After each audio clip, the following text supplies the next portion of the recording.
Till next time, if there is a next time, I'll have to think about it. All right. Okay, guys. Yeah, no, here's the thing, guys, and here's what I mean. Like, games like this, you're going to bring in a certain kind of an audience, right? You're going to bring in the audience that wants to see me die 5,000 times. That's who's here.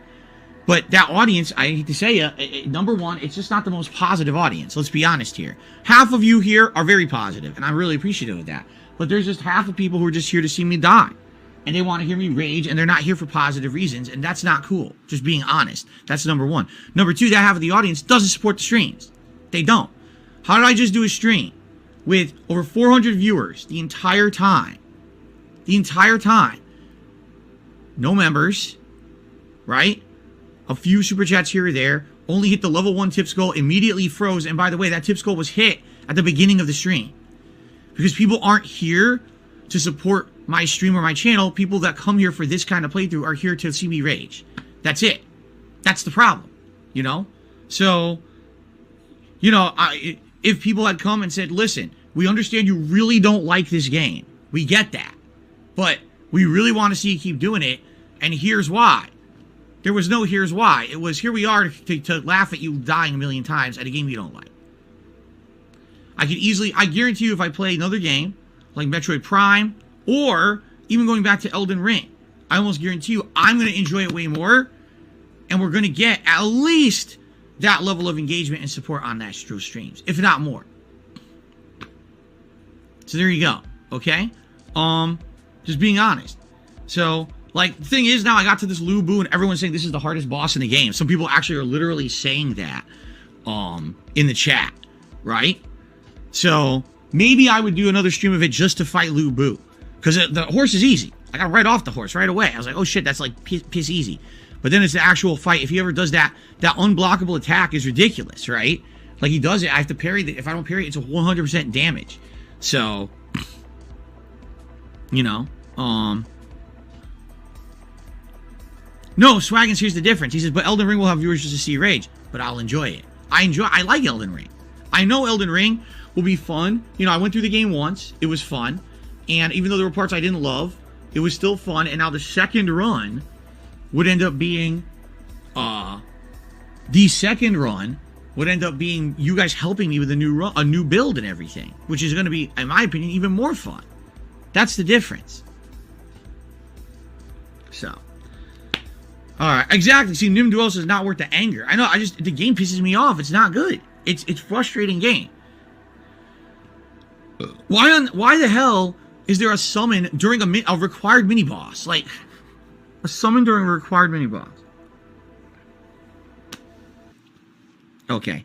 All right, guys. Well, that's it for now. I'm going to upload the gameplay and have dinner with my wife. Tonight, I'm going to come back 6:45 p.m. Pacific time. Oblivion. 2 hours of Elder Scrolls Oblivion chill fun. I need that. I really do need the 2 hours of chill after a frustrating game like that. I hope you will come back. I hope you will relax with me. I hope you will engage and support like you always do. And, you know, basically I have till Friday to make my decision. If I want to play this again or not. Because we got, you know, I got tonight, already Thursday, we're not doing it. Okay? So I got till Friday to think about it. Okay? Okay. All right, guys. Thank you. I will hopefully see you tonight. So from what I'm understanding, if I leave it like that, I mean, tomorrow I'm playing Plague Tale. If I leave it like that, it should stay like that, and then I can still play Plague Tale, and then I could resume it tomorrow night. I guess that's what we're going to have to do. Yeah, it's terrible. That's atrociously bad. I'm not even kidding you. Like, every first-person shooter I've played in my life has been better than that gameplay experience. That's ridiculously badly designed. It's insanely boring. It's tedious. It's everything you don't want. That's not fun. Nothing is intuitive about it at all. It's complete just fuck around until you figure out what to do. Wow. So, yeah. I will finish it tomorrow. I'm gonna play it again to get it done with. You know, I just want it over with. So, you know, and wow, that is atrociously bad.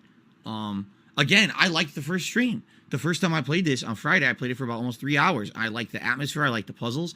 Tonight, it was complete frustration. The moment that the game had gunplay, it was a complete misstep, and it completely ruins the game.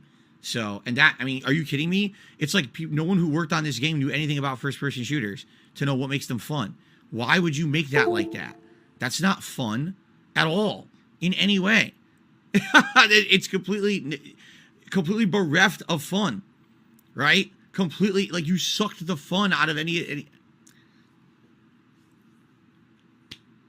All right, I'm definitely getting this done tomorrow for sure. But all right, enough is enough for tonight. I went super late.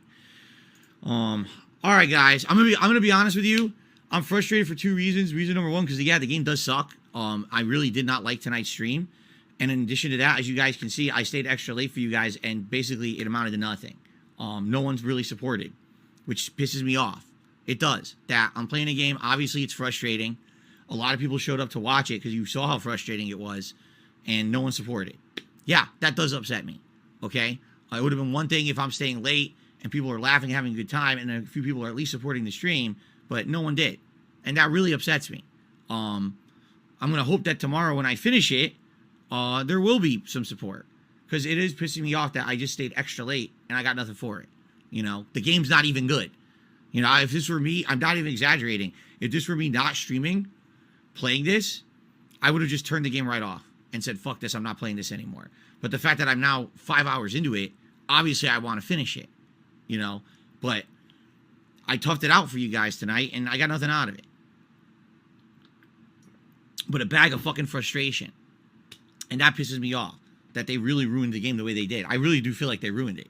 If they just had different gunplay or no gunplay, it would have been a much better game. I don't know what they were thinking. Holy shit. It's like, you know, really, it's like you're walking around with a room full of guys with chainsaws and they give you a Nerf bat. Wow. Oh, by the way, you also weigh 4,000 pounds. Gravity is 10 times strong, and you're walking in goo. Oh, that's Scorn in a nutshell. Very excited. All right. All right. So that is it for tonight. I'm out of here. I don't even know if my videos from earlier ever processed. They did. Hallelujah, they did. Thank God. I don't have to fucking worry about that shit. They did show up eventually. Thank goodness, because I was very upset because people wanted to see Plague Tale, and the Plague Tale stuff was frozen. It did process. Thank God. All right. So that is it for tonight. I'm going to upload this gameplay tomorrow. Basically, what we're going to do tomorrow is the same thing we did today.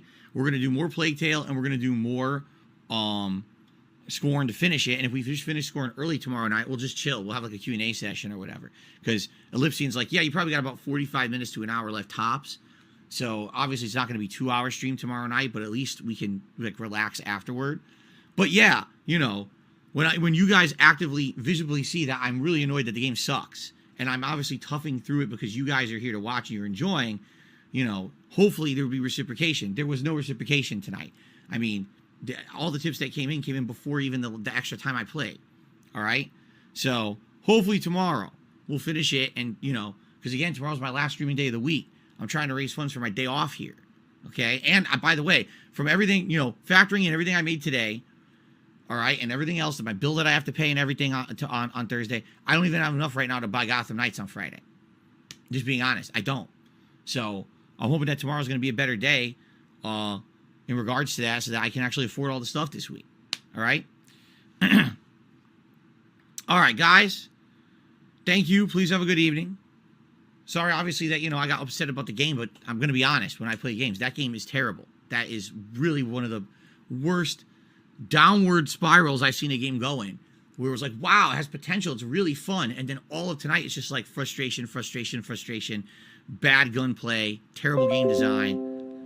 You saw, as soon as I got to that castle area, I was like, oh, this is nice. Look at this nice world design. Look how exciting this game is now. And then immediately, it just went to shit as soon as I had to fight that guy. Like, wow, they're idiots. So, all right.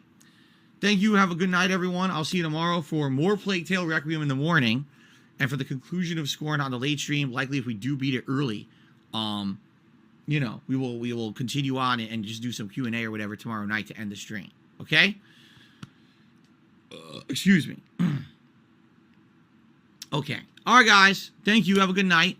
See you in the AM. Plague Tale was really good, by the way. If you didn't see my Plague Tale videos, I wouldn't blame you. They just processed. Really good. I'm really loving the game. The game looks gorgeous. So I can't actually wait to play more tomorrow. I hope you'll join me. All right, guys. Thank you for the caveat of that. Don't just send me stuff and be like, oh, now use it for a game that we're not even talking about. Like, oh, I'm gonna send you a code and play fucking Shin Megami Tensei. No, I didn't say I'm playing it. I mean, I'm not gonna now take these weird criteria. Now you're gonna force me to play games on my streams that I'm not even interested in playing now because you think you're just gonna send me the credits for it. That, no, I'm definitely not doing that. It has to be a game that we're talking about and that we're interested in doing and everything this month. Okay.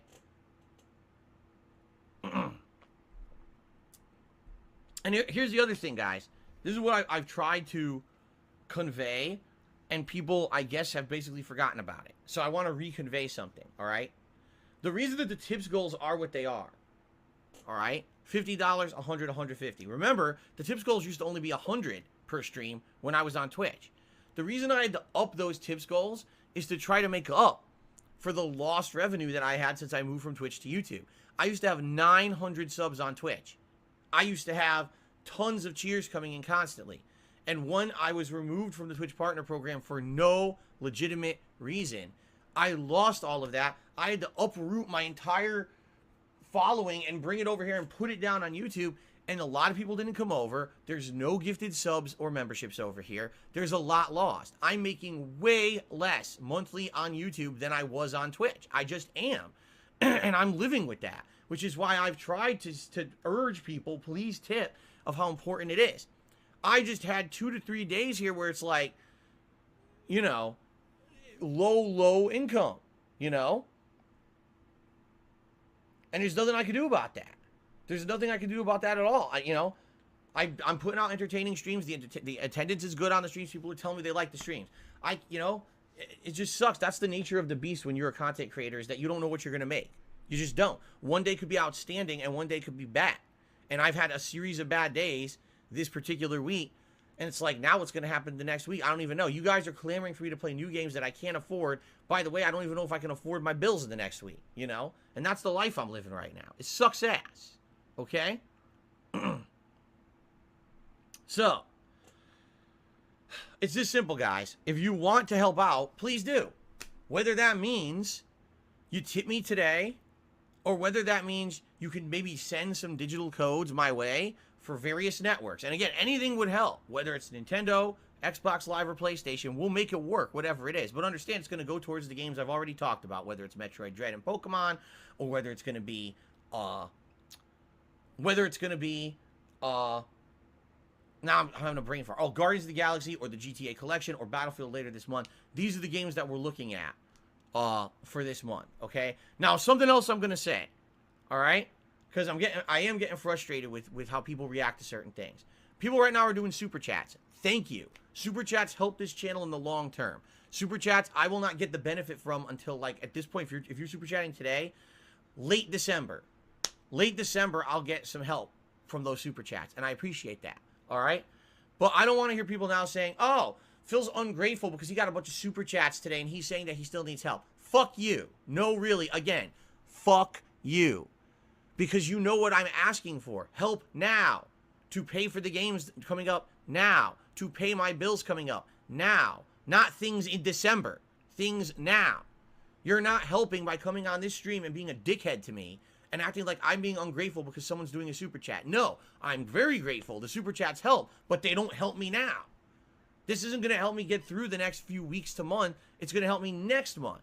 So stop with the bullshit coming in here and acting like I'm ungrateful when the problem is now, not a month and a half from now. You know, but this is how people are. They want to do everything that they possibly can do to be dickheads to me. To just basically fucking be nasty to me. And I'm tired of it, you know. I'm here struggling. I'm here struggling. Doing my best every day to hold my shit together and put out fun and entertaining streams for you guys. And not letting this shit seep through onto the streams. You know? I don't want to talk about every day. Oh my God, it really killed me last week when I got a $1,500 bill. And now it's lingering on my head because I only paid a third of it. And there's still more I have to pay every month now moving forward. And the interest and fees. And by the way, I don't even have enough money to make my fucking bills paid this week. Oh, by the way, I just had 2 slow days. This is all the shit that's going through my head when I'm sitting here trying to entertain you guys, you know? It's fucked up. I don't even know what else to say because I'm just tired of people being dicks to me. That's the bottom line. It would be one thing if, like, okay, So we're all chilling, we're having a good time on the streams, right? But no, you have to have the dickhead who comes on the stream. Why aren't you playing Metroid Dread? Why aren't you playing Guardians? Why aren't you playing this? Why aren't you playing that? Like, you want to talk about being fucking so out of touch with fucking reality, right? Seriously. Seriously. You want to be so fucking out of touch with reality. It blows my mind. It does. It blows my fucking mind. How people are just like complete and utter dicks to me about this shit, you know? And it's just, they're out of control. And again, the moronic conspiracy theorists, completely moronic shit that they say is insanely nonsensical stuff. Phil, you only have $5,000 in bills a month. Really? That's what you think? I can tell you right now, between my mortgage and my taxes, just those two payments a month is more than $5,000 a month. Just my mortgage and my taxes alone, I'm paying more than $5,000 a month. You're a moron. Really. If you want to sit here and you want to be a part of this dumb fuck conspiracy theory cult on the internet about me, you are brain dead stupid. Really. You are the dumbest motherfuckers on the planet. You don't know anything. You literally have your head so far up each other's fucking asses that you don't want to live in the real world. And one day you're going to become an adult. Really, one day. You're going to be forced to, whether you like it or not. One day you're going to grow up and you're going to become an adult. All right? And you're going to have to deal with reality of how shit happens when you're an adult. That you have all these responsibilities constantly. And it's, all this is on you, on your shoulders. And you have to deal with things day in, day out, stressful things that come up that you don't expect. And now on top of that, in my life, not only do I have all the regular responsibilities of a normal adult, I have to deal with scumbags on the internet who want to fuck with my life all the time. Constantly trying to ruin things left and right. Fucking with me. Really trying to fuck. Seriously. And it's like, are you out of your mind? Are you out of your fucking mind? And I'm supposed to sit here and men all over the country, right? I'm supposed to just sit here and take the abuse every day. I'll just brush it off, it's fine, right? No, fuck you. I had enough of it. You get to your breaking point. I'm trying to be here and be entertaining and being fun. And, you know, I'm just trying to have a good time with all of you. That's all it's about. All I want to do is sit here and have a good time with games every day with my viewing audience. That's what I do this for. This, in a lot of ways, these streams are relaxing to me. These streams are, in a way, they release me from the stress and everything. You know what I mean? I like that. I come and I get to forget about the stress of this shit and just, you know, go into games and have good fun with games and chill with you guys. I love the conversations we have on the streams. They allow me to have fun interactions and we talk and we learn and, you know, it's great. It absolutely is great. I don't need to fucking be here on the stream, all right, and have people come in here being disgusting to me constantly, sneak dissing and fucking behind, you know what I mean? And that's what it is. They do this on purpose to try to have it build up and stress me out. And I've had it. I really, you know, I just want to have a good time on my streams at this point, you know? I don't want to have this fucking abuse. I'm tired of it. And I have to put up with it every day, you know? Oh, see, Phil is out of touch with his audience because he won't play Metroid Dread and he won't play Guardians of the Galaxy. I would love to drop everything right now and play them. I mean, I wouldn't drop Visage because it's a really good game. But you know what I'm saying? Like, if that was the case, I would play either one instead of Condemned Criminal Origins. Do you think that out of nowhere I just decided I want to play Condemned Criminal Origins, a game from 100 years ago? No. It's because I have nothing else I can do. I have no money. You know what I mean? That's why. So, that's the situation I'm in. And I seriously hope that you guys will understand, or at least try to understand, the situation that I'm in and where I'm coming from.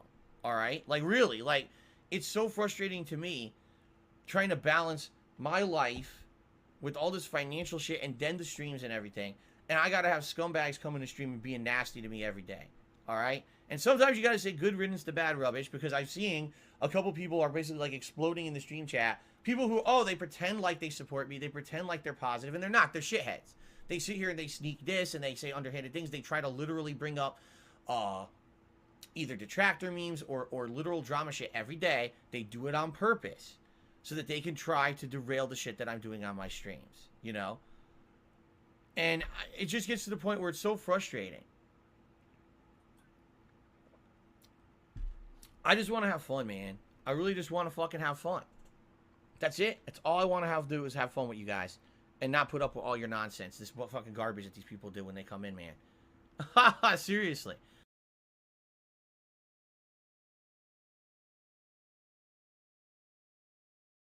What is up, everybody? It's your boy Duty back again. What is up? Thank you, everyone, for joining the Denhead podcast. I guess the Denhead today is going to be Craig, but we shall see. Hello, hello, hello. Can you guys let me know how I sound? Am I too loud? Am I too low? Let me know, folks.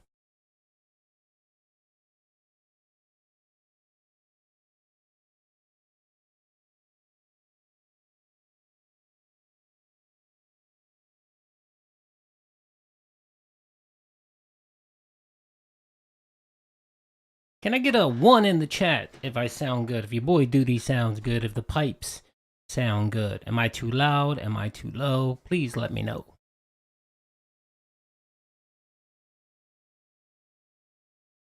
Thank you, Costanza. I appreciate it. I appreciate it. I'm still messing with it, man, but I'm getting better with it. I'm actually going to be buying me a Rodecaster, the EQ thing, the big, so that I can do my audio like right on point. So I'm going to order me one. So hopefully the audio will be more crisp, especially on the videos, especially on the podcast, the live stuff. Thank you, thank you, thank you. Oh my lord, there's just way too many people. Do I need to put slow-mo chat?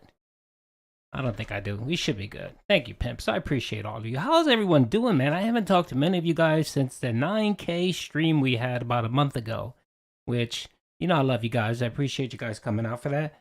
The interesting thing is I'm almost up to 10K, folks. 10K! There must be a lot of bored people, man, that they're willing to sub to me. I'm just kidding. I appreciate all you guys. I appreciate everybody that subbed. I think I need like 300 and something more subs to hit that 10K. So we will definitely be throwing a party. We'll be streaming. We'll be doing a giveaway. I'm actually going to do a giveaway today, by the way. I haven't done a giveaway in a long time. So I'm going to do a giveaway today. So it'll be random. It'll probably be like when they take a break or maybe at the end or something.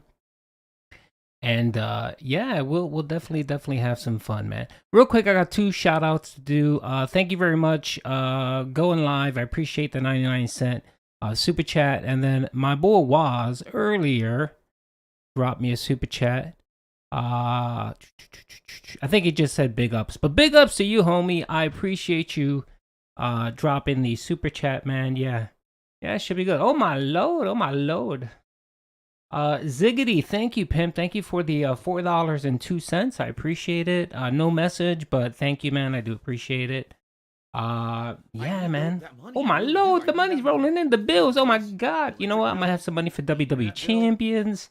Oh, I'm so excited. I'm so excited. Gary, man, thank you very much for the $9.99, man. Back to work. I will check the duty highlights of the interview later. Have a great day. Thank you, pimp. I appreciate it. I'm actually just going to stream it and leave the live stream up for you guys to watch. If you want to watch the whole thing, it'll probably be like a 2-hour thing. And then I'm going to go in and do highlights. So if you don't want to watch all this, you know, this bullshit with Phil, you can check out my highlights. And I'm pretty much going to clip anytime Phil is caught lying, being an idiot, or being defensive. So yeah, so you can definitely check out the highlights for that. I'm not sure if I'm going to clip Phil today, because, you know, apparently he's talking about it's going to be a, are you familiar with the music by, oh yeah, Dark Side Joe. Oh yeah. Me and Snort have been, well, I haven't been shouting him out yet, but Snort Hogan has. It is so funny. It is so funny. He's good. I'm definitely going to give him a shout out on my channel for everyone to go out and check out his music. He's a small channel, but I mean, he's popping. Porky's Butthole, thank you, pimp, for the $2. Big ups Duty for the stream. Oh man, I appreciate it. I figured you know, it'd be a good time for us to chit chat, talk, and then you guys can catch the stream so that you guys don't have to give a view to Craig and them. I have a bad feeling that our boy Craig isn't going to conduct his interview appropriately. I don't think he's going to follow up appropriately. And I mean, you can't do anything about someone lying to you. You can't make them tell the truth. But like I said in some of my videos, there's a way that you can actually corner a person and, you know, make it seem like, you know, you could tell whether they're not telling the truth or not being truthful. So, what's up, Sean? How you doing? What's up, Coyote? What is going on? Yes, everybody has clean. Everybody got the socks rolling. I have a feeling his chat is going to be fire. So, a bit of suggestion for you guys. He is streaming actually on Twitch. So his main focus will be Twitch, and most of his mods will be on Twitch. He is just doing a feed into YouTube, but I believe he does have some mods for YouTube, but not as much as he does for Twitch. So if you guys want to kind of hang out and say whatever you guys want to say on his chat, I think YouTube might be the best route. You need some positivity, Pimp? I got you, brother. I got you. Hold on. Give higher.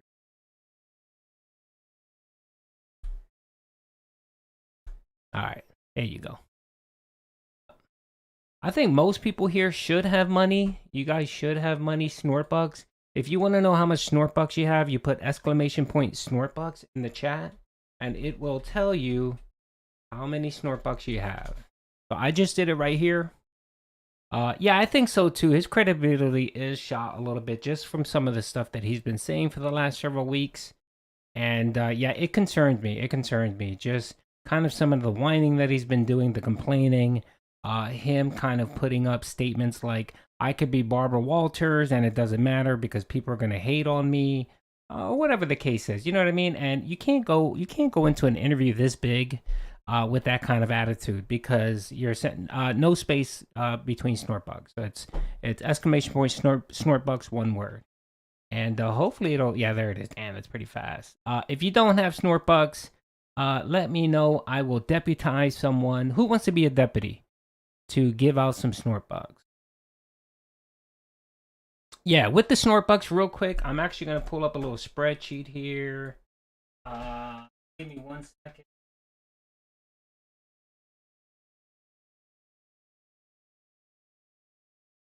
All right, so I'm going to pull up a spreadsheet real quick. Give me 1 second.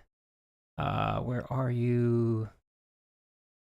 Let's try to clean this up before the video starts.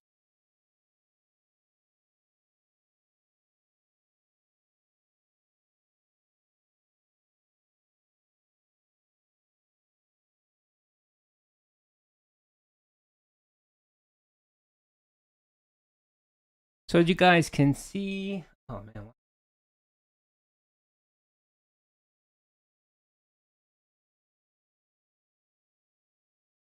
You shouldn't use Notepad to do your notes. All right, so you guys can see here, these are some of the things that you can do. So you can do gamble. So it's !Gamble and then put your points. You can ask 8-ball. I don't charge $8 for an 8-ball question. 8-ball questions are free. Just put !8-ball space and then your question. You can do slots. So hashtag !slots and then put point. You can do a heist. I'm actually going to start a heist right now. So what you do there for the heist is, you put !heist and then just put a number. And then if you guys want to join, just put !heist and then your number, and then the heist will kick off. Yeah, I mean, so those are kind of the things you can do. You can redeem some stuff. You can redeem stuff like if you put in, let's say redeem banana. Yeah. All right. Why is everyone a mod? Because everyone's a mod, including you, Pimp. Let me make you a mod. Hold on. I need banana, tasty banana. Put banana in my mouth. Squeeze the peel, it comes in. Squeeze banana. Squeeze banana. So yeah, I need that money. I really do. I need that money to pay my bills. Yeah, the only thing. Hold on, I'll let this go. The only thing is that I do have a global timer for how many times you can use it, because I just don't want people spamming the commands. So, you know, if you hear a lot of commands just going off, just kind of chill a little bit, because it's cool and everything. You guys can do it, but as people wanna enjoy the interview. So, my name is Richard. All right, get it all out. Get it all out. You guys have 12 minutes. You have 12 minutes to get it all out. Oh my god! I really need to make this fucking money. I need that money. I really do. I need that money. I'm done. Why am I poisoning?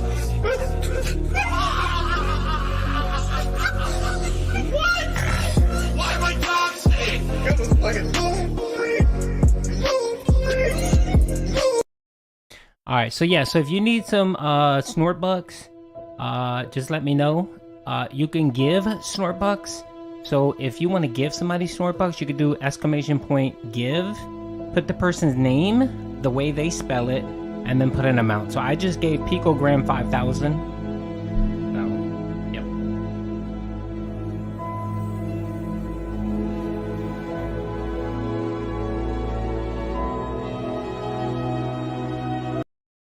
Yep. So I'm gonna ask a question here. Does someone want to be an honorary giver of snort bucks? Oh, by the way, damn, real quick, man, I forgot 2 shout outs. Let me just do that. So the Red Scum 420, thank you, Pimp, for the $10, man. I appreciate the super chat. Craig 100% gonna softball this just like the quartering did. I'd prefer Craig ask hard questions and Phil leave after 2 minutes. Then our hour of bullshit. Well, it's gonna be 2 hours of bullshit. So yeah, definitely. If Craig wants to really take this serious, he can really drill down and ask and give kind of Phil ultimatums like, hey, look, you're gonna have to prove some of this. You're gonna have to prove something. And if he says no, then people are gonna know that he's lying. So it is what it is. But thank you very much for the super chat. I appreciate you. And then we got one more super chat here. Big ups. Where'd it go? Oh, big ups to Greedo the Green. I appreciate the $20 super chat. Thank you, Pimp. I hope we get bubble blows from DSP, to show how chill he is. He may come on wearing his stupid, silly hat with a vest, and he'll probably tell people, look, I'm a cool guy. I'm a nice guy. I don't bother anyone. Look at me. Look at me. Look at me. Look at me look like an idiot. Look at me look like an idiot. He'll probably do something like that. And if he does, more power to him. Hold on, let me get this back up and get this ready. I need that money. I really do. I need that money to pay my bills, the electric bill. Okay, so let me shrink this a bit. All right.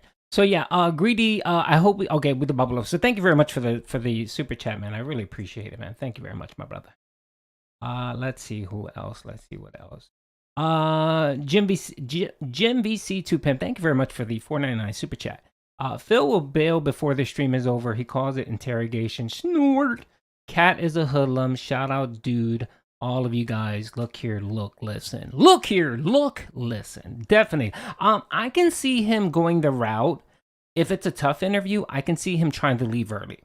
So I can see him trying to leave around 1:30 and saying, well, I got to leave because I have to get my stream ready and blah, blah, blah, and so on. So he may do that. If he thinks it's a cakewalk, he may stay to 2 o'clock. I can see him staying to 2 o'clock and then saying, I got to go. I got to start my own stream. So definitely look out for that. So yeah, if he tries to leave early, that means he's stressed out. That means he's concerned. He's worried. And yeah, so that can definitely happen. I can see that happen. Yes. Oh, question real quick. Will Cat be downstairs literally crying during the interview? That's my question, folks. Will Cat be downstairs literally crying during the interview? Hey, Joel, el hermano, ¿cómo está, mi amigo? Te quiero, amor, te quiero, hermano. Big ups, mi hermano. Big ups. As you guys don't know, me and Joel share similar heritages. So occasionally he forces me to speak Spanish. So your boy Duty doesn't speak Spanish much. But every once in a while he'll throw in a little bit of the Spanish lingo just to make it a little bit different. So if you guys want, you guys can tag me and actually ask me if you want me to say something in Spanish. I will be more than happy to oblige if I can. I really do. I need that money to pay my bills, the electric bill, the internet Thank bill. you, Joe. I appreciate you, brother. Why did I fail? Did I spell his name wrong? I think I spelled your name wrong. Hold on a second. I need an honorary. Who's willing to volunteer their services to give people snort bucks? I will give you 500,000 snort bucks to share the wealth. Who among you will stand and help your boy Duty out? That's right, Spanish style, conquistadoring style. Host. Definitely. Carl said, hey, Carl said, what's up, pimp? I haven't seen you in a long time, man. How is everything going? I hope you're doing well, man. I hope everyone's doing well. I haven't gotten to chat with a lot of you guys, my regulars. I do appreciate you guys, man. I do see you guys in the comment section of my videos, and it always brings me a smile, man. Hired Geek, what is going on? Thank you very much for the $5 super chat.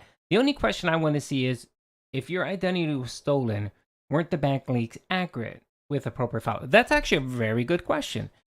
Because of course, he changed his story multiple times, and then he settled on the whole "they stole my identity," which technically I guess is kind of accurate because they did manage to figure out what his social security number was. But of course, that was his fault. And everyone knows where he lived, and everyone has his information, so he's the moron for exposing himself.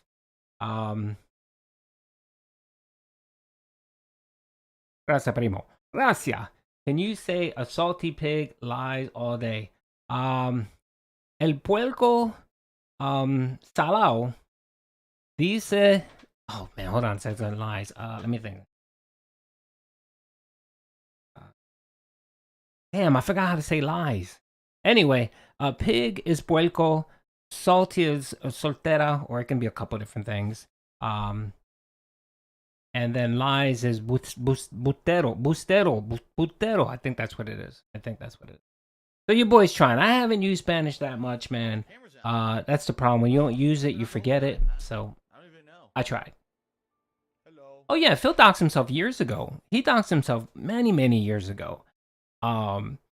It started when he used to mail stuff out to people. So people got his Connecticut address, and then once you kind of have enough information, like first name, last name, like at least a phone number and address, it's easy to find the other information. So yeah, no, he settled on the they stole salado. There you go. Thank you. It's salado. Salado means salt. It's salado puerco. That means salty pig. Yep, very good. Thank you, 1 minute, man. We appreciate your daily donations. We appreciate the 7 to 10 grand you donate every year. Do you think we'll hit? Yeah, definitely he will. He'll bring that up. There'll be a discussion about his history and stuff like that. And then he'll talk about how, he started on YouTube and how he had to make YouTube his full-time job because the helicopter company mistreated him. Yes, I think we'll definitely see that. I will give mad respect to Craig if he actually corrals him. So if he says, okay, yeah, all right, we need to move on, and don't let him, because when he gets a softball question, which he will, he'll spend 20 minutes yakking about that. He'll spend 20 minutes talking about, that one question. So what Craig needs to do is Craig needs to kind of say, okay, thank you for answering that. We have more pressing questions. Let's move on. That's what he needs to do. He can't just let Phil run the show and just talk nonstop, because what's going to happen is, the show's going to be an hour and a half, 2 hours, and they're going to get 4 questions in because Phil's going to obfuscate and just ramble on about the stupidest mundane things. He will spend 5 minutes talking about something very serious, but try to spend 20 minutes to talk about something like the helicopter company and how resilient he is and how much of a hard worker he is and his creatures and all that stuff. He'll talk about that, and definitely will blame the detractors for everything under the sun. You will hear the escort service story arc. You'll hear that, and then you're also going to hear the Firestone $1,200 spark plug trap that he set for us. You'll hear those two things nonstop today. I can see him throwing that in all the time. A video game related question asked you would be, why does Phil constantly crap on devs? It's his excuse train. So if he blames the devs, he can blame that they coded it bad net code, that their coding is crap, that they're the reason why there's delays, they're the reason why the FPS is crap, they're the reason why he sucks. That's why he blames the devs.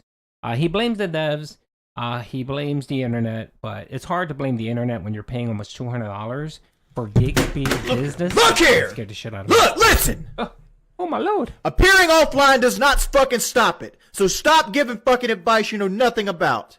I don't mind the incident, but I really don't want to talk about the incident. That's going to take 15 or 20 minutes that I don't really care much about. Everyone knows it. That's what he's known for. What is he going to say? What is he going to say? You know. What's your favorite game series? I like FPS shooters, but if you want to ask me what my favorite game of all time is, it's Knights of the Old Republic 1 and 2. Those are my favorite.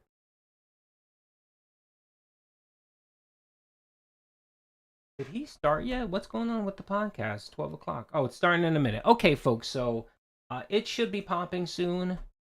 Let me make this. I can't make it bigger. I don't know why there's a delay. Let me hit refresh. Okay. All right. So his chat is popping. All right. So what you're seeing here on my screen is the video for the podcast, and then you're gonna have the chat for Phil. The Craig's chat for YouTube is on the bigger screen, so you'll be able to see the dents. You'll be able to see people trolling, and then on the right corner, right there, is our little chat if you want to see what what everyone's talking about here. So definitely, yeah. Do we think they will talk about WWE? They have to. They have to. WWE is so critical to a lot of things as it relates to Phil, because if you look at the chart and the bank leagues, you will see that he spends a significant portion of his income on WWE champions. There's just no lie. It's no lie. It's not a lie. It's not false. There have been too much cooperation. You got the bank leads. You got his phone. When Jasper, showed everyone that Phil had WWE champions up, it's just plenty of things, and then the proof to show that his phone number is linked to that account. So it's just a lot of things, and then he's lied so many times. He went from not playing WWE champions, not playing mobile games. So I play some mobile games. I played WWE champions a while ago, but I didn't really spend that much money. That whole stuff. Oh, you like my thumbnail? Yeah, my thumbnail. That is, that thumbnail, his stupid face. All right, folks, it's about to start. I'm going to shut up. I want to hear. Oh my God, he ran an ad. Okay. He's worse than me. Oh, big ups real quick to Drew Toya. Thank you for the $20 super chat, pimp. I appreciate that. This is for all your hard work and exposing and listening to Dark Snort for hours. Dude, I appreciate it, man. I really, really do. Thank you very much. That money. I really do. I need that money. I try, but there are a lot of other good people. Decepticon, Prophet, Maricat, that being said, Snort, Aqua Teal, tons of detractors out here that do amazing work, and they know way more than I do. So, but big ups, I appreciate that. For side scroller. Let me know how it sounds. 5, 4, 3, 2, 1. Welcome on out to Side Scrollers on YouTube.com. What's going on, everybody? Hey, I'm Stuttering Craig. Welcome to the #1 gaming and entertainment podcast on planet Earth, Side Scrollers. Big show today. Big show today, huh? Hey, everybody. Great to see you. Joining us, as always. To get it to 100 likes, folks. Not Travis Keys. Travis is going to be manning up on the chat today because we know the chat is going to be super busy. Blabs will also be hailing up on social media. So big ups to Blabs and big ups to Travs for doing that. But joining us as always, Mr. Freeze, the greatest gamer in the room. It's Adam Krigler. Hello, Adam. I'm never gonna live that Mr. Freeze down, but I kind of like it actually. I gotta learn all of Arnold's really cheesy puns from that movie, so I can drop those periodically throughout the episodes. I think that'd really endear you to all those who love the freezing aspect of you, for sure. So I can't believe I'm still freezing. Anyway, we have an additional guest too. It looks like in your lap. Yeah, this is Osiris. He's hanging out.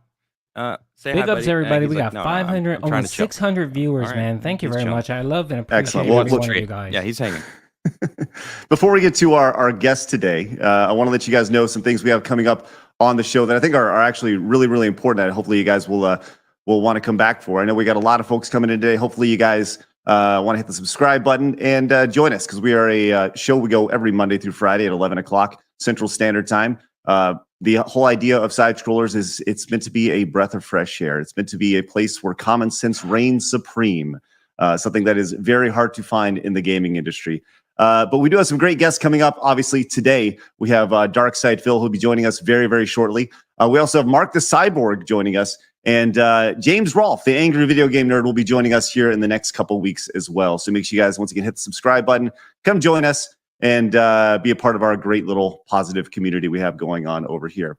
In addition, if you guys are listening to us over on Spotify or iHeartRadio, make sure you guys hit the 5-star rating and, of course, give us a nice comment over there. And if you guys are watching over on YouTube, please hit the thumbs up. We'd greatly appreciate that.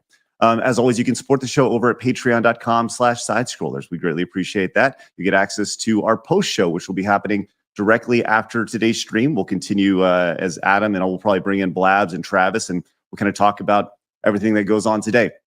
With that said, today's show is obviously a little bit different. Usually we kind of talk news and we talk about fun stuff. Today we're diving in deep with, I guess some would say, the most hated man on the internet.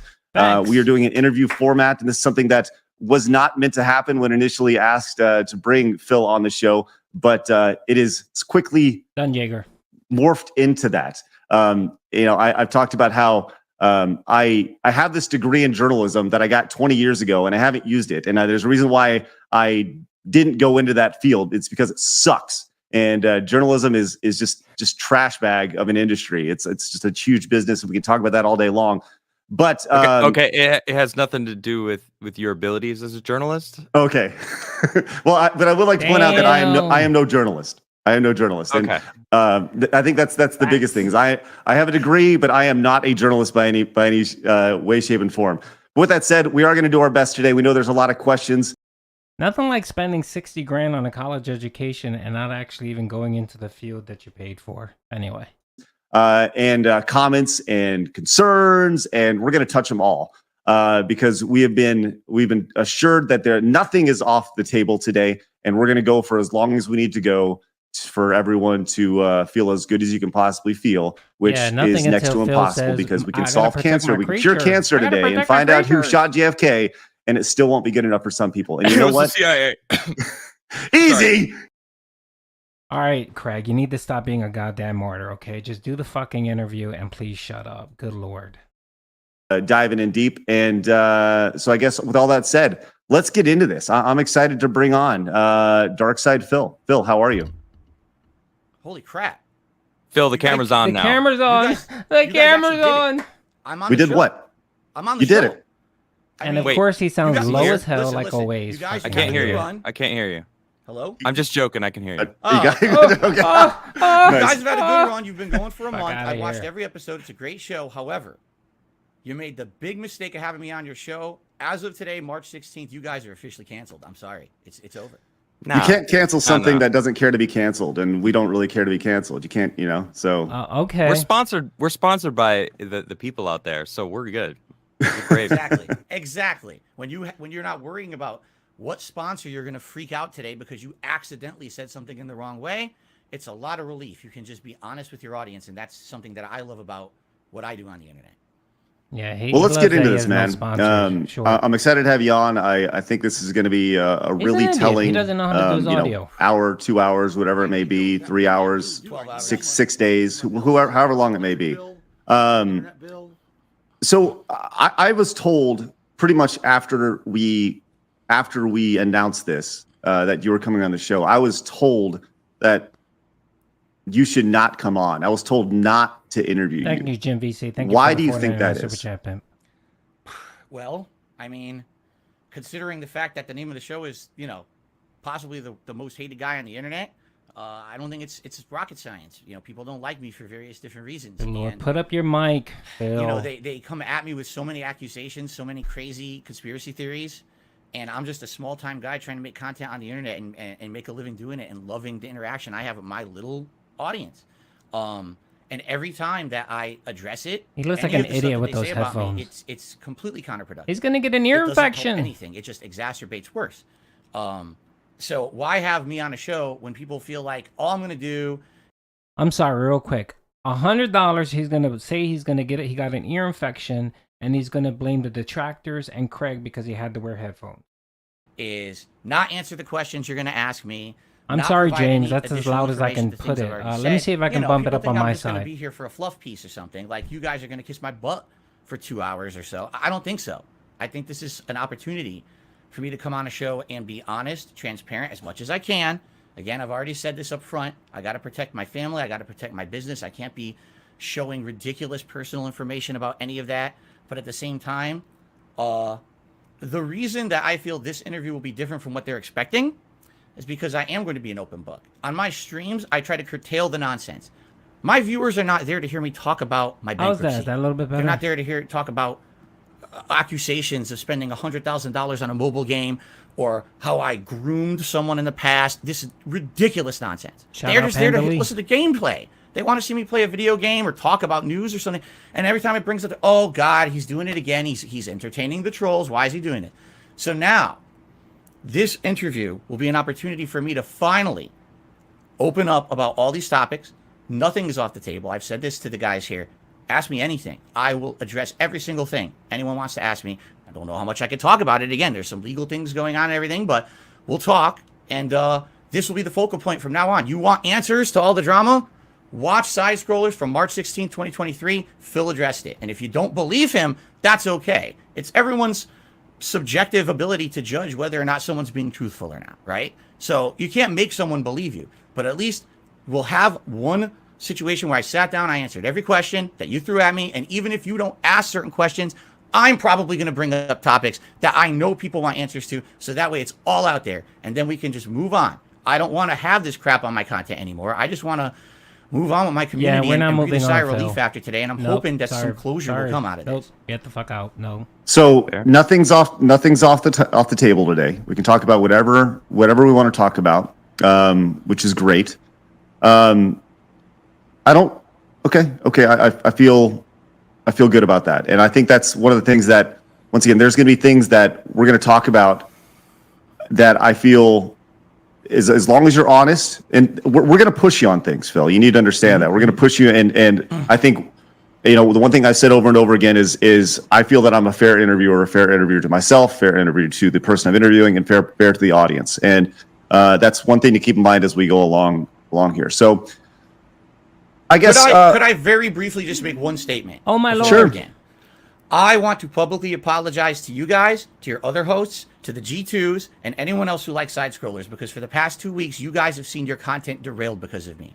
I never intended for that. I kind of was worried it would happen, and it happened.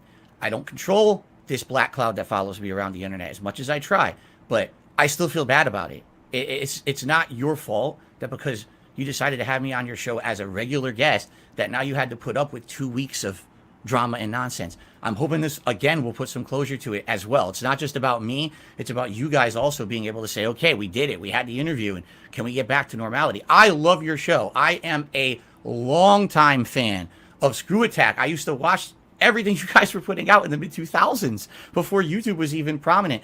I've watched every episode of your show since you rebooted it. I'm so upset that this has become about me somehow, and I'm done with it. Like, that's why I want to apologize to everyone. Never intended, and I hope that we can move on from it today. So, Phil, you just killed our show by giving us an endorsement. Thanks, man. Appreciate that. Oh, you're horrible. You guys suck. I hate you. Oh, you're going to ask me terrible questions today. I really hate you guys. All right. Well, let's get into some of these terrible questions. And I think this is something that I've heard. The questions that I'm going to ask today, they're a good mix of questions that have been on the internet. They've been questions that I want to know. There's questions that some of your biggest detractors have asked me to ask you. So and I think that's important. I want to get all sides of this. So I think a great starting point for here is when you're streaming, Phil, who is streaming? Is it Phil or Dark Side Phil? Whew. Well, it depends on, it depends on what I'm streaming. It also depends on what time period you're talking about. Today, you're pretty much almost getting 100% the real me. Of course, every once in a while, it's funny to over-dramatize something that's going on. I have a segment on my podcast called Old Man Yells at Cloud, where, I really ham it up if it's a dumb topic I'm talking about, and I over-dramatize like I'm so concerned about it. Or if I'm playing a game that really is, I'm dying a lot, or I'm playing an online fighting game, I'll emphasize the fact that, it's unfair, it's bullshit, I'll always ham it up. But that's kind of my shtick. That's always been kind of my shtick, and I think my actual fans know that. But you know, the internet wants to pretend like otherwise, as if you have never watched my content over the past 15 years that I've been a content creator on the internet. You would have seen this is kind of the shtick that I do in certain situations. But today, I am so different than how I used to be. You know, when you've made content for 15 years, you go through several different stages and evolutions. And, you know, when I started on YouTube way back when, it was all about being a character. It was about over exaggerating. It was about being dramatic. It was about saying the risque thing that's going to get people talking. What did Darkseid Phil say in his playthrough today? Are you kidding me? I can't believe he said that. But what happens is over time things change. Move along. And this is there was really softball question. How can I say almost like an epiphany to me? In 2017, a lot of different things changed in my life. I had a lot of things that kind of rebooted. This is a softball question. And it's so business-wise, one of the things that rebooted was I went from being someone who focused on on-demand content, you know, videos that you would digest and watch offline, versus being an interactive online streamer. And when I became an interactive online streamer, I realized, wow, wait a minute. I've been doing this wrong the whole time, because like for, you know, 8+ years, I've just been talking to a camera and pretending like I'm the only one in the room. I have an audience live watching me. What the hell am I doing? I'm ignoring them. And once I started having an interactive conversation with my audience, it became so much better, this social experience of having meaningful conversations, seeing their live reactions to things I'm doing on stream. And so I realized I don't have to be a character anymore. I could just be me. I could just talk with these people and be honest about my feelings about games or whatever. And again, yes, every once in a while there's an exaggeration. Absolutely. But that's part of the fun of it all. You know, we're not all just here to be Mr. Serious all day. How boring would that be? But at the same time, yeah, today I would say I'm a lot more laid back of a person, and I'm a lot more honest and transparent with my audience, with the discussions we have. Although every once in a while, yes, there's obviously, everyone wants to every once in a while ham it up and be a cartoon character, joke a little bit to get a little laugh or a little rise. But for the most part, I say what you see today in my content is more authentic than it used to be. So Darkseid Phil is your hamming it up, and right now you're just Phil. Yes and no. Again, I mean, it's cool to be. Well, what is it? Like, well, you know, like what does it when you say there are times that I'm over the top? Like, give me an example of what that means. What does it mean when you say, well, I'm over the top, and why would you, if the internet has changed, right? There was a point. You are correct in saying that back in the early 2000s, into the, when you kind of rose to prominence, there was, you took your personality and you put in a little, it would exponentially make it a little more over the top. But the internet has changed to authenticity. People want to get to know, and I don't disagree with you there. But when you mix up, and it's almost like you're sending mixed signals to your audience, and most people, they haven't watched you for 15 years. The idea of saying like, hey, I've been on the internet for 15 years. You should know how I act. But the reality is that most people see you through clips, through Twitter or YouTube, and they don't know you. So regardless of how long you've been on the internet, I mean, I've been doing this forever, and the vast majority of people watching right now have no idea who I am. So you treat every viewer like a potential new viewer. So I don't know, kind of walk me through that, because I do think that's kind of, like, provide me with an example of what DSP is versus Phil. Sure. Right now I'm playing a game. It's called Wolong Fallen Dynasty. All right. It's one of these games made by Team Ninja, not FromSoft, but it's very much meant to be like a From Software style game, like Dark Souls or Bloodborne or Elden Ring. It's ultra challenging. Things are going to kill you with 1 to 2 hits, right? In my opinion, this is my opinion, it's not very good. A lot of people disagree with me. They love this game. Okay. I don't like it. I think that it's a cheap knockoff. I feel like it's very wonky. It's not polished. I will say those things in my content, but in the heat of the moment, if I'm running through a stage and I get, instant kill, cheap death, I freak out. Oh, you son of a bitch. This game sucks ass. It's the worst game ever. The game devs don't know what they're doing. Blah, blah, blah. That's the dark side I feel over the top persona. All right, boys, let's get it ready for the I could just sit here and say nothing and be like, that sucked that I died. People don't really tune in for that. In fact, the reason people are watching me play that game is because they want to see that over the top reaction. So I'll ham it up every once in a while. I don't hate the game. I don't hate the game devs. Of course I don't. They tried to make a good game. I think it's decent. I don't think it's great. But, you'll go over the top every once in a while. Now, just like but is that just something that Phil would do also? Right. Well, Phil would do that, but Phil wouldn't be like... By the way, can someone keep track of how many times he snorts? Like, for example, okay, the game killed me. It's a cheap death. Do you really think that I'm that upset about it? It's a game. It's a big deal. Oh, Everyone gets triggered by games. I mean, I get exactly, and I allow that to flow freely. A lot of people put a filter over what they say and do when they put out their content. Why? Because they're trying to be marketable, right? They're trying to say, I want that sponsor. I want that opportunity. I have never filtered myself on the internet. That's why a lot of people don't like me, because they don't want truthful reactions. They want Mr. Marketable, Mr. Smiley. And when I say things like, this game I really don't like because this is unfair, do you think that game companies are happy about it? Of course not. Facts, Pico, facts. But Phil, hold on. Like, do you think that do you think that those game companies are like looking to establish a relationship with like they're not. I mean, the reality is that these companies are looking for streamers who stream to 5,000, 10,000 people. Correct. as opposed to, a couple hundred. And that's right. Like whether it's you saying or DSP saying it, I think that if people were watching to see those over the top reactions, I think they were watching for that a decade ago. And I really mean that, right? So look, I had a character named Evil Craig, right? And Evil Craig was meant to be the essence of just the internet troll, right? I did it for 10 episodes, 12 episodes, whatever it may be. And I stopped doing it because I realized that I was growing an audience of people that were negative and trolls, right? I gotta stop here real quick. This is a fucking bullshit question. Why is it going on for so long? What this question is one of the questions that it allows Phil to make himself sound pretty decent, right? And it allows Craig to push back like, oh, look at me, I'm Mr. Tough Guy. But who gives a shit about the question? No one cares about that. Oh, is when you stream, or is it Phil or is it DSP?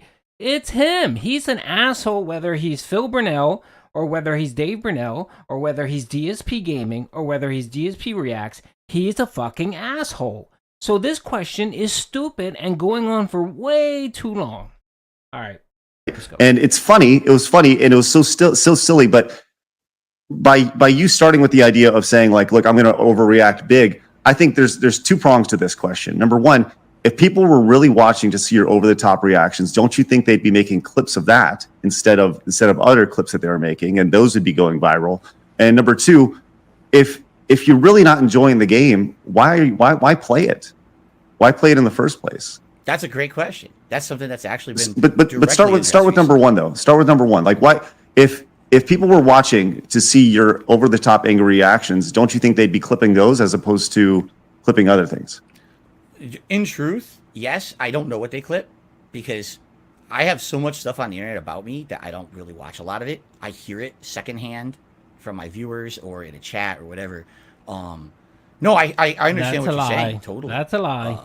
Case in point with Wolong, there's totally some people who are turned off by this playthrough, and they're like, I don't want to watch Phil play it because he's going to get angry and he's going to turn into this rage ball that we don't like watching. We like seeing the real Phil. At the same time, there are people who I've told my audience, I don't like this game. I would like to move on. This kind of does meld into the second half of your question as well. I've been very transparent with my audience about this game. So I don't like it. I feel like if I'm going to play a FromSoft game, why don't we just do a second run of Elden Ring, a new game plus run? And a lot of people are down for that. And others are like, no, Phil, we like seeing you rage. This has been a part of your shtick for 15 years. This is a lot of the reason why we tune in. I'm seeing more attendance on my Wolong streams, and I'm getting more support on my Wolong streams because they want to see that rage come out of me as opposed to me playing a bunch of games where I'm more laid back and relaxed and chill. I have a bunch of those in my rotation. That's my core fan base will show up for that and support it. But you will always get a different group of people. That really, I feel, is one of the reasons why I'm still here 15 years later. I have different audiences. I have one audience that'll come and watch me be the real Phil. The relaxed Phil, I just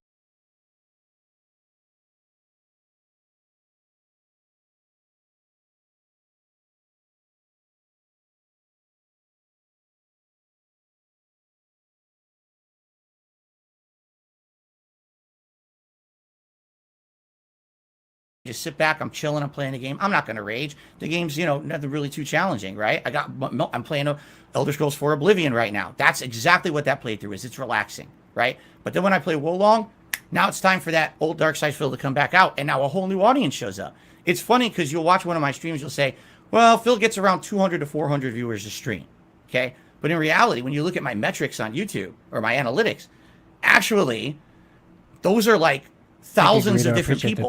One stream gets 200 viewers, the next stream gets 300. Those are 500 different people because people are coming for different kinds of content.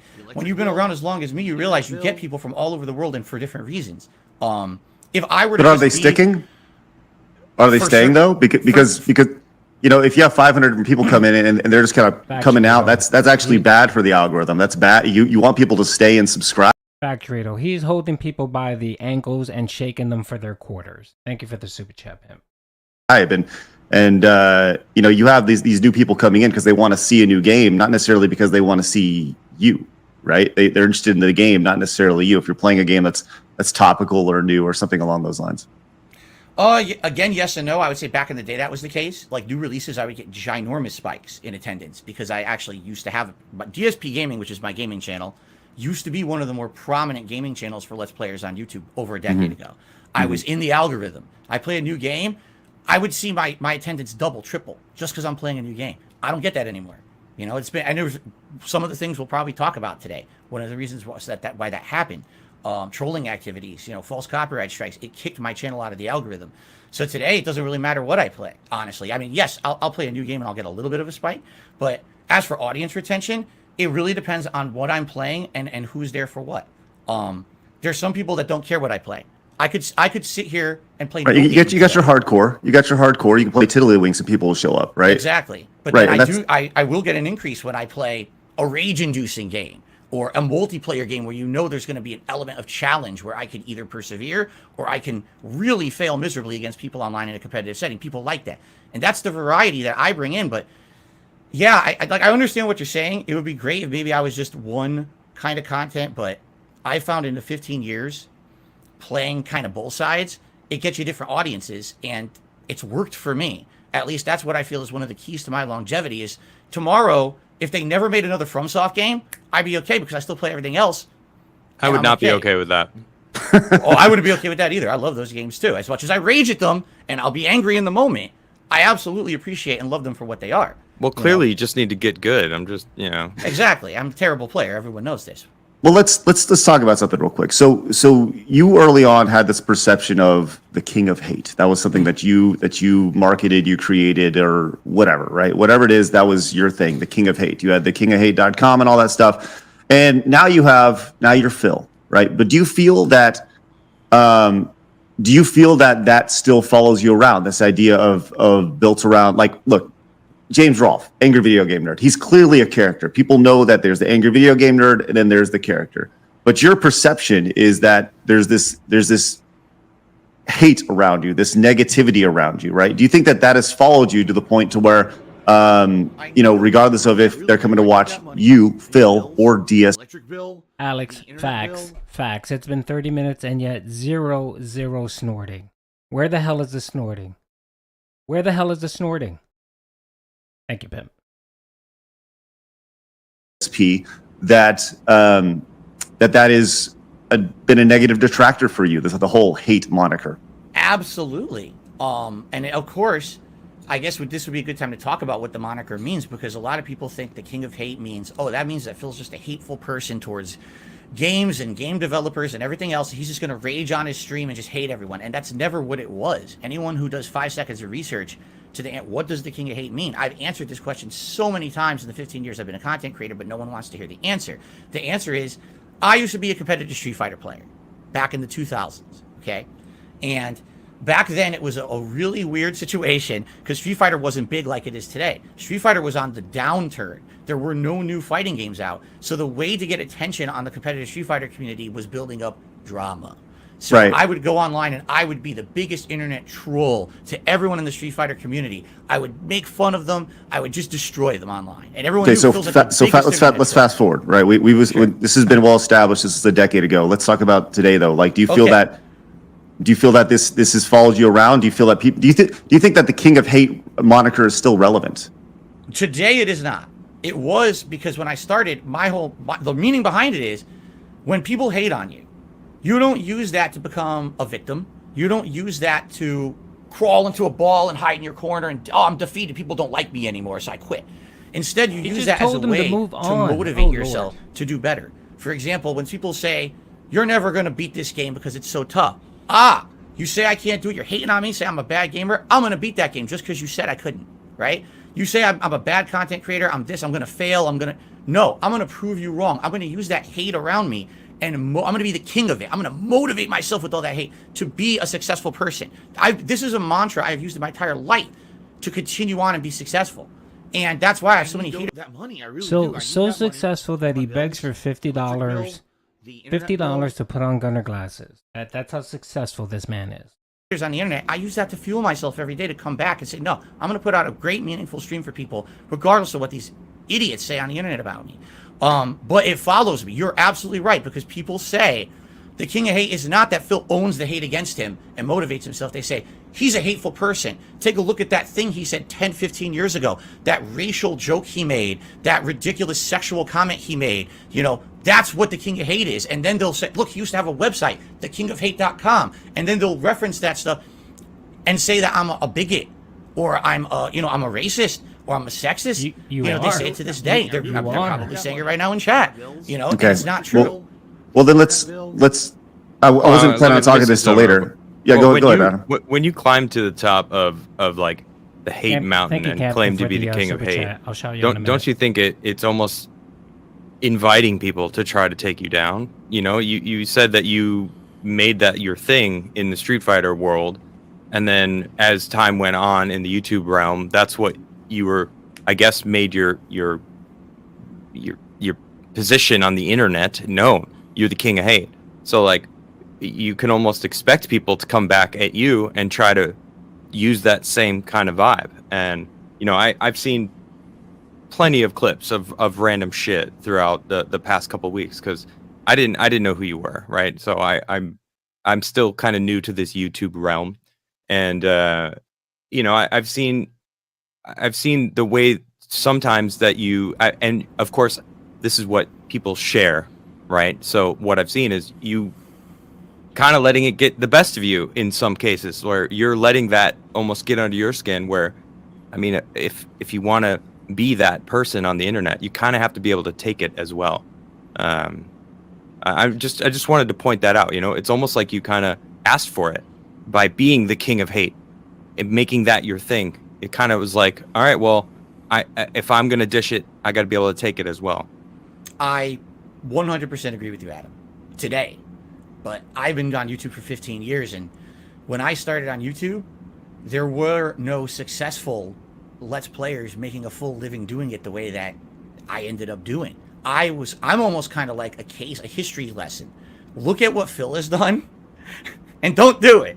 Right? Look at all the mistakes Phil just made in the last 15 years. And if you want to be someone who makes gameplay content on YouTube, don't do what that guy did, because he screwed up. You know, when I started 15 years ago, I was like, I'm just going to roll with what I do in Street Fighter. It worked there. Why not do it on YouTube? I wasn't doing it for a living. It was my hobby. I had a 9-to-5 job. And this was something I came home and did 2-3 hours a night. I would pump out some gameplay. I never took it seriously. I never thought it would be my job or anything. So I was the king of, hey, I just rolled that moniker over to YouTube. Now, fast forward 2.5 years after I started on YouTube, I lose my job. Oh, crap, what am I going to do? Can I monetize my YouTube presence? I guess I can. But now I'm the king of hate. Everyone knows me as the king of hate. For 2.5 years, this is my shtick. This is my moniker. What do I do? You know, how do you erase the past that you've already established? And that's what you're known for. And so it's been rough. It's been rough. I'll tell you this. 2 years ago, well, excuse me, about 1.5 years ago, I had a revelation. I was like, I have to move on from my past in any way that I can. I have to try to get rid of this moniker. This is something that people were actively using to weaponize against me. They were going to businesses that I was associated with and telling them, you have a bigot on your website. Do you know that? Look at all these things that he did. And they would link to things, little one-off jokes from 15 years ago. As if it's something I did today. And they would say, he's the king of hate. So I said, I have to stop this. I have to get rid of the website, rebrand myself. And now that's why I do not live by that mantra anymore. I don't even mention it. You know, so, but what have you done? What have you done, Phil, to change the perception of that? What have you changed the look of your streams? Have you changed your production value? Did you take a break? Did you say, look, I'm leaving it, I'm going to come back, but I need time to kind of rethink this? Like, did you, because you're still going under it's the same, still the same channel, still DSP, still Dark Side Phil. What have you done to change the perception of that? I mean, it's been a consistent line the entire time of Phil. So what have you done to change that? Because it sounds like you're saying, well, woe is me, but ultimately it comes down to your actions. Yeah, and if you were to watch my content, 5 years ago, 10 years ago, 15 years ago, hell, 2 years ago, and you were to watch my content today, you would see a difference. Like, for example, look how everything looks behind me right now, right? Up until just, 6 months ago, I still looked like shit. I'll admit that, but it's because I don't have the know-how. I don't, I'm very much crowdfunded by my viewers and fans, and it's they who contribute to everything. And in this last year and a half, there's been kind of a reinvigoration. Let's change everything I'm doing. Let me listen to feedback. Just in the last year, I started doing react. Sorry, I gotta take a quick break. Thank you very much for Chance for the $50 sticker, man. I really appreciate that. Thank you for your generosity. And Captain Wiseman gave me a super chat of 15 something, not sure what. What a question. Next one will be: do you have legs? Right? Can you consider yourself a sandals? Or definitely, this is a puff piece all the way, and I'm just getting so freaking irritated. Content. I was the biggest critic of React content. I crapped on it constantly, saying it was terrible content. It's the lowest form of content on the internet. I hated it. And then I started listening to my viewers. They're like, Phil, why are you so ignorant about this stuff? You got to start to open up and be a more laid-back guy about all this crap. If you don't want to be the king of hate, you got to listen. And I started listening. I started doing different kinds of content. I changed my setup. I'm trying to change the perception around me. But the problem is, it wouldn't matter if I went away for 2 months and rebooted my channel and renamed it or whatever. There is such an overwhelming stigma against me on the internet that it wouldn't work. These trolls would just follow me no matter where I go, what I do, no matter how much I change. They don't want to believe it, or they pretend like the change hasn't happened so that they can keep rolling on with their hate trains. And, it sucks. I would love to do a full reboot and rename DSP Gaming. It wouldn't matter. Within a day. That's DSP Gaming. Don't be fooled. It's the same guy. So I have tried to change and do better things and make more laid-back content. You watch my content today, way less of that rage kind of stuff, way more chill content, interactive stuff, meaningful content with my viewers, I feel. But the stigma remains. Well, let's talk about something real quick that could add. The stigma remains because 3 months ago or 4 months ago, you went on a beg rant. You've asked for forgiveness, and you're still begging. That's one. And two, remember the whole slave trade? Remember that? Remember that comment? Add to that stigma, right? And I think this is important. You said the light bulb went off, about a year ago. You got to change. You changed your background and stuff. But I want to bring up, there's still jokes that are made that that don't necessarily they don't fit today. And I want to play one for you really quick and just kind of get your reaction. All right, now it's getting good. It's getting good now. This is yeah. So you know where this is going, and I want to watch this so we all understand what's going on here. Oh my lord, slave trade! Oh my lord! All right, I'm liking this now. I'm happy. All right, boys, prepare the slave trade. We're selling her right off for profit.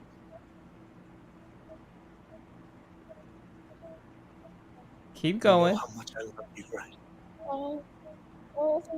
I need that money. I really do. I need that money to pay my bills, the electric bill. Thank you, Big Swag for Life, man. I appreciate the super chat, man. Put the kid in the vehicle. Stay with her. Right. She's too valuable to escape. She's worth lots of money. That's fucked up. Yeah. So what's going on there, man? Let's talk about that. How does that when you see that? When you see that, how does that make you feel? What are you thinking? Do you regret saying that? Is that edgy humor? This is first of all, I have an honest question for you guys. You've now seen it. I don't know if Adam has ever seen that clip before. Okay. No, I haven't. The first time? Okay. What do you think the joke was there? I'm just curious. What do you think I was trying to joke about? That you're selling that girl to the slave trade? I need that money. Okay. That's what it sounded like, and that's pretty fucked up. Okay. Now, from what reference do you think? How can I say this? Okay, I'll approach it from the detractor perspective. Okay, from the detractor perspective. No, I want to hear your perspective of what you meant. Right? Okay, Yeah. we'll do both. It's We'll do it's both. pretty obvious what the detractors mean. Like for me, that would have put me on the detractor side because it sounds like you were making a joke about selling that little girl to the slave trade. How is it not that? Like, what did you mean? Oh no, that that's absolutely that's the joke. But there's a difference between saying that's okay and it's funny or the ridiculousness of the situation. See, you just saw that clip completely out of context, correct? You don't know what's going on in the game right there. Okay, well, explain the context then. That sheriff is a corrupt sheriff. He is actually orchestrating a situation to try to murder people inside a building to protect his secrets. He's like a dark guy who controls the whole town, and no one knows this. Everyone thinks the sheriff's a squeaky clean guy. So this is being revealed throughout the plot of the game. He's a scumbag, right? So the joke is this guy's such a scumbag. He's saying to the dad, I'm going to save your daughter. Give me your daughter. Let's take him in and rescue her. But in reality, he's such a scumbag, he'd probably do something like that. He'd probably, traffic people. That's the joke. Now, is it a joke that's acceptable by today's standards? By 80% of people, probably not. I agree with you. Do you think that's a joke? Like, do you think that's a joke acceptable by any standards? I don't. Even a decade ago, 2 decades. So his excuse is the cop is a bad person, so that's why I need to be a racist on stream. That's his answer. I give credit to the other guy, not Craig, the other guy, for actually following up on this. So he gets points for that. Decades ago, 3 decades ago. And it's like I just want to hear your thoughts on that because I think there's edgy content, then there's inappropriate content, and we've all been guilty of edgy content before, So I think it's dark humor. It's definitely skirting the risque. Okay, not to say that I've heard much worse, obviously, from other people, but that doesn't make it okay for me to do it. I know that. And there's especially with what's following you around your reputation, right? Do you think that if the light truly went off in your head to say like I got to change, don't you think it would be like, well, maybe I should bite my tongue on this one? I may be thinking it, but how about I bite my tongue on this? Yes, I 100% agree with you, and it's a working process. It's something that has to happen naturally over time. It's not something that can be a switch that's Okay. I want to stop here real quick. So he admitted what he just did was wrong. He never apologized. Remember, he spent several weeks saying it was dark humor, the detractors are idiots, everyone is an idiot. He banned people in his chat for even making a comment or whatever on it. Remember that? But yet now he's on this interview. He's trying to be Mr. Nice Guy, and he's agreeing that yes, what he said was inappropriate. Get the fuck out of here. flipped because, again, I was someone who's done this for 15 years back in the day. That's what people came to watch. That's the content they wanted from me. That's what got me popular on YouTube. That kind of ridiculous, unacceptable, over-the-top, dark humor joke, okay? Today, it's not acceptable. I know that. But the thing is, those jokes still click in my head. I absolutely should have not done that joke. I will tell you that right now, 1,000,000%. But it's a working process. And here's where you have to have some kind of an air of fair. I'm sorry, but I'm getting not annoyed. I'm getting what's the word? Triggered. I'm getting triggered here. So what he's saying right here, everybody can clearly hear and say that yes, I shouldn't say those things because they're not acceptable. The country, the world, it's not acceptable, so I shouldn't say it. He's not saying, you know what, that's inappropriate for anyone to say. I should not think that. I should not say that. I need to change internally. It's like saying, okay, well, I'm no longer going to beat my wife because I don't want to get arrested. It's not the fact that you beat your wife that's bothering you. It's the fact that you don't want to get arrested for beating your wife. So you won't beat your wife anymore just because you don't want to go to jail. Not because because you say to yourself, man, I'm a douchebag. I should never touch a woman. I should never do that. That's inappropriate. No, it's because it's not fucking acceptable. Fairness, or at least you have to see the big picture. All right. I've been doing this for 15 years. I've been doing it full time for a job since 2011. I do it 6 days a week full time. 6 days a week I'm here full time streaming. I have over 100,000 videos on the internet. Okay, people will always find something that moment of weakness, that stupid thing that I said. And I know, stupid Phil. Why the hell did I make that joke? But once it's out there, it's out there. And all you can do is apologize for it, say you're going to do better and try not to do it, and move on. You now, still there's haven't a reason apologized for the why I'm slave on the trade show joke. today. Okay? This is what, March 16, 2023. And you had to show a clip, one random clip from last summer. You didn't show something I did in the last week, the last month. You showed something from the one moment of weakness. Whenever I do something stupid on the internet, it gets hyper analyzed, looked in with a microscope and blown away. This is what Dark Side Phil is. Have you watched the last 5 years of content I've put out? There's probably, okay, yes, I'm a human. I make errors. Absolutely. And I'm stupid and I do dumb stuff when I get over emotional.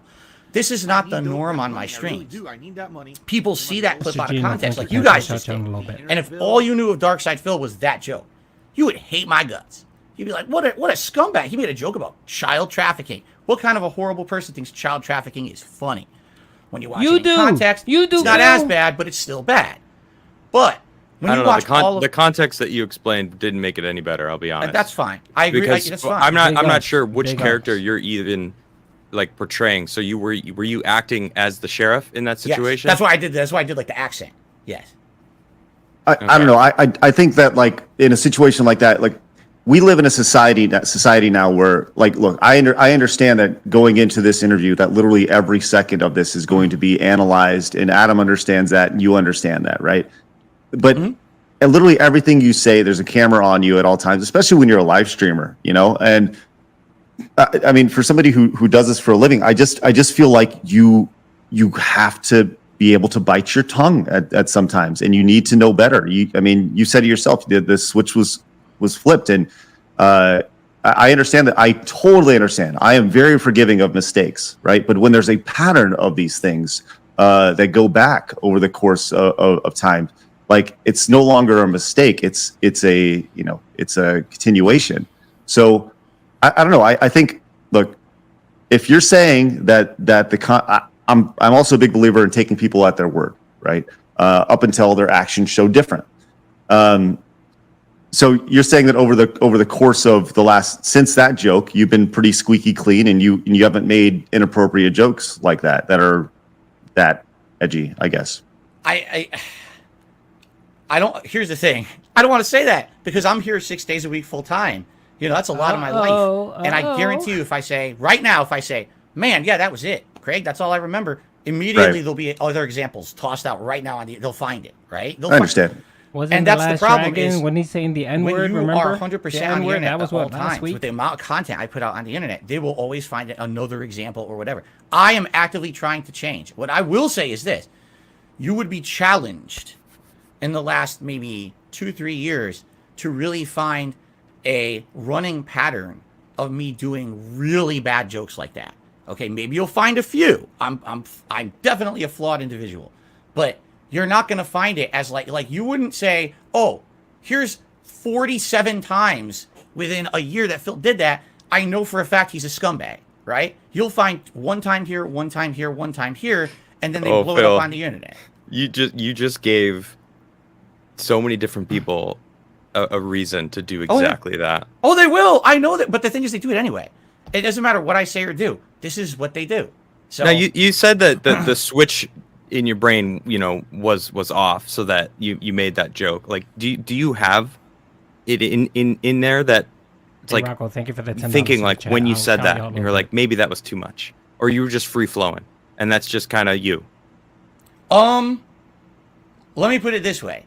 If I'm streaming and a joke pops into my head and I feel, oh man, that's probably too much, today I usually will not say it. Usually. It would be maybe an extenuating circumstance or just for a second, a momentary lapse. I feel like what that was, like Breezy, thanks was for a the momentary $2 lapse tip, man. because I'll shout you I've out done in a it for little so long. I get this weird observational humor in my head.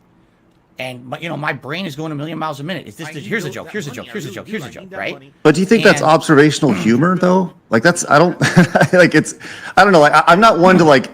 There are people who make like there are comedians who make jokes and they're edgy and such like that. I guess. Do you fancy yourself as a comedian? Like because you're telling us that people come to your streams to watch you, rage react to streams and I can't wait for him to start talking about the weight things like that and the begging. I don't necessarily, and I don't know. I'm asking Thank you for this. And I think this is probably a better question for your fans. Are they coming to watch for those edgy jokes, or are they coming to watch you rage? Because I don't know, man. It doesn't fit. You know, that's I a agree really. with you. I agree. I actually agree with you today. I should not have made that joke. I know that. That today, you're 100% correct. 15 years ago, even 10 years ago, it was a different climate on YouTube, and people were looking for that. That's who I was, and now I'm so not. This was last year, you said? That was probably summer of last year. Yeah. So, because it just feels like a big leap from going from a sheriff who is like trying to kill people to seeing a little black girl and thinking a slave trade. You know what I mean? now you said it. Now you said it. See what? You said black girl. It was on that's screen. Correct. That's correct. And herein lies the problem. What? I didn't think that. In my mind, it doesn't matter. It doesn't you're matter. You're right. I agree with you. But in my mind, I didn't even see that. I didn't think that. That's Okay. The joke was, this is a scumbag sheriff. He's literally lying to everyone. If he's going to traffic someone for profit, I wouldn't be. Okay. So Phil is saying that regardless of whether the child was black, white, yeah, because there's tons of white girls that get sold off in the slave trade. The modern slave trade, but not the modern, but the regular slave trade. So Phil's saying he did not look at this child's complexion before he made this joke. That is what he's saying. That is why he could have said 1,000 other jokes if he wasn't looking at this child's face, her color of her skin. He would have said a bunch of different other jokes. But he chose to use the words slave trade because this child's complexion was black. Be shocked. It wasn't, she's a black girl going to the slave trade. And that's stupid of me. Why the hell did I not make that connection in my head? Because I'm stupid. Okay. I admit that. I'm dumb. I don't know if I believe that. You don't have to. That's fine. Okay. You don't have to believe me. I can't make you believe me. I didn't think of it at one moment. Did I ever think, oh, she's a black girl, make a slavery joke? Absolutely not. It was about child trafficking, essentially, and that this guy would have probably done that because he's such a piece of garbage. Okay.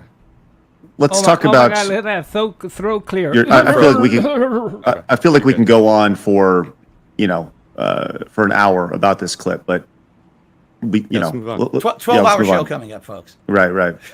Let's talk about this. Off. Look at him. So it seems like your biggest detractors Oh my God, the XY are actors. some of your earliest fans. They were fans who have turned into detractors. Why do you think that is? So, this might be a long answer. My fans will know it. But, again, I've been doing this for 15 years. My first 5 years that I did it, all right, I had absolutely no effort to make it professional at all. I was being a jackass on camera, okay? And I didn't even have direct capture. For 5 years, I was having a camera pointed at my TV. Everything looked like junk, okay? But it was a joke. It was like, I don't care. I'm just some normal guy filming games. I'm terrible at them. I make risque jokes. I'm swearing at them. That was the shtick. That's what everyone liked back then. And then, basically what happened was after doing it for about 4 to 5 years, someone made a video. And the video was called, This Is How You Don't Play Metal Gear Solid 2. And this was a playthrough I had done of Metal Gear Solid 2, where I did my usual shtick. And my usual shtick is, oh, I suck at the game. Am it my fault that I suck at the game? Of course not. It's the game's fault. It's Hideo Kojima's fault. So I blame him. I insult him massively during the playthrough. I'm just raging at this game constantly. My viewership loved it. But someone made a parody video essentially taking out the moments of me doing that. Taking out all gameplay moments that would have been considered good or fun or entertaining and only focusing on basically the cringeworthy moments. They made this montage and it blew up with popularity on the internet. Okay. And essentially what happened was all of my shortcomings as a content creator for 5 years, these things that people liked now became, oh, Phil is not like his contemporaries. He's not putting effort into his content. He's just a jackass. Look at him. He's a joke. So now let's make fun of him. And what ended up happening was people would take every playthrough I did moving forward and make a This Is How You Don't Play video about it. And my fan base turned on me. AJ, wherever you Admittedly, if you would like, I'm not going to go into a giant explanation. So your fan base turned on you because of what a video that somebody else did highlighting, that doesn't make sense, Phil. Did you get bitter when that happened? Because when I hear, oh my God, yes. So do you think that bitterness changed the way that you were a content creator? Did you like add that into your shtick, as you say? I don't think so. I think what happened was I reacted so bitterly to it. In hindsight, today I look at it and I'm like, that was an opportunity. I could have taken that and run with it. I could have done my own, or I could have highlighted those and laughed at them. But instead, again, it was a different climate. Today, everyone who makes content has all these methods of making a living, correct? We have Patreon, we have crowdfunding on our streams. That didn't exist back then. Back then, I was someone who had a full-time job, and the job was putting videos on the internet with monetization on them. That was my only So this revenue was stream. after 2011 when you Facts. lost your job. Oh, correct. Yes, I lost my job in late 2010. I was doing YouTube for a living for about 2 years when the This Is How You Don't Play movement started picking up. And basically, the way I saw it, and this is, now I know this is stupid, I thought people are stealing my content, man. If someone takes my content without my permission, edits it together, and only shows the worst of me, that's going to highlight myself and my business in a very negative light. That's going to make me look like crap. And instead of people laughing with me, now they're going to laugh at me. And therefore, that's theft. I outright said this in my video. You stole my content without my permission. How dare you? This is bad. This, today I realized how dumb that was. It's many years later. And let's be honest, the bubble was going to burst on ad revenue on YouTube one day anyway. I don't think that was ever going to last forever, but I was an idiot. I thought I actually went 1,000,000% bitter against it. Thank you very much for and the when that 50 happened, tip. I people saw appreciate that it. change in attitude of me. Wow, Phil used to totally just not care about anything. Now all of a sudden he's always bitter about people joking about him and stuff. And that just goaded them on to do it more and more. Well, And now- that's what you just said right there. So you're admitting that you added this bitterness, but initially, like 2 minutes ago, you said that's when they turned on you. Before admitting that you actually were getting bitter. So don't you think that like that kind of correlates? Like maybe it was that moment when you didn't own up to the fact that people were making fun of you, being this king of hate guy, now going to, they're stealing my shit, I'm fucking pissed about it, what the fuck? And now everyone's like, well, who the fuck is this guy? You got to own it. If you don't own it, then like why then you're just a joke. So it felt like you just kind of like let that run your ship that you were sailing. Correct. I have nothing I could say to counter that in any defensive manner. It's a mistake I made.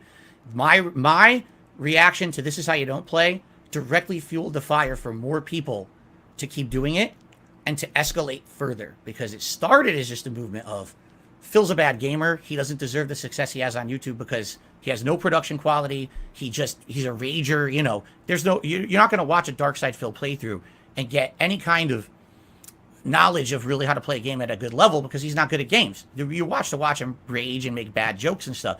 But it became, instead of watching his raw content to reward him with ad revenue, watch the This Is How You Don't Play video so he doesn't get paid for it and just make fun of him instead.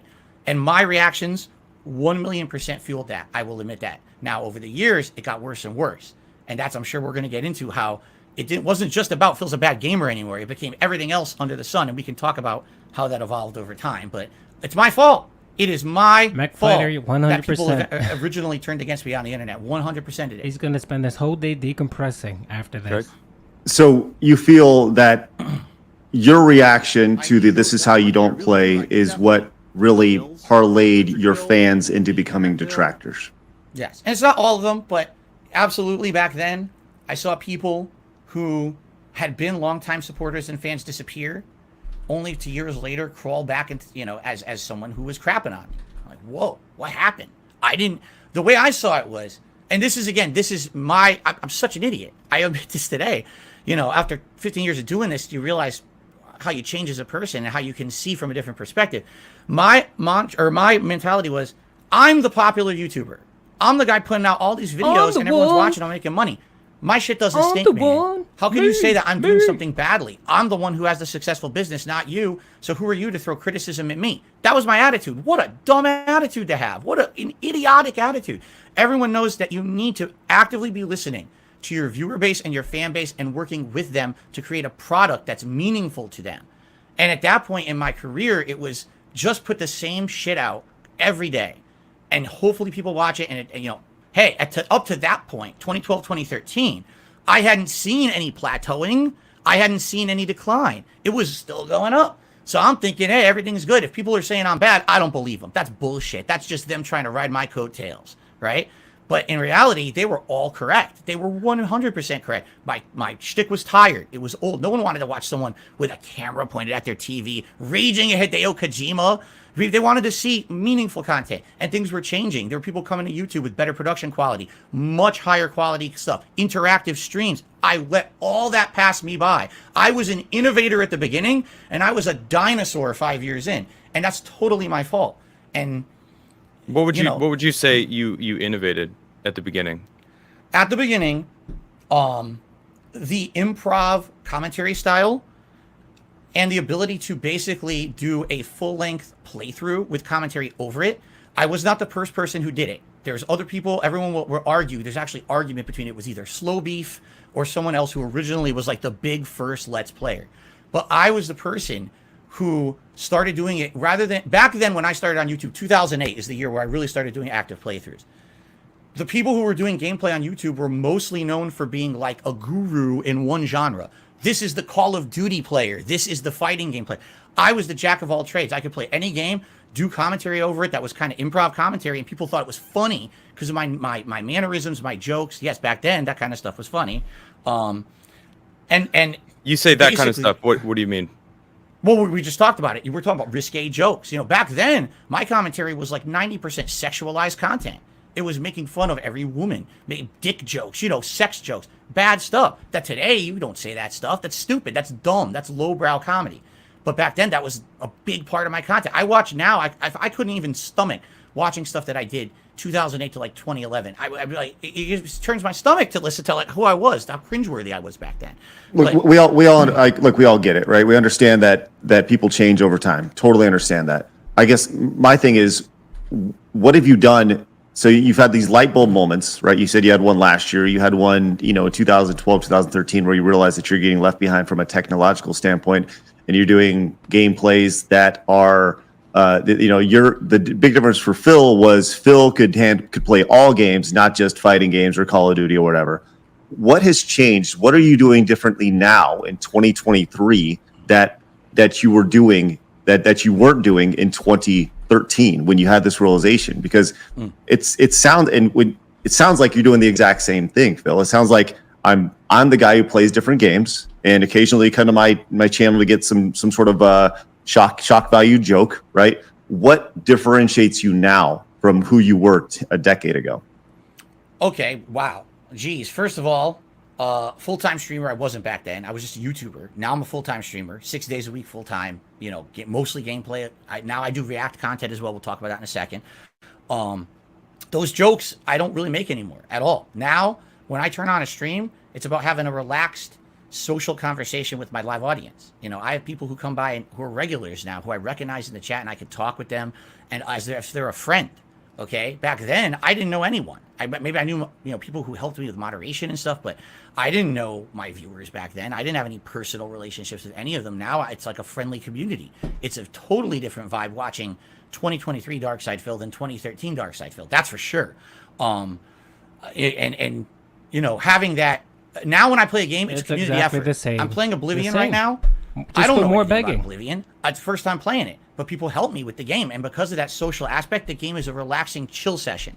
There was no way I could have done a chill session in 2013. That wasn't what I was. I was a raged, risque commentary kind of guy. Today, that's all gone mostly. Now, yes, there are moments of rage. I'm playing Wolong. There's definitely moments of rage that come back, but for the most part, watch a stream today versus all the things that people say that I am, and you'd be like, I don't get it. I get this all the time. Someone will come by a stream of mine, and at the end of the stream, they'll say, Phil, just so you know, this is the first stream of yours I ever watched. I've heard all these things about you.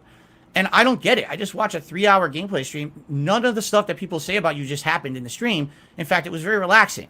So what just happened? I'm like, they highlight the moments that are the shortcomings. That's what they do today. Or they reference 2013 Dark Side Phil as if that's today and saying that's the... We highlight the rage, the racism, the begging. That's what we highlight, Phil. So, and that's most of your content. That's most of your content, Phil. All right. Content I put out today, it's not. It's just definitely not. I have a whole new channel where now I'm doing React style content, which again, I used to be an idiot. I hate React content. Reacting, that's lowbrow, that's minimum effort. And people are like, Phil, people are interested in your thoughts. They just want to hear you react to random stuff from the internet. They want to hear you talk about a new stuff. Why would you think that's bad? And then I went, you know what? Let me give it a shot. I started doing React content. People love it. So that's on me for years being an idiot and saying dumb shit on the internet. And now I try it and it works. And it's more relaxing and it's fun. It's interactive with my audience. That's the difference. Is that I've now become a more laid back guy. I want to put out meaningful content for my people every day. There's a difference between I did one rage inducing thing, everyone laughed at it and talked about it, versus, wow, I just put out a 4-hour stream and people told me that they were able to separate from their daily lives and relax with me and have a good time. That's more meaningful to me than getting one rise out of a stupid joke. What is what's a day like look for you? Like when you wake up, what is your average day like? Walk me through a day of Phil. 10 o'clock wake like up. when you from the time you wake up to the time you go to sleep. Don't shower. Usually I don't wake up. Usually my cat wakes me up. And I get out of bed and get you ready for the day. Just like a normal person. Shower or eat breakfast, have a coffee, do chores around the house quick. Depends on the day, because some days my wife's at work, some days she's not. Jump into the office here. So I time wise, I probably get up between 8 9 a.m. every day. That's I get to the office usually between 10:30 a.m. I'm setting up for my stream for the day. I'm reading news off of Twitter to try to have news stories for everyone to talk about on my podcast, which I do every day. My stream usually goes on by 10:45 a.m. my time. We do a little bit of pre-stream, get some people on the stream for about 15-20 minutes, play some music or whatever. And then I do what I call the Level 1 podcast. This is about an hour to an hour and a half long show where it's just discussion. And it could be a wide variety of topics, whether it's my gaming schedule. I hope they press his fool on this, because we all know he doesn't get up till 10 o'clock in the morning, and he actually bitches and complains when he has to get up earlier than 10 o'clock. Doodlefed, thank you for this $20 super chat. I'm dying at the fact that he went to bed early, slowed up on the gym last night, and he probably took an antihistamine, so he probably took some Claritin. He OD'd on it so that he wouldn't snort. Notice no snorts whatsoever, and he's not complaining about, getting an ear infection with the headphone. For the next week, whether it's special events coming up, getting feedback from my viewers on how you like the things I'm currently doing, news stories, all kinds of stuff. This is something I just started about a year to a year and a half ago that I didn't used to do, and I realized this is meaningful that I should be doing in my content. So I do the podcast. Usually the podcast ends around 12:30ish Pacific time. Maybe take another few minutes break, then we start with gameplay. So we'll do about a 3 to 4 hour gameplay stream.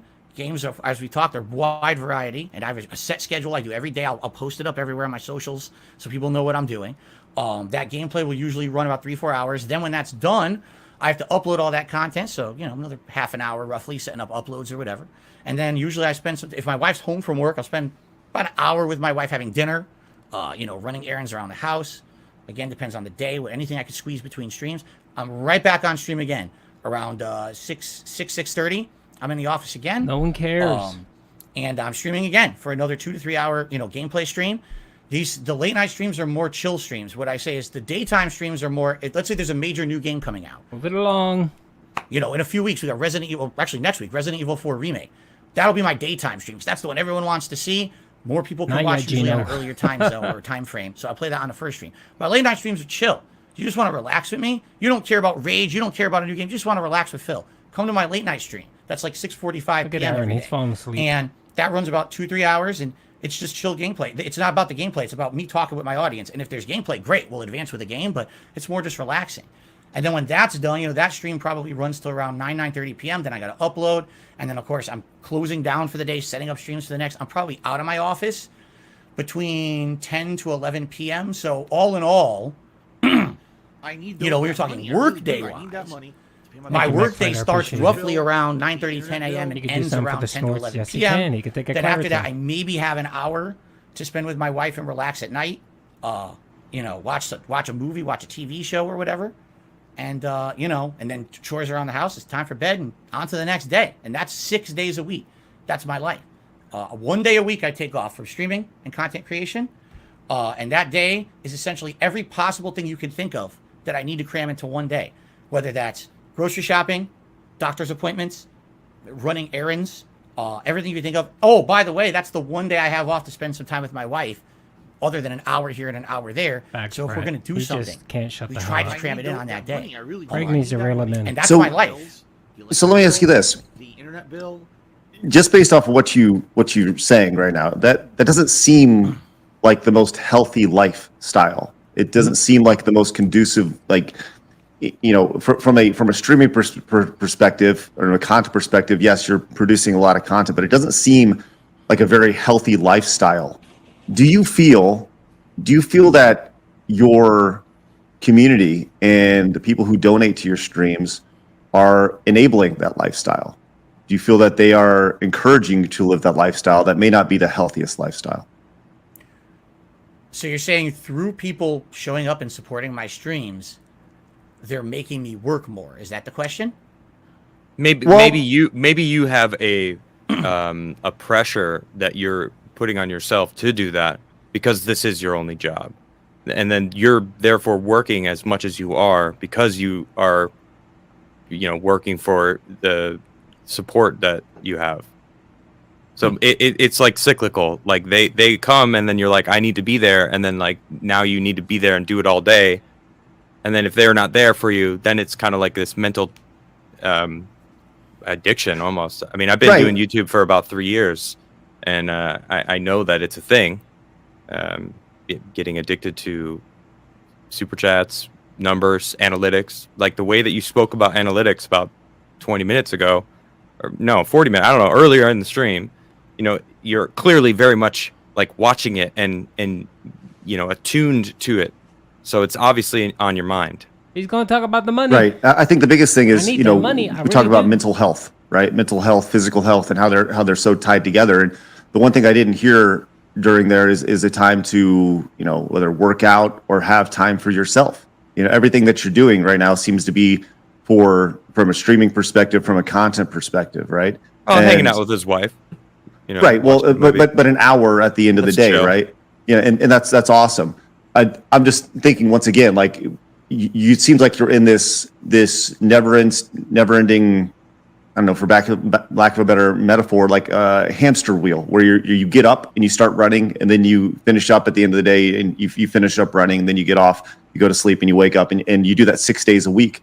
And I understand we all have our hamster wheels in our rotations and our schedules and the way we do things, but it just appears that just from the outside looking in that if you weren't making the money that you were making, you probably wouldn't live that lifestyle. Okay, fair enough. I've talked about this many times over the last several years with my viewers. They say, what would you change if you could improve anything about your life? Let's What get would the you do? violin going, folks. And the answer would be somehow We to need take financial Skyrim. Hold pressure on a off of second. me so I could spend more time with my wife. We've been married since 2019. We never went on a honeymoon. We haven't been on a trip since we got married. Skyrim incoming. We can't afford it, you know, and I'm sure stuff will come up. Yeah, I went through a bankruptcy because of really bad choices in my past and Crying emojis in the chat. Crying emojis. Get some crying emojis in the chat for our boy Phil. Oh my lord! In tandem with that ruined a lot of stuff for me. Since the bankruptcy went through, I can't take this I shit have no not more, been man. able to fully recover because of it's always something else, and I'm tired of it. I really am. I'm looking. Where's the light at the end of the tunnel? So I can have an extra day off with my wife once a week, which I think I deserve and she deserves. But every time, and again, I want to make something very clear here. Oh my lord. I am not trying to put myself out as a victim. All right. Lie. The reason that a lot of the things that happened to me over the years is because of me. I know that. I'm a flawed human. I'm sorry for some of the horrible things I've said and done over the years. I've publicly apologized. That's why a lot of people hate me. But every time that it looks like things are getting better, these people will do something horrible to me or my family that ruins financially things for me. This has happened several times over the last few years. It was 2 years ago. All right. There was a light at the end of the tunnel. I was still on Twitch. This was when I was full-time YouTube streamer. I was a Twitch streamer. I've been streaming on Twitch for 4.5 years. I built up my viewership and my subs on Twitch were at like 900 subs a month. Things were going good. I said publicly to my audience, guys, this is great. You know, the bankruptcy went through last year. That's not great, but that took a lot of financial burden off of me. If things keep going how they're going, I see a light. I'll be able to improve my business. I'll be able to maybe take time off, spend time with my wife, reduce the amount I stream. This will be outstanding. What happened? My trolls took the King of Hate mantra, which we just discussed earlier, and they got me kicked out of the Twitch partner program because of it. Now, I've been with the Twitch partner program for 4.5 years. Twitch had no issue with me. Twitch, knowing who I was in my past, the kind of content that I put out and everything, willingly took me under their partner program. They signed me up for promotional opportunities. They had me promoting different things on their streams and stuff. And then they actually campaigned to get me kicked off of Twitch, and they did. So I'm not kicked off of Twitch, but I can't make money on Twitch anymore. What did they do? What do you feel that they did to you to get you removed off Twitch specifically? They organized a campaign. They did it, and the thing is, these people are so everything they do, they try to do publicly, so that way they can get a laugh out of it, or at least get credit for it. So there was an organized movement against me, where what they were going to do was say that 2021 Phil, because that's the year this happened, is the same as 2009, 2010 Phil. They took out of context clips. They took those bad jokes from back then, which I already out of context. Publicly apologized for. And I don't do that kind of stuff regularly anymore, okay? I've grown from that. Well, I just saw a bad clip from a year ago, so that's pretty recent. Correct. That's correct. And again, I'm totally fallible. I make mistakes from time to time, okay? But for the most part, that's not me anymore. You can watch I know, but what you just said was just disproven because you had just made it that same kind of racy joke. I'm not trying to like make it a big deal, but I'm just pointing out that what they were saying is 2021 Phil is the same as before. When you just told me in 2022 you made a joke, so this was after they'd said this, and you're making the same kind of like inappropriate jokes that you were back then. Correct. So it's kind of they're right. Are they right or are they wrong? I mean, they're right in saying that I still make mistakes and I'm a flawed human. They're wrong in saying this is who Phil is all the time. This is his content, because that's what got this happening. And by the way, it wasn't just the Twitch partner program. They basically did this exact same thing to all these different business relationships that I had. They said he's the King of Hate. He has a website called thekingofhate.com. Here's a bunch of bigoted, racist, sexist. Wait, I thought he was in a show. Wasn't if I remember correctly, didn't DSP say he is not a shill? He doesn't shill for anyone. He doesn't want sponsorships. He doesn't care how many pork rolls Rage Shadow Legends throws at him to be a sponsor. He's gonna say no because he's just real. He's a real dude. He's a real dude who speaks his mind and says racist things. Horrible jokes he's made over the years, and they compiled this into like a montage, and they basically had hundreds, if not more, people pummel these businesses with it, to the point where they said, listen, it's not that, we had Phil on our site for so long, we knew this was him, but we can't have people constantly harassing us for this, so we have to end it. That way it'll stop. They won't still keep bringing Twitch it up. tell you that? Did they say that to you? Twitch told me, here's what they told me. We launched an investigation into your history, and we found that over the years you have used, what was the word? It wasn't racial. It was harmful slurs. Hateful slurs. Harmful slurs. As if basically slurs. I'm saying really nasty racial or He's things lying. that I do not He's say. lying. I do He's not lying. say those things. I hope You'd have Adam to go back so blows him up. far I hope to see Adam me say blows him something up. like that. And it was a one-off comment that was, again, I'm sure people will bring it up what it was specifically, and we could address it individually if you want to. But the way they're portraying, we found that you said this 100 years ago. Sorry, you're gone. Like, what? I was on your site for 4.5 years making money.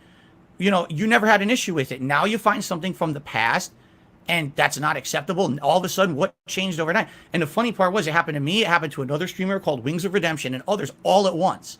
Almost as if Twitch was having a culture shift, where they decided they wanted Hateful problematic slurs in the people chat, off the Pins. site. Hateful slurs. They Well, wanted them, that is true. I mean, that happened to plenty of people.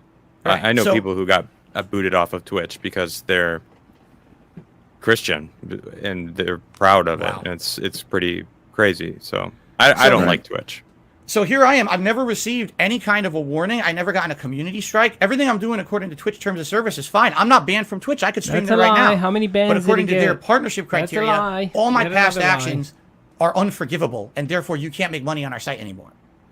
Did So you go what to them and bring them, did you explain to them this comment was made? Have you had any sort of discourse with Twitch to kind of explain these things? Because if you're saying that these comments were made a decade ago, 5 years ago, 7 years ago, whatever, and culture was different or whatever it is you want to say, have you had that opportunity to speak with Twitch about these things? And if you did, do you feel, well, no, we'll start there.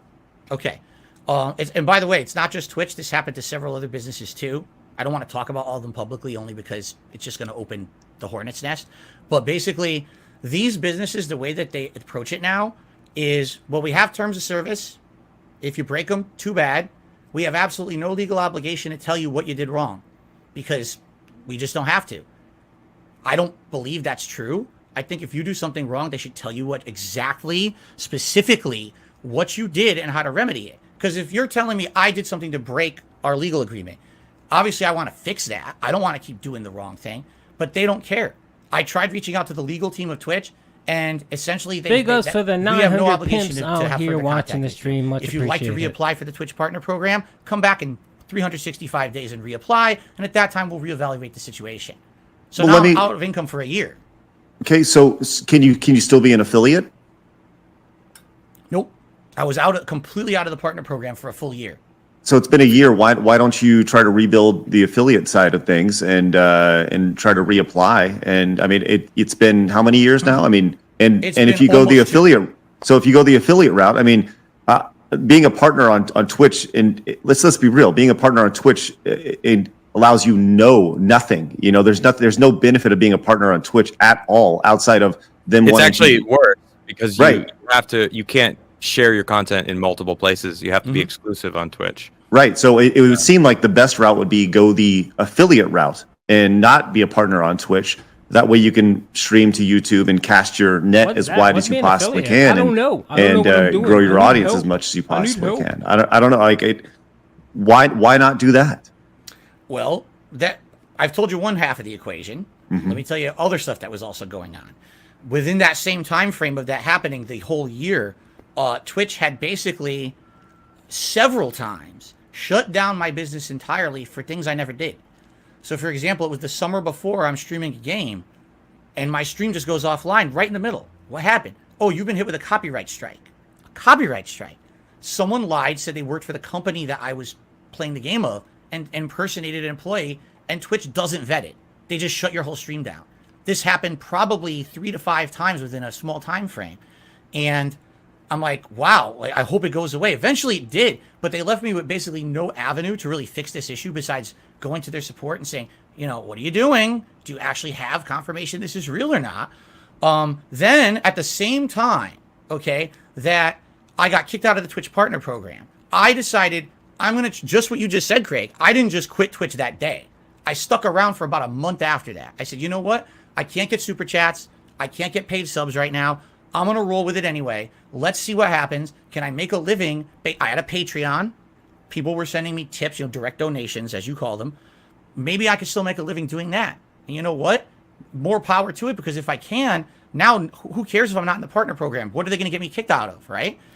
As I'm streaming, I get shut down again. What? Oh, you said a racist term. No, I didn't. What? And then I repeal it. What did they say you said? What did they say that you said? I believe it was the N-word, but I don't know because they don't say that in the log that they submit. They just say, oh, you were caught saying a racist term. Did you say the N-word? Oh, no. I was playing Returnal, and when I was playing it, I was in the middle of saying something, and then like an enemy attacked me, and it was like a jumble of words that just happened to maybe sound like that. If you were not listening in context, you might say, oh, my God, I heard it out of context. It sounds like he said it. But it was actually like me getting tongue-twisted. And it could happen to anyone. And then they mass submitted, my trolls mass submit that to Twitch. Oh, he said the N-word. So now I get kicked off of Twitch temporarily. My whole stream gets shut down. It took about a day. I got brought back, but it's like, at one point, when am I going to realize this business is not being professional? They're going to kick me out of their partner program for stuff I did 10 years ago, not give me any recourse to appeal it or stick up for myself. We don't have to do that legally. So, so now I'm out money that I was making for a living. Now you can shut down my stream at any time for something I didn't even do. And then I have to go out of my way to correct your mistake because you're an unprofessional business. And I was there for almost 5 years building a community. I had so many people who loved me being on Twitch, and I lost a lot of viewership and a lot of income moving from Twitch and coming over, becoming a full-time streamer on YouTube. YouTube is not as profitable to stream, man. There's no real discoverability over here. It's very hard to get noticed on YouTube. I lost a ton. I need those. But there's no discoverability on Twitch either. Yeah, Why do you want to even be a streamer anymore? Like, what is your reasoning? I like streaming. I understand. I love being on stage. I'm a musician as well. There's something about having an audience that I really love, and I love having an audience. They're the reason that I'm successful. He does it because it's a business. If you're struggling, that's why if he you're calls it a business. facing this, like, wouldn't it be better for your well-being and like your relationship with your wife and your family to just stop doing this for a little while, get a normal job, and just kind of take a breather? A lot of people have said that to me. My mother said that to me when I got married. She's like, look how things the 10-year are going. plan. On the internet, everyone's crapping on you, and don't you think that maybe long term things should change? And at that point, and that was around 2019, before the bankruptcy and all of that, I kind of agreed with her. I was like, yeah, look at this. I'm trying my best. No, you didn't kind of agree with her. You lied to her and said, give me money for my taxes, and I will get a job. And my mom said something really important to me. She said, you're not beholden to anyone but yourself and God. Like, as long as you're okay with who you are in the morning and that you feel that you're okay with God. And my mom's religious. I'm not, okay? But when she said that to me, it was like, she's right. Why do I have to answer to an angry mob of people every day? Why can't I just live my life like everyone else on this planet, right? But, and of course, there's always a but. A lot of things changed between 2019 and now. I love what I do now. At one point, I will openly say this, I hated what I did for a living. Around 2016, a lot of things were going really bad for me. YouTube had really started to just totally hate me. I was getting, all kinds of horrible things were happening to me behind the scenes. My personal life was falling apart as well. This is before I met my wife, by the way. And I didn't know what to do. I felt like I was trapped. I was like, I have so much debt in my name. There's no way if I quit YouTube, if I'm going to make, if I'm going to get a 9-to-5 job somewhere, I'm going to lose everything. I'm going to lose my house. I'm going to lose everything because I can't afford it. If I get a 9-to-5 job, I would never make as much money, as I do on YouTube or Twitch or whatever. So that's really what it comes down to is streaming is more profitable than getting a 9-to-5. That's 50% of it, I would say. About a 50% weight. Lie. The other half is since I became a full-time streamer in 2017 and I changed my formula. It's not just about pumping out a ton of videos a day. Instead, it's about having meaningful content with an audience that I connect with. This now, I would say, for 2017 till today, has been the absolute best time of my life, professionally and personally, because I met my wife and I have a great personal life. As little time as I get to spend with her, it's the best experience I've ever had in my life. It was a life-changing experience meeting my wife. And then becoming an interactive streamer and leaving that past behind. I have to fill dead air constantly with a stupid, risque joke and dumb commentary, and growing up and maturing. I'm 40 years old. I'm not some teenager or 20-year-old being an idiot on the internet. My audience today is not the same audience I had 15 years ago. Now, if you look at as Adam says, I'm Mr. Analytics, right? If you look at my analytics, you'll notice I get almost no teen viewers. Almost like less than 1% of my viewership are teens. It's people in their mid to late 20s, 30s, and 40s. Why? Because now you come to my content. Yes, because no one lies about their age when they create an account on YouTube. Comes out, According to YouTube, I'm 91 years old. Stuff. I love that connection I have with my fans. I really feel like my fans are in some ways, and not that I'm going to that level of personal connection, but they're kind of like my friends. They're really good acquaintances who I know, and we can chat and we can dick around every stream and have meaningful talk. I learn stuff from my audience.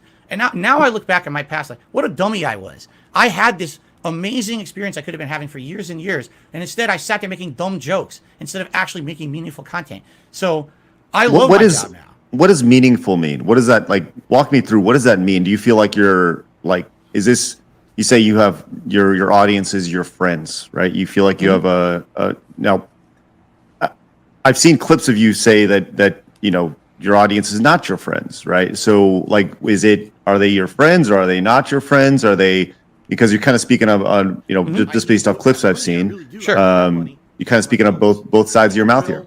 My audience are not close personal friends. I'm not going to come on stream and tell you about super important behind the scenes stuff in my life. You know what I'm saying? At the same time, I'm here 6 days a week this is my social interaction outside of my wife. They pay and the my one day a bills. week that I leave this That's what house they are. They to pay my do stuff bills. when I'm not streaming.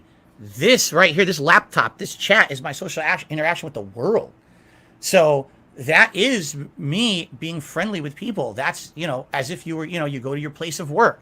Hi, how you doing? Your coworkers, right? You walk in, you hang out with them or whatever. It's kind of what it kind of feels like, a camaraderie with regulars. And, there's people who come in and out all the time, and that's the nature of the beast. But I really do feel like today it's more meaningful what I do. There's, again, back in the day, people would say, Phil, I loved your content because I got to laugh today watching you rage. Today it's like, Phil, let me tell you something.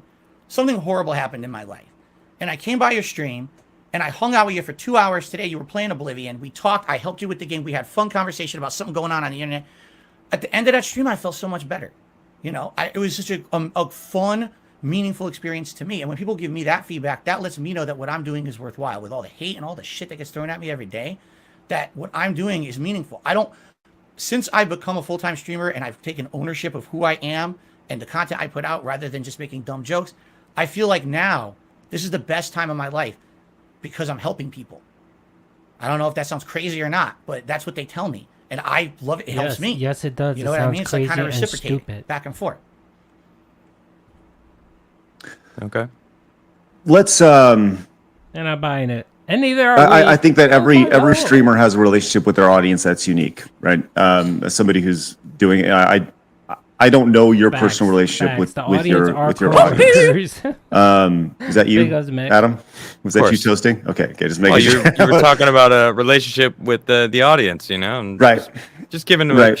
giving them a toasty. Okay, just making sure. So, but it seems my like Lord. Oh my your Lord, relationship Jim with is the a little 4.99 different super chat. when it Crying comes emojis to, for Cat. Oh my Lord, she's crying. you're very open that you are Thank you, pimp. funded by your audience, right? You've said many talk about times money. that Money. you don't want sponsors, but you started talking today about how no sponsors will touch you, right? Because of for a number of different reasons, for your reputation, right? What is it? Which one is it? Would you rather have sponsors? What's wrong with having sponsors compared to like if a sponsor is going to come and pay you $500 to talk about whatever their product is, wouldn't that be better than having to rely on crowdfunding or your audience on a day-to-day basis? Oh, it's a double-edged sword. It really is, because I could say right now, if I had a bunch of sponsors on my stream, Double-edged sword, right? absolutely would things financially be better? Would the pressure be taken off of me to earn on a stream? Yes, absolutely it would. So but do at the it. same time, and again, this is something that people will bring up that feels stubborn. I agree. All right, another rant here. This is why he doesn't want to do it, because if he has to rely on sponsorships, he is relying on those companies, which means he can't do whatever the hell he wants.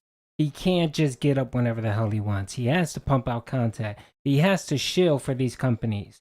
And Phil doesn't want that. He'd rather sit back and fucking beg his dents for $50 so he could put on a stupid pair of gunner glasses every single day, twice a day, and meek out his living because of his addictions and all the debt that he owes, and he's perfectly fine with that, because he doesn't have doing begging gives him he has no responsibility whatsoever. It doesn't matter. If he gets in trouble, he begs to his dents. If he owes bills, he owes a bill, he begs to his dents. If he decides I'm sick and I don't want to stream, so I'm going to come on the next day and tell my dents I can't stream for 2 days, so I need you to support as if I was streaming for 2 days, he relies on his dent, and it gives him no responsibility whatsoever. And that's the reason why, not because of the detractors, that's the reason why he doesn't want to take sponsorship. I have always, in the 15 years that I make content, always been critical of people who shill. And there's a difference between, I have a sponsor today and I shill. There is. I know that. You can watch people out there who they put out a 30-minute video and 2 minutes of the video is a plug. I think that's acceptable, right? But then there's people who they try every opportunity to monetize everything they possibly could. Every aspect of what they do is a monetization. I've seen in my React content last year, I watched someone who apparently is supposed to be doing a heartfelt message to about something going on. They're crying on stream, and on top of the stream, there's ads running. You can't turn that off for 5 seconds to do your heartfelt message to your audience, right? You mean like the time that you monetized the death of your friend T? Like that, Phil? Didn't you monetize that video? Anyway, rip T. Right? For me... But hold on, Phil, because there are times where you say, look, hey, I really need, I'm in a really tough spot now. I got this coming up. And on the same screen, you have a tip tracker. It's the same type of thing. Like you're tracking your revenue on the stream. And I don't have any problem with that. That's done by millions of streamers, but it's the idea of saying like, hey, I'm in a really tough spot right now. I really need you guys to help me out. And in your words, I'm going to be eating, lunch meat sandwiches, right? Like, what's wrong with lunch meat sandwiches sometimes? There's nothing wrong with lunch meat sandwiches. I eat them a lot. They're delicious. No, I see what you're saying. For the tip tracker, that's really there for rewarding my audience. And I know that sounds weird. I would prefer not to track tips, because if I didn't have to track tips, I wouldn't have to count all stream. I could just kind of focus on what I'm doing with my audience. But there's incentives, there's rewards that they like. They like silly things I do on stream. They've come up with ideas, not me. They come up with the idea that if I raise a certain amount on a stream, I put on a stupid hat or a vest. They donate hats and vests for me to wear on a stream to look like an idiot, and I'm okay looking like an idiot for them. I don't care. What do I'm self-deprecating. Who gives a crap? They're supporting me. It's a way to give back. No, I hear what you're saying. The difference is, all right, there's a tracker on the screen. Okay, big deal. I'm not going to sit there and talk about it constantly. If you watch a 4-hour stream I put out, yes, every once in a while, hey guys, it'd be great we can get some more support on the stream or whatever today. And then we move on, right? And I'll hit it upon it a few times during the stream. Some people say I hit upon it way too much. And I understand that. Everyone has different perspective on that. I agree that sometimes I do it too much. I'm trying to get better at that. But there's a difference between that and you could tell that a stream is being done because someone is enjoying themselves and having a passion, or someone turned on a stream. Definitely was. Thank you for the $2. I do hope he does cover the cover. There's people out there that I feel like the only reason that they're in it is there's no passion. They don't love what they're doing. It's because they saw dollar signs and they want to monetize it. That's you, Sounds Phil? like projecting right now. But Phil, you just said a few minutes ago, and I mean this with all sincerity, man. You said just a few minutes ago, the reason why you still do this is because you can make more money than a 9-to-5 job, right? And half it's of it, right. Mm-hmm. Right. So like that's a pretty big half, and I don't know, man. It doesn't seem. It seems like when you're asking your audience for money consistently. Look, Adam and I have both worked with people who like the worst thing you can do is look at your audience as a dollar, right? And yes, and this is something that I don't have a whole lot of.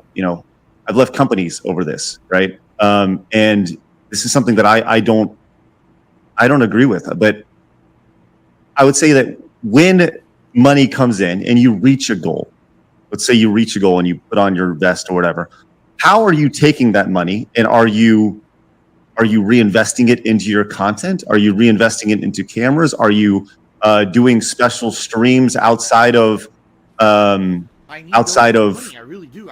just your day-to-day gameplay stuff? What value are you adding by people? I mean, I get you have to pay bills. I get it, right? What value are you adding to your audience's experience to further that meaningful relationship that you're offering? Yeah, we've had big goals. Like for example, if we hit a monthly members goal on YouTube, if we hit a sub goal on Twitch, now instead of just doing our normal routine gameplay, I do an interactive event with the viewers where we'll talk for a series of weeks. What do you guys want to see? Do you want to see a big React event? Do you want to see a special party atmosphere? We just did one a couple of weeks ago. It was a Super Bowl event. I'd never. What is a React event? What does that mean? Is it just you watching stuff or? Well, React would be, for example, let's say there's a documentary, a long form documentary out there that people really want to see me react to. It's like 2 hours, right? But for me to react to it, it's going to take like 3-4 hours. Well, that's going to take a major chunk out of my normal schedule to do. People also don't want me to get backlogged on the games that I'm playing. But you hit that event. Now we're going to do special things. This big React event, it's separate from it. A lot of times it's hyped up. We set special things around it that I normally wouldn't do. Yes, some of that money gets reinvested. I have a series. I know this sounds stupid, but my fans love this. It's called Feasting with the King. Basically, I order a meal and I eat a meal with my audience. They think it's funny because they think it's funny to see me eat. I look stupid. They say I look like I'm in pain when I eat. They like making fun of me, right? When you But- say the king, You're still using the king moniker, I see. Boom! right, the king of correct. hate. Not Well, the king of hate. That's the thing. It doesn't matter. You say the king, and you know that's what it was. So people are gonna make that connection. You're 100% correct, and the thing is, I do need to try to fully phase it out. Feasting with the King and Ask the King are two leftover shows or events that I do that have the King moniker in them that I probably should try to phase out or rename. But when you have things that have been running for so long, people actually have pushback. Like, don't change it. We love it. It's been like that for so long. Those are my true fans saying that, not my haters. You know. But you're right. You're right. I agree there. But anyway, no. Yes, I try my best to reinvest. You know, there was. How? Well, like I just said, doing something above and beyond. I'm gonna. Well, that doesn't cost any money though. You know, doing another stream, reacting. That's just Correct. making you more money. But correct. But then the ordering of a giant meal that normally I wouldn't order. You know, I'm talking ordering 2 entrees and stuff, getting DoorDash. You're talking $50-$60 out of my pocket that I normally would not spend. You know, it's not budgeted, but because we did the special event, and I know I hear what you're saying. What you're saying is, if you have these goals every day, where's the money going? Would you really like to know? Do you really want? It's not honestly. It's not that we are asking. It's that I feel like the people out there that have been supporting you, that now have turned against you because they feel you lied to them or you saw them as dollar signs, and that's all that they were to you. Yeah, it's like I feel like they want to know most. Well, then let's talk about that. Let's talk about that for a minute, right? Set it up.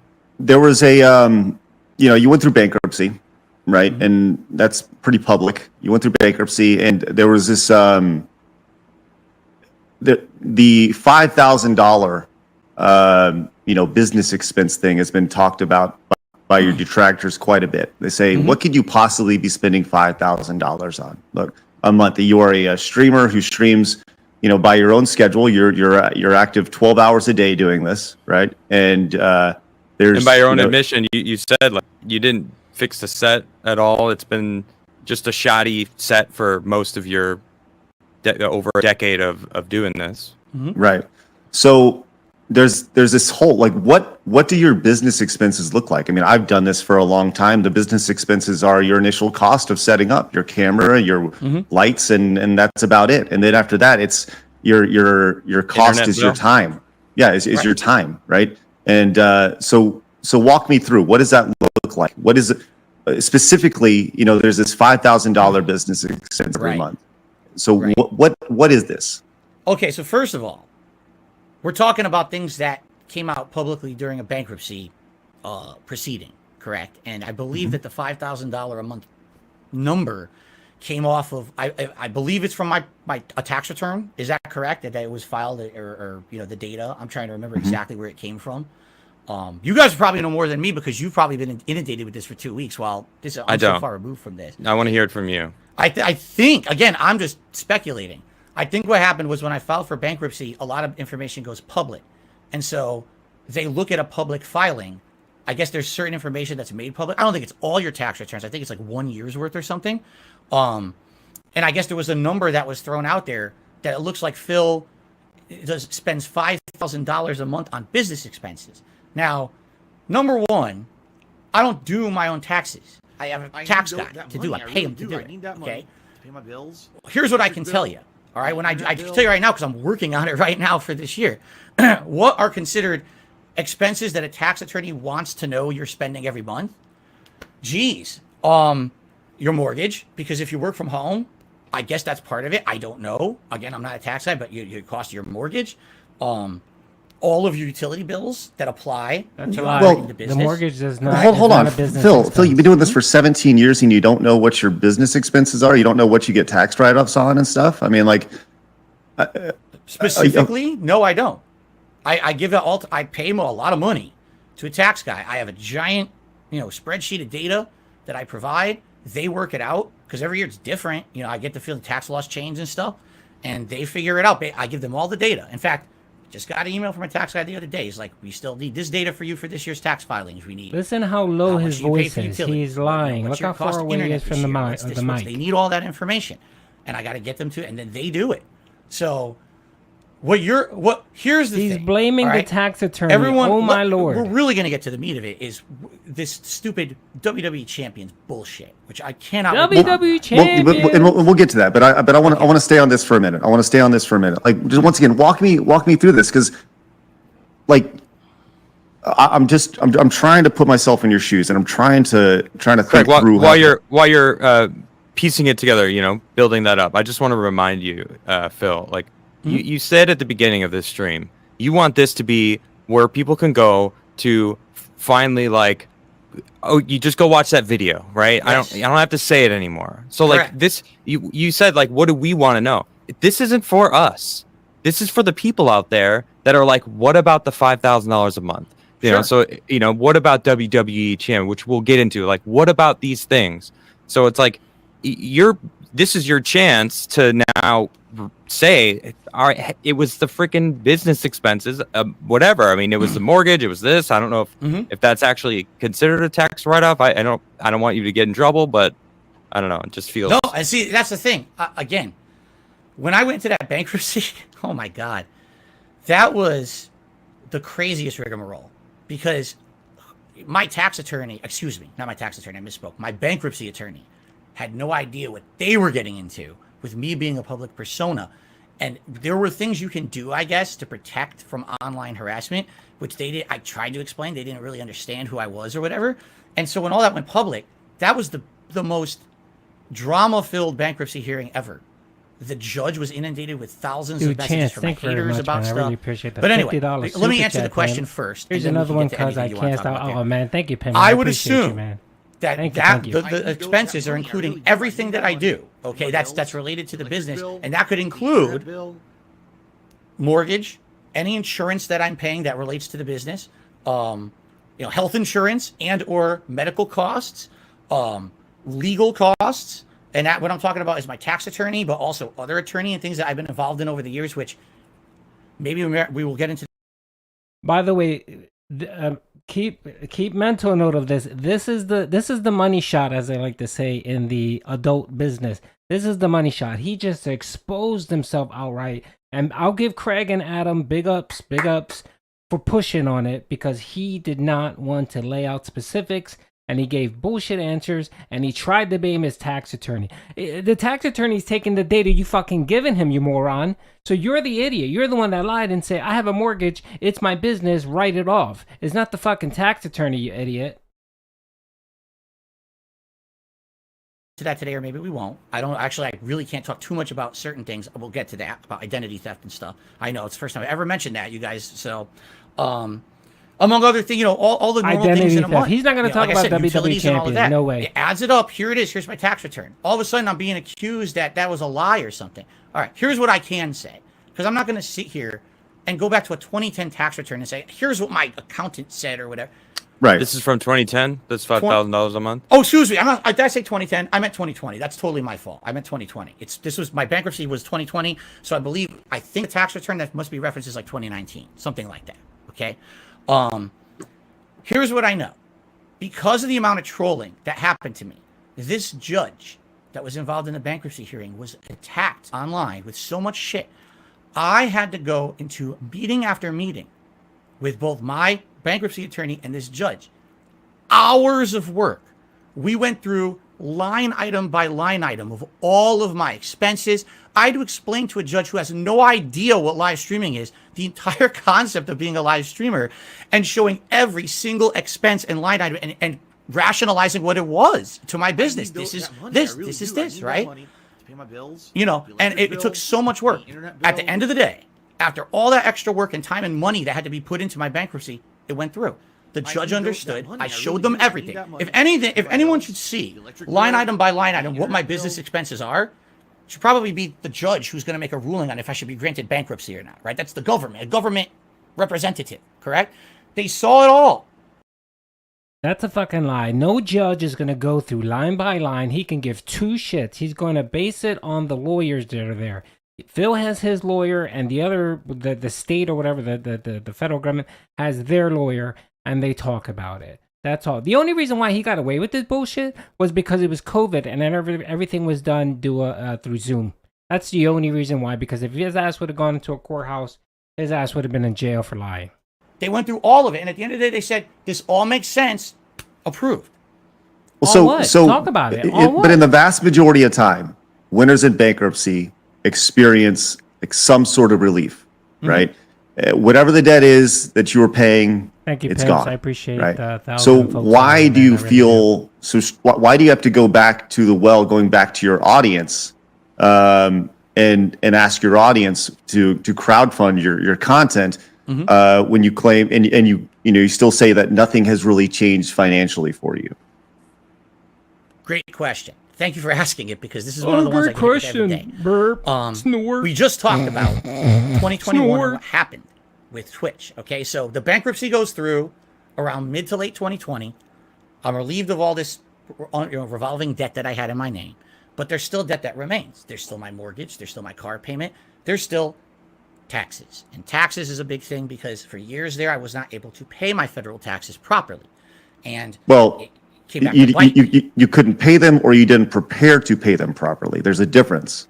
Because I thought you hold on. I thought you said that you paid a guy to do your taxes. I do, correct, to file the taxes.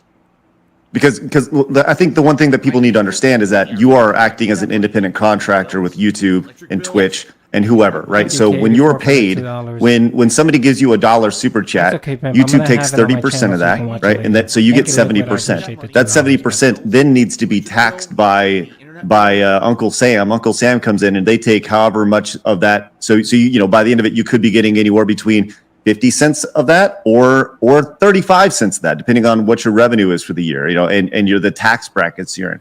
It sounds like, Phil, that you didn't necessarily plan accordingly for that, and you didn't save your money to ultimately pay.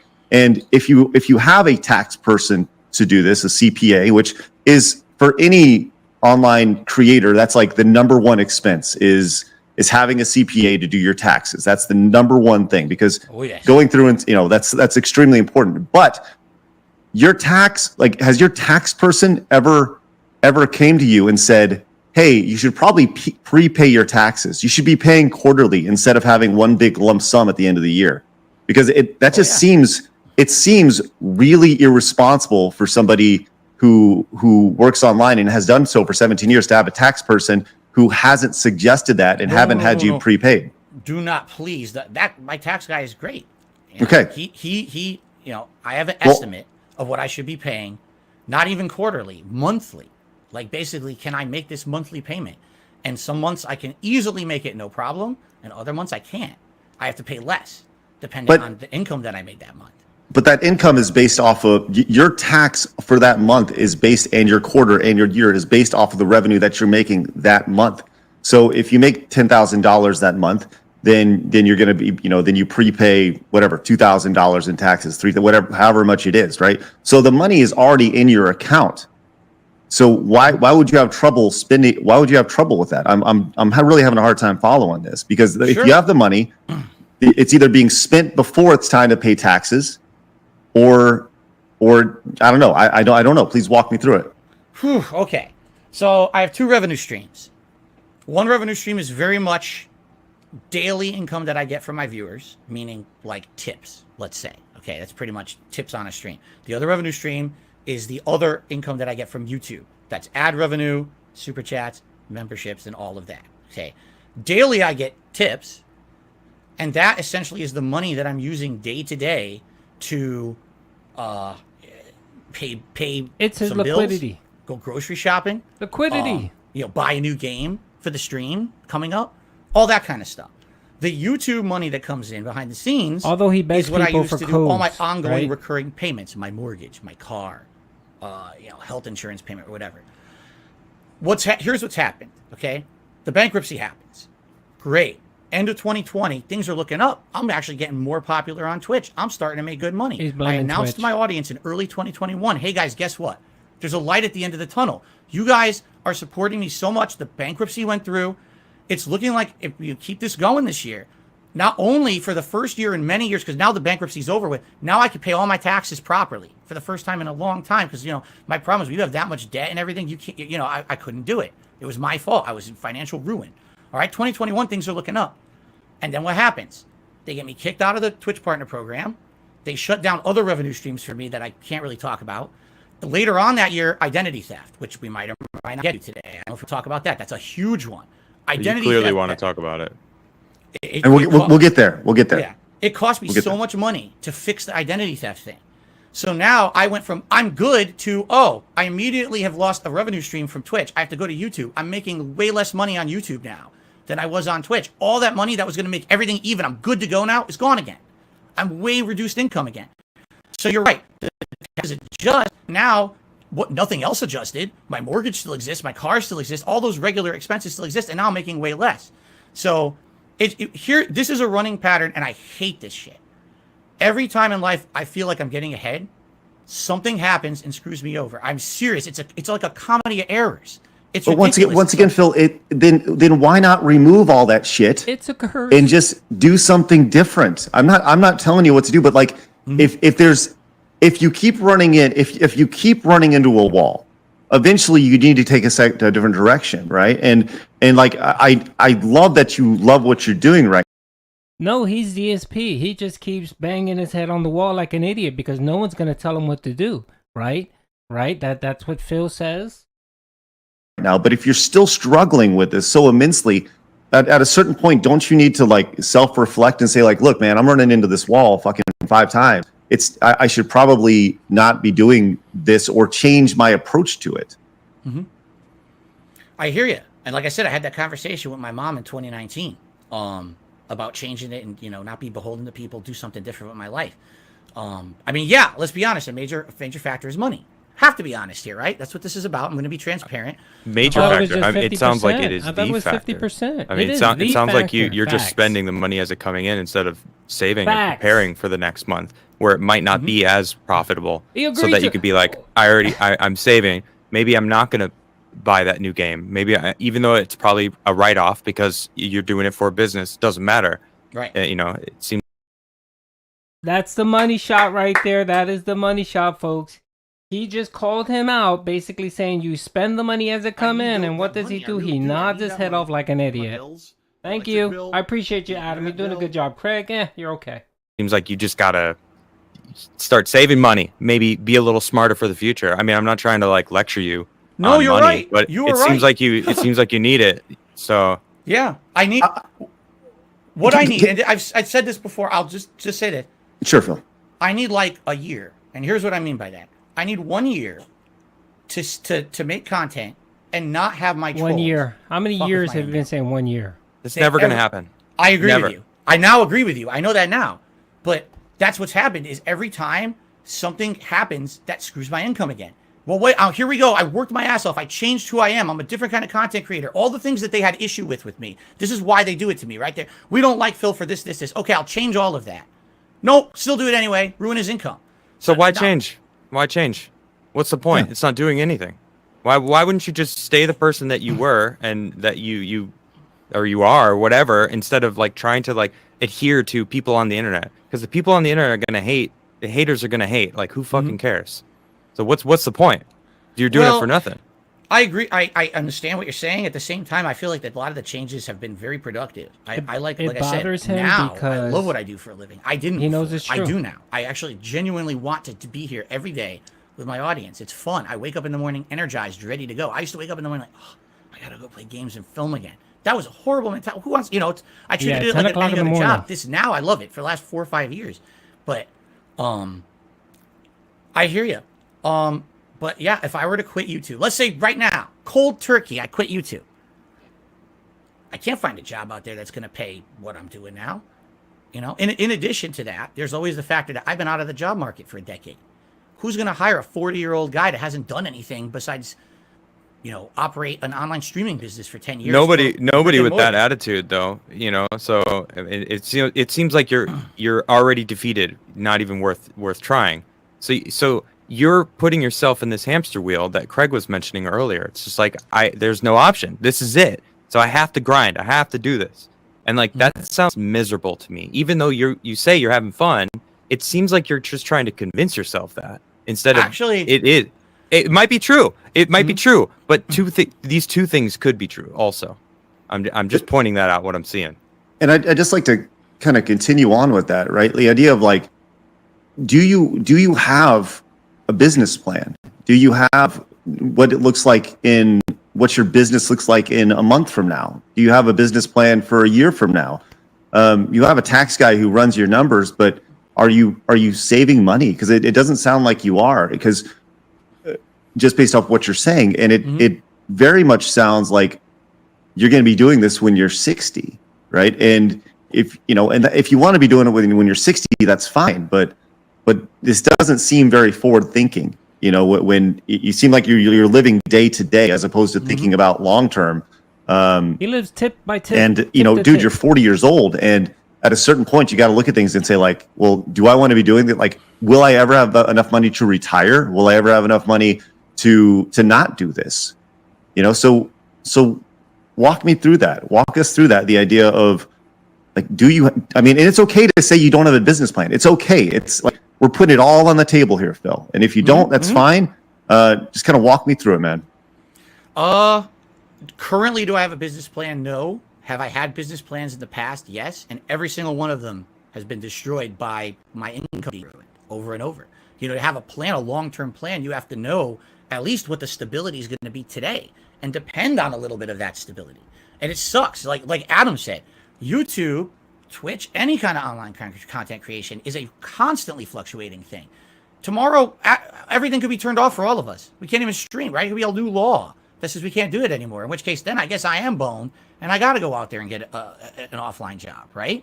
But how can I lay out a business plan when every month is different? Thank you, MacFighter. When it looks like there's consistency to my life. Oh, here's what I'm making every month. That's exactly what was happening in 2021. I get that vibe. There was a series of months, like the first 3 months and 4 months of the year. Things were going great. I had a business plan. Here's what I want to do. Let's do this for a certain amount of years.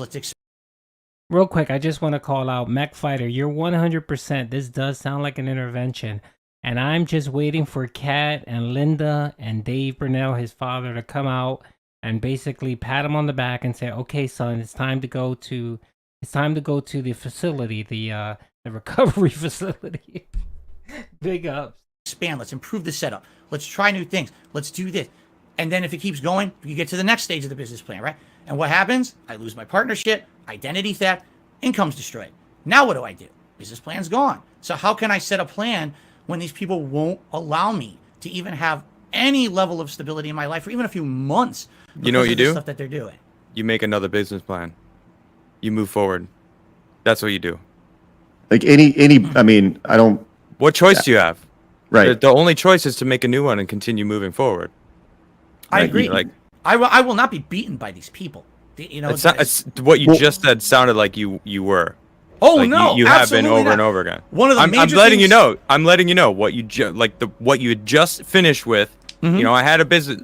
He asked what your business plan is. He was like, I had a business plan, but they kept shitting all over it. Like that was your response instead of this is my business plan, right? You don't have a future vision.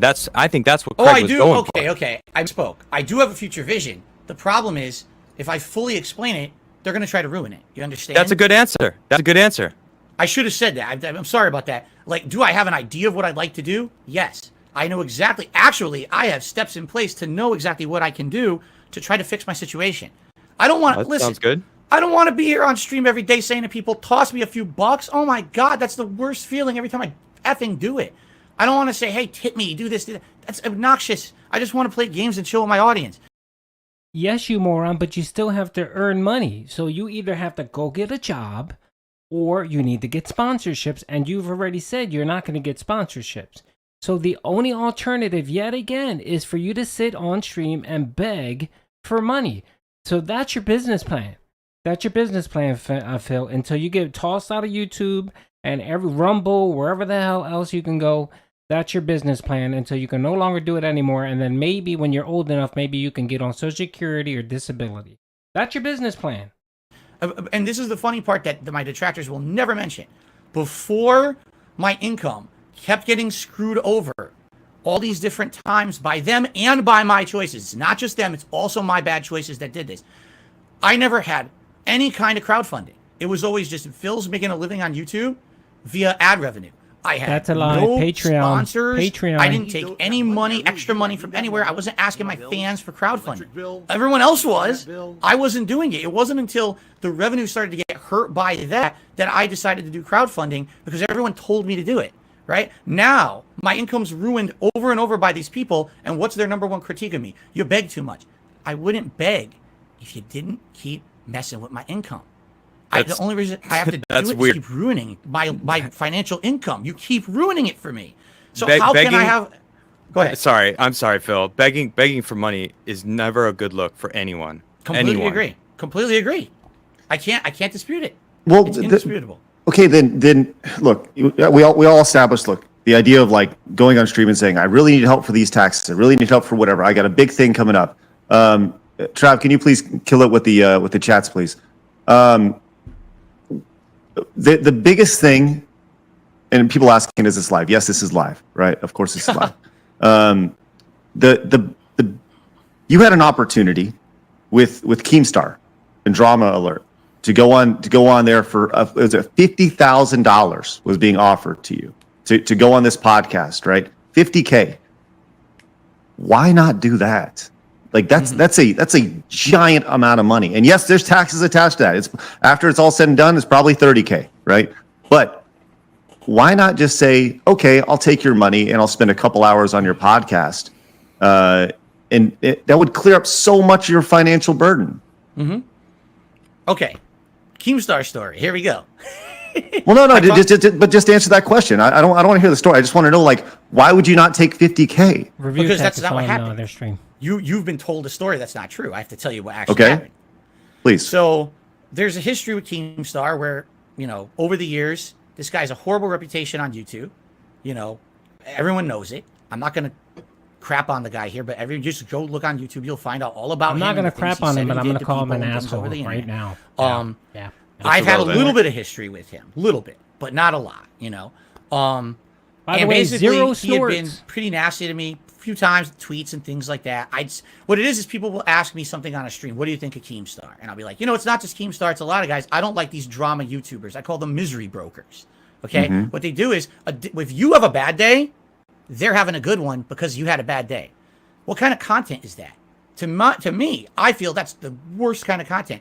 You're benefiting from someone else's personal drama and misery. Keemstar's definitely one of those people in my eyes. You can disagree. That's okay. That's what I think of the guy, okay? So I said this one day, casually. He starts insulting me and everything on the internet. So we have a little bit of bad blood there, okay? All of a sudden, it was last year, okay? Unbeknownst to me, people start telling me, Phil, Keemstar is trying to contact you. I'm like, what? What are you talking about? I have a public... Craig knows. Craig emailed me. I have a public email. If you want to talk to me, contact me. Let's talk. Let's figure out... it's a business relationship. No email, nothing, okay? He's sitting on his Twitter, and he's making public tweets. Someone tell Darkside Phil I want to talk to him right now.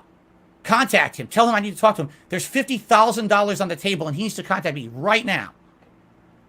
First of all, is that how you start a business relationship? Is you scream on your Twitter to have someone come talk to you? If he has something to offer me, should he not contact me? So I only know about this because people come to my stream to tell me about it. Okay. So to answer your question, I think that in a traditional environment, no, that's not how you start a relationship. When you deal in the space that Keemstar does and kind of the drama, like look at me space, yes, that is how you would start it. Because you throw out $50,000 on Twitter, people go, whoa. I want to get this attached. So is traditionally no, but we're not dealing with Coca-Cola. We're dealing with Keemstar, right? And that's what he does for a living. So he wants to put eyes on his product and drive interest. So I would say, yeah, he did do it the right way in his world, in his interest. It's the same thing as the people making this is how you don't play a video game. It's the same shit. They're using your, I don't know, for lack of a better word, clout to make content, and it works.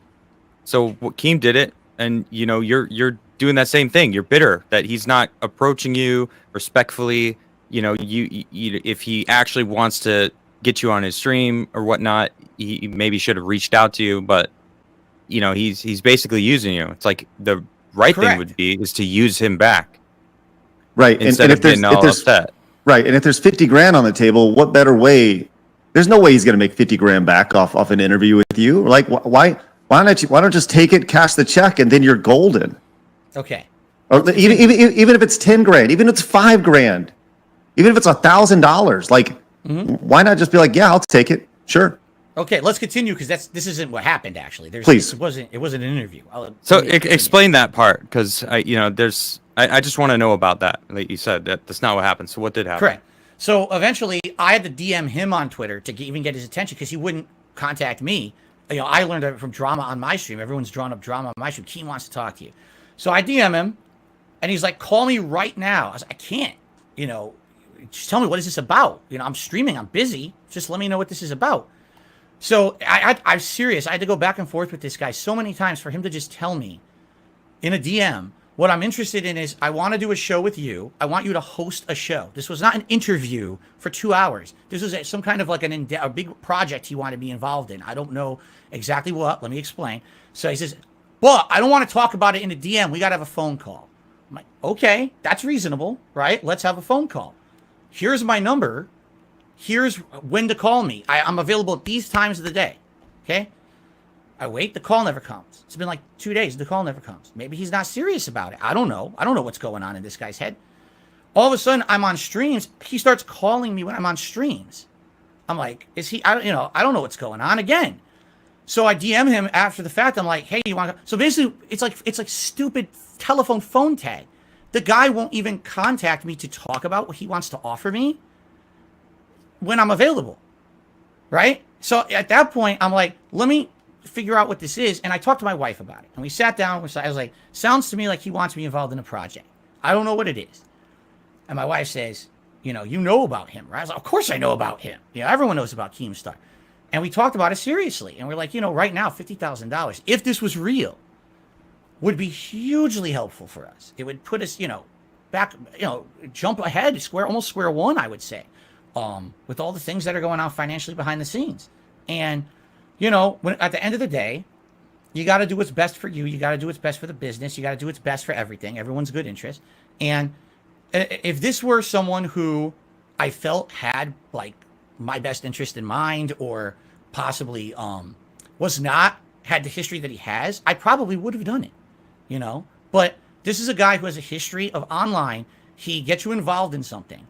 And then everything he does is for his own personal gain, and it doesn't matter how much he hurts you, as long as he's still benefiting from it. Okay? There was no offer to me of being on an interview for $50,000. That's a lie. Right? So, okay, and then just for, if it sounds like there's miscommunication here. Yes. Right? If we were to get Keemstar on the show right now and kind of walk through this, because I'm very intrigued by this, right? I want to know more about this project. Would you be open to that? Absolutely not. Not after all the stuff that happened after that. Okay, so you would not be open to talking to him right now? I'm never going to do business with Keemstar. Not after the things I now know about him and the other things that he said and done. Absolutely not. Okay. Then I'll delete my tweet that I was about to send asking Keemstar to come on the show. I didn't send a tweet out, just so you know. I was going to. Here's the thing. Here's the thing. You could say it's a difference between short-term gain and long view, right? I feel like having any association with that guy in the long term is just going to hurt rather than help. I feel like it's going to be even more trolls, more toxicity towards me than I already have, because I've seen documentaries on this guy. It's factual evidence that he creates. I don't want to worry about. I don't want to talk about Keemstar. I want to say you should use that mentality towards money. It seems like you're holding him on that, but that Phil's instead in your own world, I'm just saying it's just going to help you out. I feel weird because it feels like I'm like lecturing you, but I'm just like, I'm the type of person, my friends called me an honest asshole, and I'm cool with it. Like, I don't mind. I'm brunt. I'm freaking vicious sometimes, and it just seems, you're being really raw here, and honestly, props to that. So yeah, major props for sure. this is who I am. So I just feels like. No, I'm taking no offense from anything, and I appreciate all of the input. I really do. Having conversations like this can only help. Well, so how do you square the idea of not taking Keemstar's money but taking it from your audience, who you may not know, maybe they're slinging crack. Maybe your audience, you don't know where that money's coming from, right? They may be getting it morally in a way that you may not agree with morally. How do you square yourself with that? Maybe that I think everybody, if you have a sizable audience online, you deal with people who are favorable people, and you also have some unfavorable people in your audience, right? And they may get money from other ways. So how do you square that in your brain with Keemstar versus unknown money? I don't equate the two. Like, Keemstar money is, I'm taking money for a direct project that apparently is going to be a long-term business relationship with this guy. I'm associating myself with a guy who I don't respect, don't like the content he puts on the internet, versus people who watch me, like who I am, like what I stand for. He doesn't mind want to associating with a support that effort to keep PDF it file, going. aka my Derek. crowdfunders are the people who allow me to do this for a living 15 years later. I'm a small-time guy, but I can still make a living doing it while others of my size can't, because of the amount of support that I get, and I appreciate that so much. They know that. I tell them every day, thank you so much for allowing me to keep doing what I feel is meaningful for you guys, and what you tell me is meaningful every day. But here's the thing, and this is an interesting point. As someone who's crowdfunded, mostly, it's mostly income coming in from streams, ad revenue from people watching ads, all of that. This is a question for you guys, too, I guess. This is interesting. Sure. Can you be held accountable for your viewership? Correct? Like, for example, right now, the G2s. Yes, you moron. I would hope that they're all upstanding individuals, right? You always want that, but you don't know what they're all doing, right? Sure. Do you micromanage your G2s and say, well, there's someone who's nice on my stream and they come by every day, and I just found out, I went to their Twitter to find out that they're a horrible person. They say racist things on their Twitter all the time. He's talking about Derek. If someone came to you and said that, would you say, oh, I got to ban them from my community now because they say things on their own personal Twitter? No, it's censorship. I don't. Yeah, that's censorship, and I don't agree with that either. But I do think that it starts and stops with expectations, right? Your expectations, and it starts with leadership, right? Whether you like it or not, I think that you are the leader of your community. You are the people that everyone looks to on how somebody should act, how somebody should interact with other people in your chat. How you are the flag bearer of how what the community should be like, right? So I think ultimately your community emulates the host. And that being said, I do say I absolutely understand not wanting to go into business with someone that you don't respect. Yes, I personally know many different people that are very successful that I don't respect, and I'm like, couldn't be happier not working with them. Right? Exactly. I mean, that is exactly real the ones. No. there with Keem. Yeah, I mean, I get that. So let's kind of. Okay, let's kind of dig into this a little bit, right? So where's the line, right? When you have, let's just say you have a community member that you know via their Twitter, let's just say they are selling coke, right? They're selling illegal drugs, whatever.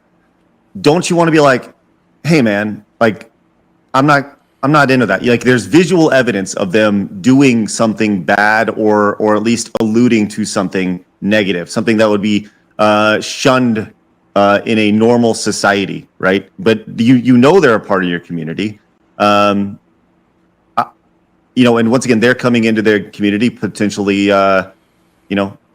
potentially bleeding that into the community. I don't think you censor them, but maybe have a conversation about it.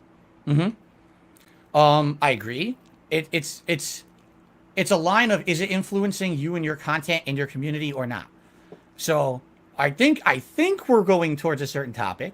I don't know if there's a particular person you may be referencing, Craig. I'm not going to reference any specific community members. That's not what this is not about. This is not about specific community members. We're here to talk to you.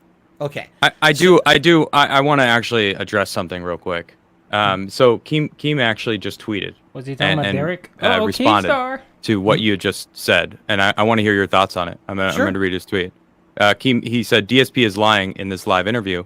I called Phil at the agreed times, and he ignored my calls and claimed later he was at work.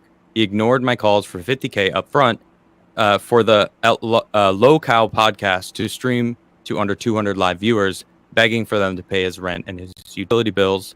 Both Wings and Boogie agreed to Low Cow podcast. The only reason it didn't happen was because of DSP. Thoughts? Response? It's a blatant lie. He called me when I was on stream. I looked at my phone when I was on stream, wondering why I was getting a phone call.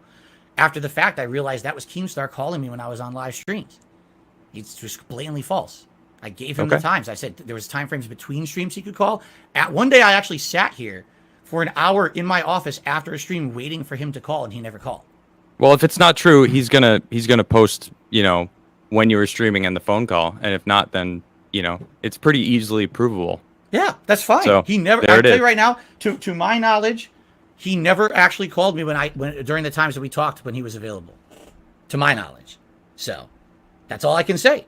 And then after the fact, here's the thing. I just wanted to have the conversation. I'm gonna move along a little bit. As I told you guys, I personally have issues with the guy in WWE champions, and I want to touch so on that. At the very least, Are you knowing guys good with that? in Can I my get a one in the family's chat best if you want interest me to to have move the up a little bit? I'm conversation, about 9 find minutes out what behind. the conversation is about. Can I At get a least one if everything's to find cool with out, But he wouldn't even have the conversation. So if the conversation doesn't take place, of course I'm not going to say. If you can't even have the call, how on earth could you ever enter a business relationship with someone for a big amount of money, for a big commitment of time, or whatever it was going to be? It just didn't make any sense to me at all. So that's why it never happened. Okay. And by the way, Boogie, I've talked with Boogie behind the scenes. He really wanted me to be on the show, but I told him personally, I can't do it, man. I can't do anything with Keem. I just can't do it. Change the subject. Be You got involved caught business lying. with what he stands for. It's kind of like the same thing. I know this is going to sound I'm going to crazy. move up in a minute. I'm All going right? to let him talk about this. I'm the kind of guy that if I can help it, I won't shop at Walmart. Okay? Why? Because I hate that company. The company has destroyed small businesses, little towns, right? Now everyone shops at Walmart because it has the best price. If I can help it, I won't. Every once in a while I go there. But for the most part, Big I ups, can't. Golden. I That's the kind of appreciate guy I the am. $2 super chat. Maybe that's a huge flaw with me, right? But I'm not going to take money. I would feel like taking a pay rise in that video. I mean, do you want me to name names? I mean, Well, sure. Yeah, because I want to know who's so hard to get a hold of. What's his name? Shady K. I don't even know if he's even around anymore in the Street Fighter community. I mean, in the early 2000s, I destroyed this guy for no reason, no good reason. I don't know. I latched on to people because look, the more I make fun of this guy or the more I try to attack these people, I get over, right? And it caused so much drama. We almost fought at Evo. It's so stupid. Now I look at it, I'm like, boy, I was dumb. What kind of dumb shit was I? Little mini story. When I was in high school, I was bullied a lot. Okay. Nobody cares, Phil. Because I had trolled him so badly on the internet. He basically was like irrevocable. With this game, just All a right, here it is. real WWE simple champions. yes or no. Alrighty. Do you currently still play WWE Champions? Yes. Okay. Yes, you do. He admitted it. Oh, Why my are Lord. you so? Why are you so hesitant to talk about that or to talk about WWE Champions? And we'll start there. Oh, why am I hesitant to talk about Oh my WWE Lord, he champions? admitted it. Oh my Lord. Well, the thing is, I wasn't at first. I did talk about it publicly years ago when the game first came out, very innocent. That's a lie. Talked about playing it casually. That I was a fan of wrestling. This is a game that I played. Over the His years, story every once in a while, changed yet I would again. casually His mention a story mobile game I changed yet played or again. whatever. But it's nothing that I would think that my audience would be super interested in to hear about me. What mobile games? I casually will talk about them. That would be like something I would mention on my podcast. Let's talk about I'm playing a new mobile game today or whatever. Right? That's a But lie. what's ended up happening is over the years, every little thing that I mention that's not directly related to my content or my business, what I'm doing on stream, somehow gets twisted into something distorted or messed up by my detractors to make me look bad. And this is a prime example of them, in my opinion, and you can disagree, trying to orchestrate something. Well, just one of the many things, because we can go through a lot of the things they've done that have been completely disproven. But this is one of the things that I never went out of my way to disprove because it's stupid. It's ludicrous. Can I ask you, shout Phil? everybody Have out you ever at the spent end, money on man. this I'm game? really sorry, but I Of course I appreciate have, all the yes. super chats. Have you spent a lot of money on this game? Good question is, what does a lot mean? Anything over $100 is too much on a mobile game. So Probably when the game first came out, yes, I spent over $100 on it. That was 2017 when it first came out. Trust me, I'm versed on this game now for all the wrong reasons. So yes, in the first year. Wait, you just flex on how good you are at the game? No. I said I'm versed in the game because I have to know about it because they're freaking put me in conspiracies about it and shit. It's ridiculous. I don't want to know about it. How much money have you spent in this Jesus, game? please You show mind- the picture do of you his mind phone. saying? Please show Total, the I picture of couldn't his tell phone. you. It's definitely total under $1,000 over the years that it's been in operation for sure. Okay, not over $1,000. No, Because absolutely not. that's not what people think. That's correct. They think, Oh, they I think know. that you're some sort of a whale in that game. Oh, I know. I've seen every. Well, okay. I haven't seen every video. I've heard it all. First, it was like thousands. Then it was 10,000. Then it was 20. Then it was 40. Now it's 100. I think 100,000 supposedly I've spent on this game. Well, we started talking about it, and you instantly went into just attacking other people. Like, we don't have to, like, your detractors. Like, they may deserve it. I don't know, but we can have this conversation without even bringing them up. Sure. Right? We'll bring them up if they're you're saying you're instantly going to they're making up shit. But you do play this game. You have spent money on it, and I think what's happening is when you're begging your audience for money and then complaining that this King's Feast is too expensive for a $60 meal, and you're stressing for money, and then putting money into a game that is a mobile game that is, I mean, let's face it, mobile games are not necessary in life. Adam is the spending goat. any amount of money on a mobile game. I've never played this WWE. I don't even know it. I saw like a picture of it, and it looked like Candy Crush. Or so, I don't know what the hell it is, but can someone get it just Adam's, feels like Twitter, they feel Twitter like you're handle, just please? using them to like using your audience, and like I don't want to be used. I personally I don't like feeling used. I've been used by people in the past, and I don't have time for that in my life. So when people are watching someone online and supporting them, and then feel used, like when you say you beg too much, and you're working on that, which is good because, as I said, it's not a good look.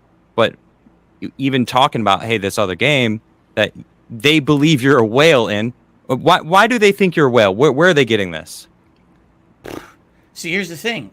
I don't exactly know. There's been so much to this thing over the years that, I'm just going to briefly in my head try to go over what I remember. Apparently, at first, it was that there was an account in the game. You know how quiet he is? The name of the account was They Call Me DSP. Okay? Which is also your Twitter handle. That's correct. Oh, look at the pretty and kitty. So hey, just kitty. by that association, they're assuming that's me in the game. Okay. Now, for what I'm going to understand after that, I guess at some point it had been asked on a stream or whatever, is this you? And I said, no, that's not me in the game. It is not, by the way. That is not my account in the game. What is your account in the game? That I'm not going to say. And if you're going to say why, because back when I signed up for that game in 2017, there had never been any drama around mobile games or anything like that I had been involved in. No one ever asked me the question of what's the name of your account. I have an account name on basically my Apple device that kind of crosses over a lot of different accounts, okay? And if I were to tell you information about my account, these people will absolutely use that to hurt me. They will try to use this data to get into other accounts. They will probably try to commit identity theft, impersonate me with Apple. I can't do that. I've already been through that 2 years ago. So on the record, you're saying that that account, They Call Me DSP, is not you. That's correct. Okay. Well, okay, but here's the thing that I'm having a hard time wrapping my brain around, right? Because apparently that name was changed later to Down from the Rafters, right? Why would somebody, if this is a troll that is a whale, right, that in this game, why would somebody after let's say after this was brought to your attention, the name is later changed, right? And they're spending all this money on this, right? And they know it's being, it's being tracked in this game. Why would they change the name if they're just trolling you with They Call Me DSP, this name? Why would they then change the name if it's just a troll to begin with? What's the point? I'm trying to wrap my head around this idea here. Sure. Apparently, there's a couple theories. Theory number one is, like you just said, this person was actually a troll who was trying to make me look bad, and that was the theory until the name changed. But I agree with you. That doesn't seem to make sense, does it? Why would you try to change your name if you weren't? Even he knows. Even he doesn't buy his and lie. again, this is me just guessing. I have no clue because this is not me. Maybe this person was a legit player. Maybe it was a fan of mine. Maybe it was, who knows? Or maybe it wasn't. Maybe it's complete chance. This is not Darkside Phil. This is not DSP Gaming. This is they call It's me Darkside DSP. Patrick. I mean, Sorry, who go knows? ahead. Again, who knows? You're right. That's the point. It wasn't my name. It wasn't like Phil Burnell or whatever. It was one name that I use on a Twitter account. So maybe this legitimately was someone who was playing the game and over the years was getting like harassed. I don't know. Here's what I can tell you. Since this started happening, all right, I was afraid that my actual account name was going to get out there, and they were, like I just told you guys, they were going to try to like harass me or change, harass my Apple account, hack my Apple account, whatever. I reached Phil, out. I gotta say real quick, if that whoever they call me DSP changed it to whatever the hell they changed it to, why haven't you changed it to some? That's what I'm obscure about thing? to say. That's exactly what I'm about to say. I asked they have the help chat or whatever. I asked them. I said, "Listen, this is happening, and I'm really afraid." And they told me they don't do that. I was like, "What?" They're like, "Yeah, we don't do that. We don't do name changes." I said, "There's evidence that there is." They wouldn't do it for me. So maybe, I mean, I don't know. Maybe this person, because of the level that they've spent supposedly in the game, because they're a whale. Maybe the company did them a solid because that person keep is you, spending, Phil. and so they did it for them. Apparently, you can't just change your name. There's no option in the game to change your name. I've tried. It's not there. And you contact support. They say we won't do it. Delete your account and create a new one. Okay, look, there's a lot here. There's a lot here, and look, I'm of the mindset There's a lot of of once somebody bullshit. gives you money, you can do what you want with the money. But True. I think that we're here to put all the cards on the table here and work through these things. So when you play this game and you have this whale that has the exact same Twitter handle that you have, that is pulling this elaborate troll on you, right? If that's what it was, I don't know. Right. But I hate to bring this up. But I'm going to, because I feel like it needs to be addressed. Go for it. People have been very aggressive with you to the point to where they have leaked bank statements from you, right? And that's obviously not cool at all. It's ridiculous that somebody would go to that length, and it's honestly upsetting. But it's out there, right? And there have been, according to these leaks, there have been dozens, hundreds of transactions to the Apple Store. Many over hundreds of dollars that had been there. Were those your transactions? No. So those were not tied to you at all. No. The bank leaks. Now we have to get into the identity theft thing. Okay. Well, let's just talk about the bank leaks first. Well, they're tied to that. Okay. You know what I mean, like they go hand in hand. Those bank Go ahead, leaks. explain it. Yeah. Sure, the bank leaks are not accurate. That is not my account. So it's the person who took your identity was spending money on in the Apple Store? No, that's not my account at all. Whatever So- that is not me. That's fabricated. Or it's someone else's account. I don't know whose, but that's not my account that was leaked. I've had a lot of issues that happened with identity theft that same summer, but they use that to run with some kind of this crazy conspiracy theory and say that was me, and it's not. So now he's saying that the bank. So you're saying, just so we're on the same page, you're saying that I really do. I need that money. this account The electric bill. that is not yours, that had thousands of dollars of fees to the Apple Store consistently, that are these amounts just happen to tie to exact amounts in the game that we're talking about, WWE Champions, and it's a game that you also play. Just so we're all on the same page. Yeah. You're saying that is not your account at all, and they were unsuccessful in hacking your bank account. They did not hack my bank account. They did not have access to my bank account. It seems awfully convenient. And You're right. just It right. does sound awfully convenient, but that's the truth. Oh my You can Lord. understand how us looking from the outside in looks at this and raises an eyebrow and doesn't quite buy it, so right? To me, I mean, from an outside perspective, who doesn't know anything, would look like you had to go and file for bankruptcy, you had all these issues and people calling you out for spending way too much money on this game when you should have been saving for taxes. And then, you know, this shit comes out and you're like, you're freaking sweating. You got to freaking do something about it. It's like, oh, I was hacked. The video is going to be uploaded identity when I'm theft. done. Like, maybe the identity theft happened. I'm just like painting a picture for like these people on the internet that hate you and are trying to convince the world of what happened. And then, like Craig said, I mean, you are playing it.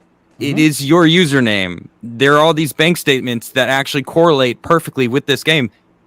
I'm leaning more towards that side of the story because it makes more sense. I mean, you needed an out. You have money issues and have had money issues for a while, and it's just like it's hard to believe, dude. The reason that this story has not died out like every other one is because this is the one that I really don't have a way to prove my innocence without further exposing myself. That's a Do you have a lie. police report for the police identity report? You don't. Oh, you no. can redact certain things. I But did not. do- I don't have a police report. Geez, how do I? Oh, Did, my did you not go Lord, to they the got police when him. your identity was hacked or No, taken? I went to all my financial institutions. I went to the credit bureaus. He lied. You didn't go to notify the them. police though Eli. when someone No, was I didn't. stealing your identity. Why wouldn't you do that? I didn't even think to do it. I don't think what would He they do about it? lied. Try to fucking get the person and arrest them for stealing your identity. I mean, I'm sorry, folks. I believe he did mention that he did report something out. So he's either lying now or he's telling the truth that he never went to the police, which makes this even fucking worse. Big ups, Adam. Big ups. Oh my Lord. I gotta send him a bouquet of flowers. I guess maybe, but here, okay. I guess what I got to do is tell you a little bit more about all the crap I've been through. I have contacted the police about the harassment. look at No, listen, Adam, I have look at contacted Adam. the police about harassment over the years. You know, when I got swatted, years later, when someone was actually doing tons of fake transactions against my PayPal account that were all fraud. They were actually fraudulent credit card transactions. I contacted our police here, and I had a big conversation, and they said, listen, I swear to God, this is the conversation. We don't do that. We don't have an online task force for this stuff. They said the only thing we deal with is human trafficking. That's it. That's all we can do. Here's the number to the FBI if you want to call them. But unless you're talking about that's right. ginormous sums of money being tossed So you around. did contact them or you didn't? Not about identity theft. I contacted them years earlier about other issues. And you talked to And? them about identity theft. I talked to them about a lot of different things that had happened or could happen. And they But why would you have talked to them about identity theft years earlier if none of that was even happening to you? Well, I don't know if we specifically said, oh, I'll be right you know, back, guys. identity theft. Like I said, there was a case where, first of all, I received death threats, like pretty serious death threats. Someone saying they're going to come to my Okay. house and murder me with a gun. Well, that's And a I- completely different subject. Correct. Right. And I contacted them about that. And while I was talking to them, I also brought up PayPal issues that I was having with fraudulent transactions and other things. And they basically said, we don't handle that. We can't. We don't have the capacity. Local PD doesn't care.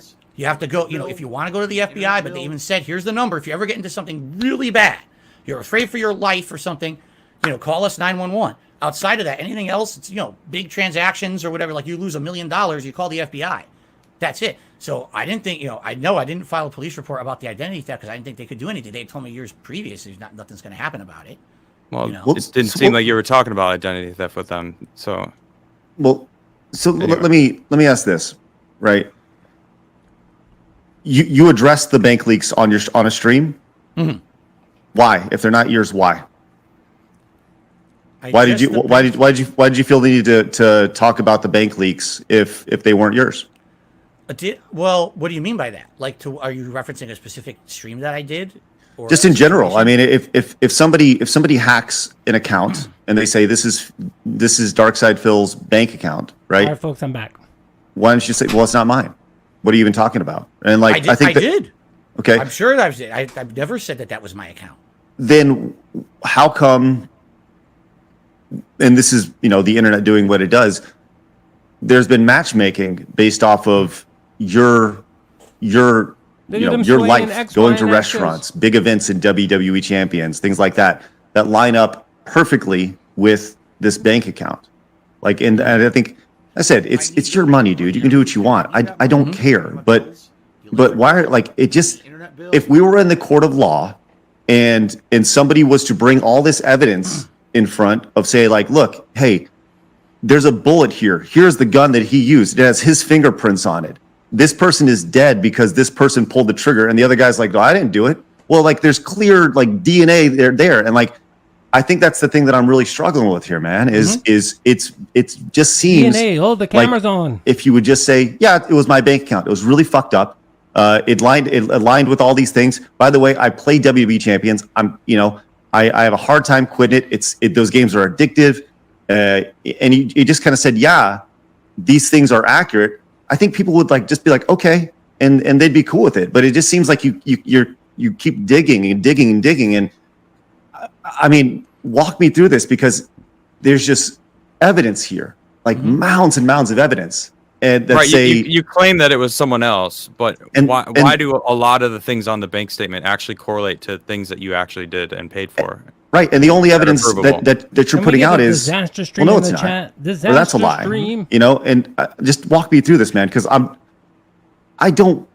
this is the whole purpose of this thing was not to make you look bad at all. But I just want to walk through this here, man, because it doesn't make sense. This doesn't add up. What specifically? Like you said a couple things there. First, you said big events in the game correlate to money being spent on the account. No, I don't think he meant in the game. I think he meant in life. Well, in life and in the game, apparently there's like special events that happen in the game, and it's a certain character's released or whatever. I don't know enough about the game, right? I didn't do a deep dive into the game. Just there are special events that happen. Hey, it's like you see this on any game, Call of Duty, Apex. For this time only, you can buy this character or whatever. That's all. I'm just trying to walk through this, man. During events. But here's the thing. I don't know specifically what you're referencing. I guess what you're saying is there's transactions on that account that correlate. That's something that's been proven that I spent money on. How would that even be proven? What does that mean? Well, I mean, maybe you went to a restaurant and you said, hey, I'm going to go to dinner tonight. And then there's a transaction at a local restaurant for an amount that may add up to a couple people dining at a restaurant. You know what I mean? That's all. Like I said, I'm just trying to walk through this. Yeah, I don't know. That sounds. I mean, first of all, from your perspective, I didn't do nothing. If I were sitting where you were right now and hearing this story, I'd be like, he's probably lying. He said he's probably lying on my lord. Again, I don't know how to defend myself without putting myself and my family at personal risk, and that's the problem. I don't know how that lines up. I wish I knew. Thank you very much. I wish I knew I could explain those transactions. I guess, man, I'm trying to figure out how I can tell you from my perspective what really happened that summer. And why? Because I'll tell you. Here's something very easy, very simple, very simple. You have my email, and this is a small ask. It's also a big ask. You can say whatever you want. He watched my video.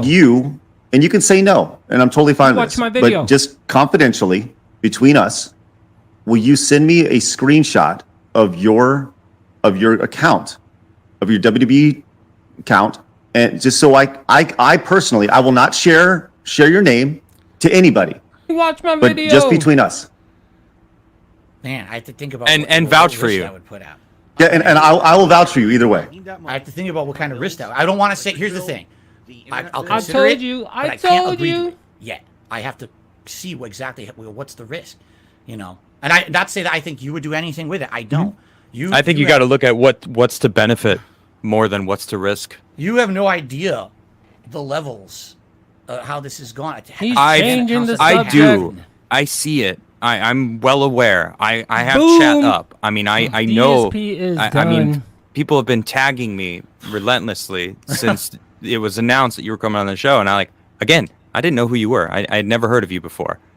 Before this moment when Craig was like, hey, so do you know who DSP is? And I'm like, no. What's the deal? And everyone's like, oh, we got to freaking tell Adam who DSP is. It's like, I see the amount of attention that you get in a negative light, right?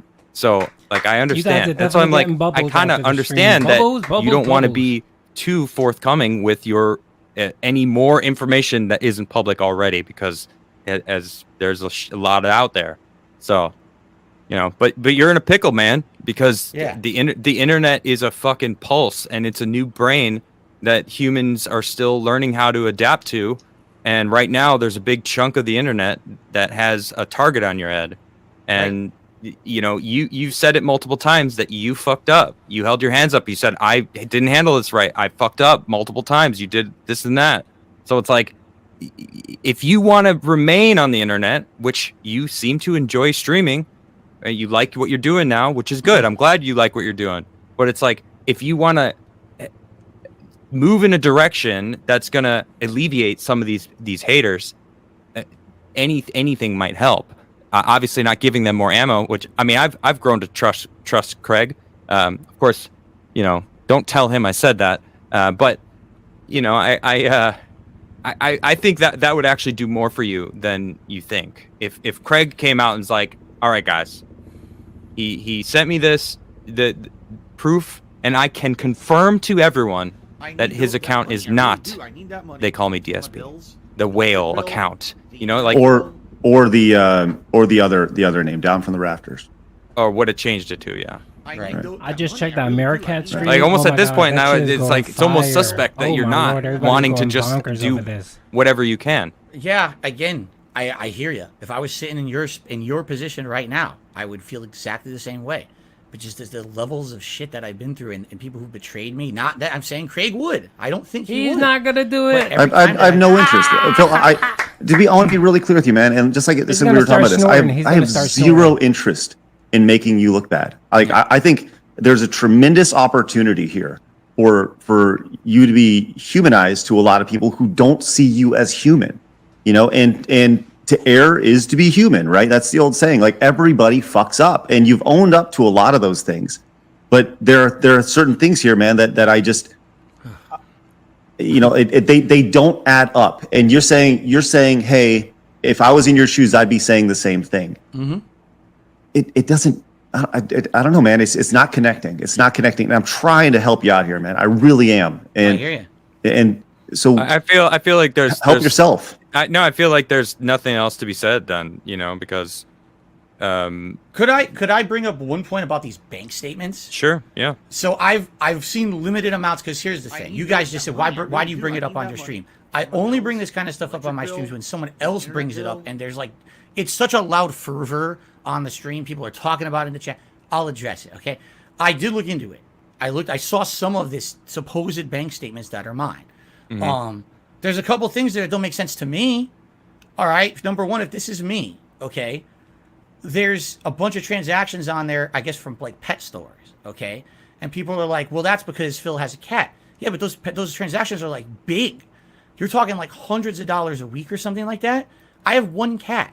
Now, again, that's he said, she said. It's not going to prove my innocence. Oh, But he's everyone talking knows about I have the one pet cat. supplies? He's been on the stream all this time. I don't have a secret herd of dogs in my basement. I don't even have a basement.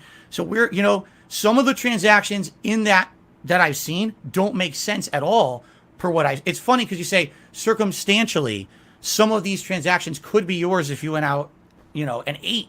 Okay, you're right. But some of them also don't make any sense. Like, okay, there's a bunch of transactions on there that say iTunes. No, it'll say rented. Now, I don't know, but here's the thing. The narrative that they have put out there about me I love how is he that doesn't I'm know, but he knows. begging and shilling to my viewers. The You are. viewers give me tips every day, They do. and that money goes right into WWE champions. Exactly. Right? Like that's the narrative that they say on the internet. If that's the case, why are there bank transactions for iTunes? Right? The money is in my PayPal account. Why are there bank transactions for iTunes? It doesn't make any sense. Why would I take money out of a PayPal account that I have, that I get my tips from, transfer it to my bank account, where then I take a hit because there's a transfer fee anytime you transfer money from PayPal to a bank account. So I'm taking a big financial hit on that money. Then I'm making transactions in the game off the bank account. Why wouldn't it be made out of the PayPal are linked account? to his That doesn't make sense to me. It makes no logical sense. It's linked to his bank account. To Well, me- there's a lot of things that haven't made a whole lot of logical sense here, Phil. I mean, let's just be real. There's a lot here that doesn't add up, right? Well, isn't the iTunes like where the microtransactions from games get charged? So that actually would make sense. It would Yes, no. exactly. You're correct, but the point I'm making is the money's in the PayPal account. So Okay. if Yeah, but hold on, I know what you're saying. But on PayPal, you can actually use PayPal, and you could click use balance or use your bank account, and it'll just pull the money from your bank account, but using PayPal as the payment service. So that's irrelevant because you can just choose where the money's coming from on PayPal. Okay, I see what you're saying. What I was going off of their narrative, and their narrative is every day I'm begging my audience for money. It goes to my PayPal, and then I immediately spend that on WWE champions. That's the narrative. I didn't believe that narrative, but it does seem that you do get money and you just spend it on the things that need to be spent on instead of planning for taxes the next month or whatever. Didn't Phil say that the liquidity that he gets from tips, he spends it on everyday things, right?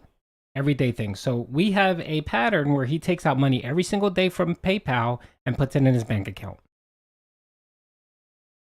Whatever, that is absolutely correct. Yes. Right. And or things that aren't necessary, which could include WWE. Not saying that it is, but it could be. Do you feel that you said you still play the game? Do you play any other mobile games? Yes. Do you feel that you're addicted to them at all? No. No? I play them casually. I play them, for example. His body language. I'll be off the stream at night, and my wife and I are watching a TV show.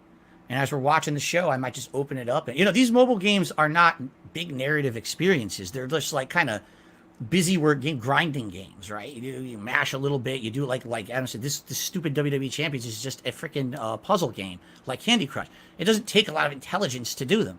They're more like, do casual players pay just under $1,000? I feel like you elevate your level when you actually put any money into it, but then when it goes over $100, you kind of elevate from casual to all right. I'm one of the core players. This all started. You guys probably don't know the history. This all started many years ago, before there was tons of financial issues that were public. I was playing a different WWE game. It was called WWE Supercard. All right. This one I actively spent a lot of money on. I will tell you guys this. I can't tell you the exact. I got addicted to that one. Everyone knew it. I talked about it. So you have been addicted to mobile games. If he gets addicted, yes, I have. I publicly admitted this. That I spent way too much money on that. And there was another one. It was called Dragon Ball Z Dokkan Battle. That one as well. This was before, way before years before the bankruptcy and everything. I was spending too much money on them. And at that point, I stopped. I cut off. I stopped playing WWE Supercard and Dokkan Battle completely. When I saw what I was doing, I stopped myself from doing it. And then, I've casually played other mobile games over the years. And basically, an alcoholic can just drink a little bit. I know you guys are going to say you're changing the narrative. Please bear with me with this. No, it's not helping your case at all, though. I know, but I'm being honest. I'm going to be honest with you. Yeah, I'm not going to lie to you guys. This is all public record. I talked about those games in the past, and with these detractors, what they do is they find a narrative and they stick with it. If I can dispute it or disprove it, or if it gets somehow disproven, then they drop it and they latch onto the ones that they can't, that I haven't been able to disprove. This particular one, they've been looking for something to get me on for years and years and years, and every single thing gets disproven or just forgotten about. This is the one I can't find a way. Use Craig.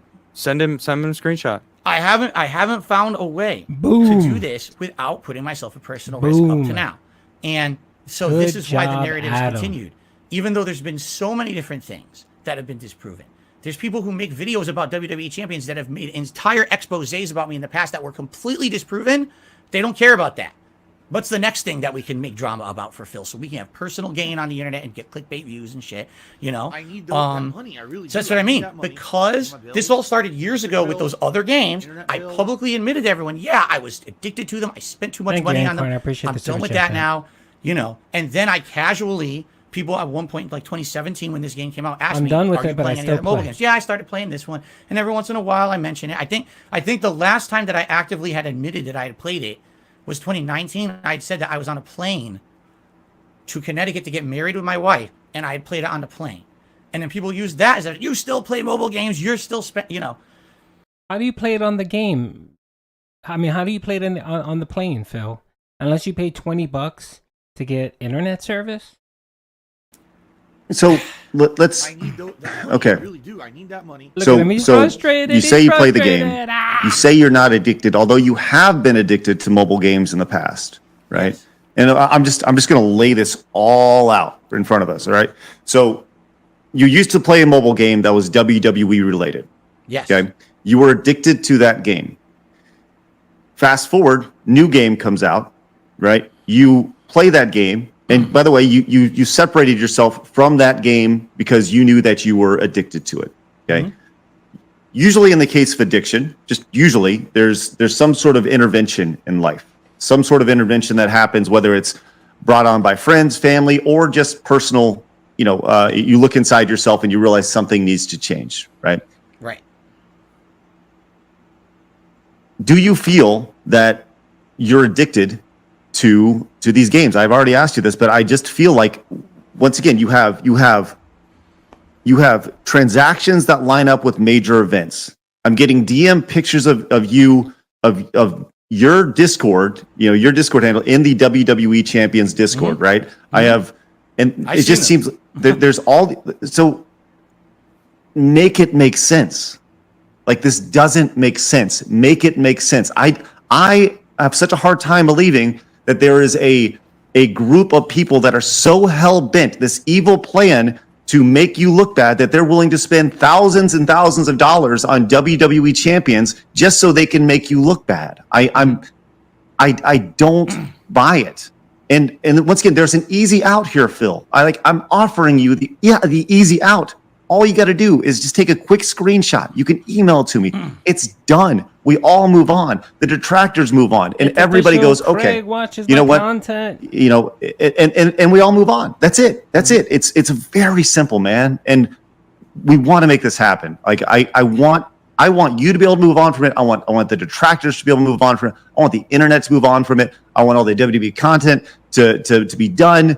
Like, it's there, man. It's there. Like, let's make this happen. Like, and then we all move on, and we can start talking about other things. Okay. Like I said, I'll think about it. I gotta see how I can do it, and again, what liability? I'm not gonna 100% agree to it, but I'm very strongly considering doing it. Let's see if we can do it before the end of the stream. We have a captive audience here. They want to know, right? Oh, no, hold on. I told you I'm not even doing anything with my phone or anything on the stream. Okay. It's just, you got to understand there's liability here.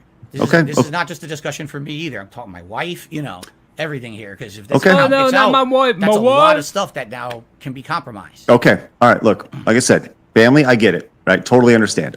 Okay. Then when you decide that this is something that you're comfortable with, you can email it to me. The email will only be seen by me, not anybody else. Okay, and I will delete it immediately after, and I will, I will serve as your confidant in this process. So, all right, well, I mean, I don't really know how to move on from this. I don't know. I just feel like there's this mountain of stuff here, and it just. Phil, I got a show name that you can do. This is how you don't game. I think you need to own it, man. I think you need to fucking take back what they took from you and just fucking lean into that, dude. Fuck them. I mean, just do what you want to do. Do you, man. But like, the best thing to do is be honest and own up to whatever, right? So if you truly you said multiple times you don't know what you could do. I think Craig has given you a good out. If you want to use it, like, I understand you got to think about it. That's fine. Yeah. Again, we didn't even get into the identity theft stuff of what's happened to me, and that that's why I'm so afraid. It almost ruined me, and that's what I mean. Even doing this is a risk.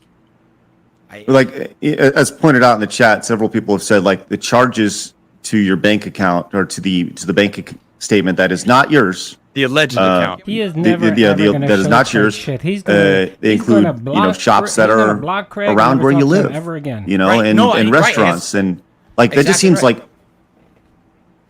Once again, Phil, help me out, man. We're looking at an account that just so happens to be around where you live, that just so happens to be shopping and dining where you're at, that just so happens to have your a social security number that is extremely close to yours. Right? That's how they access it. Not like I said, we talked about how we totally disown that. That's ridiculous, but it's out there. Let me ask you a question, because Sure. this is interesting. Let's say I need that money. I really do. you know, I need that money. the screenshot. I Bills, send you a screenshot. electric You bill, see it. Okay, this is his internet account. bill. This is this is not what he said was true. So then, how did that happen? How did they make this I bank? need How did that they do money. that? I I don't really know how do. they I did need it. that money. I But- wish I knew. Bills. Just like You're you right. just mentioned, those Discord, bill. the Discord chat stuff. I don't know how they did that. I have no idea. I guess I'm stupid. I'm a dinosaur, right? Like I don't understand how they but- faked all that stuff. I really have no clue. And people say, well, how could they have done it? It's like they took advantage because I don't know. I don't know about Discord enough to answer how they could fake those logs. How do you fake a bank account? Or is it a real bank account that they somehow had access and found Because when it's that's supposed to? real. I don't There's a know. voice. How could that Do be you possible? think? Oh, my Lord. Do you Oh, think my that somebody went in and created a fake bank account and made 12 hours, 18 hours, however long it was? Do you really think that somebody dislikes you that much that they're willing to make a 12 to 18 hour audio recording of every single transaction from a bank account that just happens to be right where you live, right in the same area, at shops you may or may not you visit? Like, this just seems like dude. Do you hear my honest answer? Yes. Yes, I believe they hate me that much. I have other situations that are similar that have happened to me, and I could tell you about them if you want, or we don't have to. It's your call. It's just way too elaborate, man. I hear you. I hear you. I've had people who've catfished me for 2 years, saying they were someone to get into my group. They moderated for me on my chat for 2 years, saying they were a person. They had a whole persona. Oh, this is the of doxing. who they where you were. actually dox All someone. my other moderators were friendly with them. And then after 2 years, they revealed I'm a secret detractor and I was here to try to ruin Phil. Like, what? You spent 2 years of your life doing this? And you're like, that can't be true. It's true. It's documented. What about Phil? What about that these accounts, the Down from the Raptors, the DSP account, why are they tied to your phone number? I need that money to pay my bills. That I don't know, and I don't know what that means. How could they be tied to a phone number?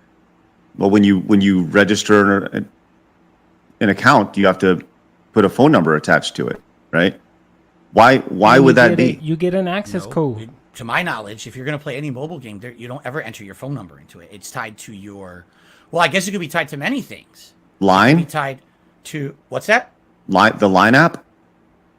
Line. Perhaps? That's one of the apps. Correct. There could be. Well, no, wait. Hold on. I'm trying to think like currently. Okay. I'm trying to put it in perspective of a game that I Please go played on today. Like, for WWE example, Champions and WWE log Champions. in. I believe Please. it's your Apple account, it's a Facebook account, or there's a third one, and I don't know because I don't think I use the third one. So I use the Apple account. I never entered my phone number. You know what I mean? Like, it was just the Apple account you log into when you download it Yes. off the Apple Store or You have whatever. to use your There's phone. no phone number Your entry phone there. number. So Your I don't phone, know you how moron. that would happen. It's the same or way how you with would even tie it to a Android. phone number. I have no clue. I've never entered my He's phone number done. into any He is mobile done. game Oh that my I've ever lord, played. he is done. I have 1,000 videos. If you bring I up the wanna make line on this account, that's whole- something else entirely, which we could talk about too, because they've tried to spin that into it too.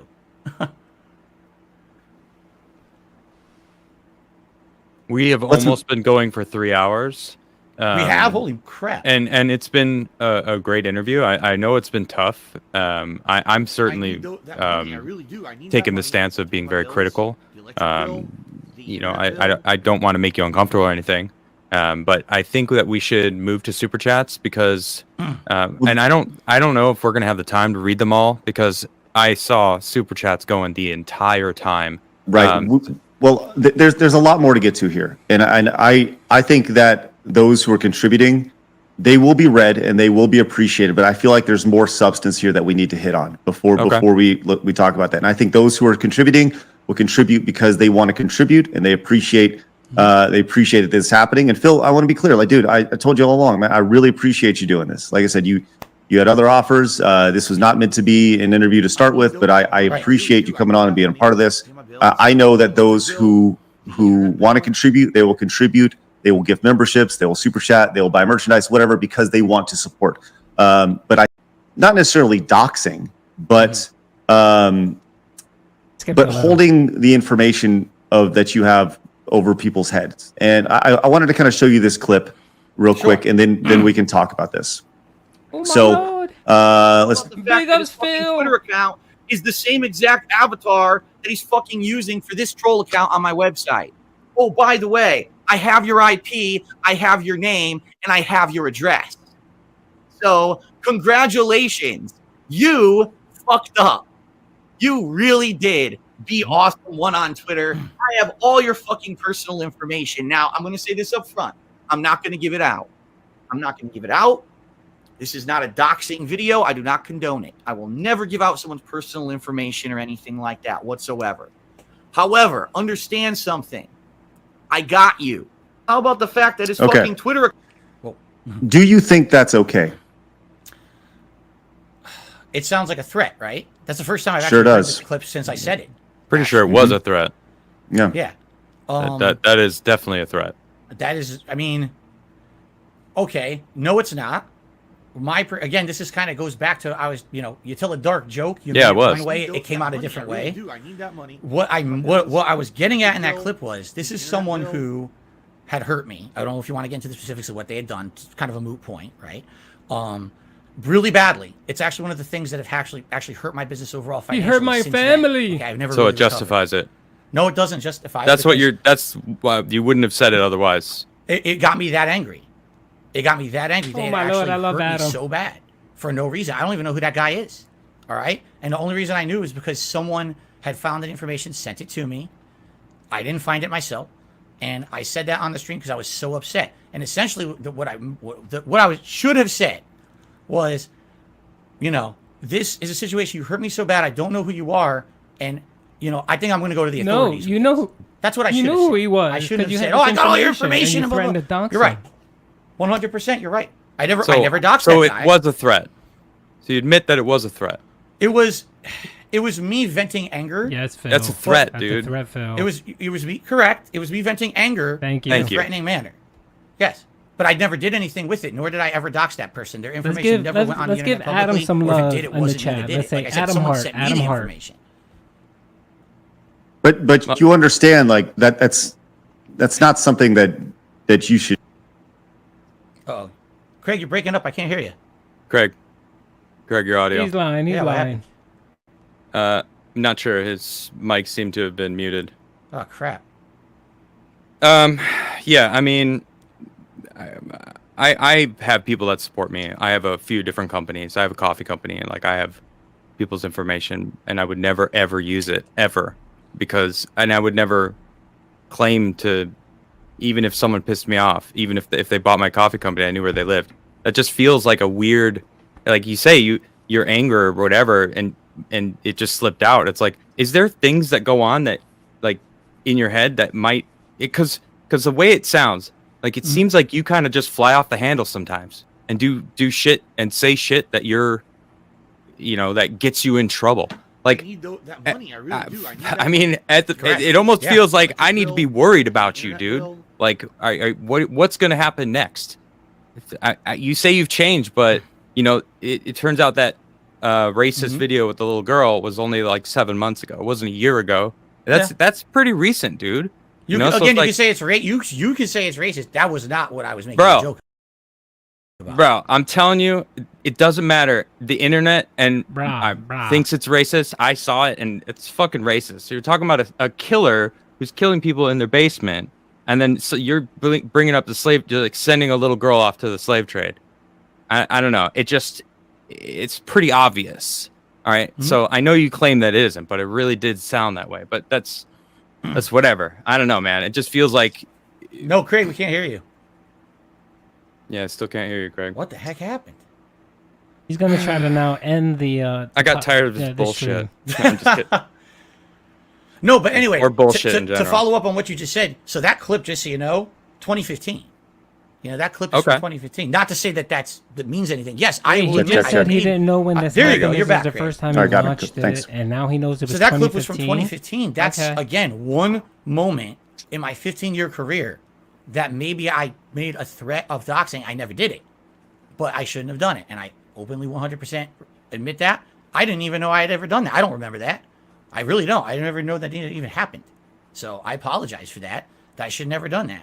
You know, the guy should also have not hit me with false copyright strikes that destroyed DSP Gaming and lost me, you know, tens of thousands of dollars that year and onward and to this day. But that's a moot point. I did the wrong thing. Oh, you can't fight a wrong with a wrong, correct? You can't fight fire with fire. It just makes things worse. And I shouldn't have said that. You're right. But I feel like that statement in itself, the idea of like you can't fight fire with fire, you can't fight, you know, like I feel like a lot of this conversation, Phil, has been like it's been deny, and it's, you know, I don't know, you know, that's not true. That didn't happen. But you haven't really given any facts to back it up. I feel like just across the board, there's this entire mountain of evidence here that's saying, you know, these are the things that Phil does. These are the things that has happened. And you're just saying, well, no, it's not.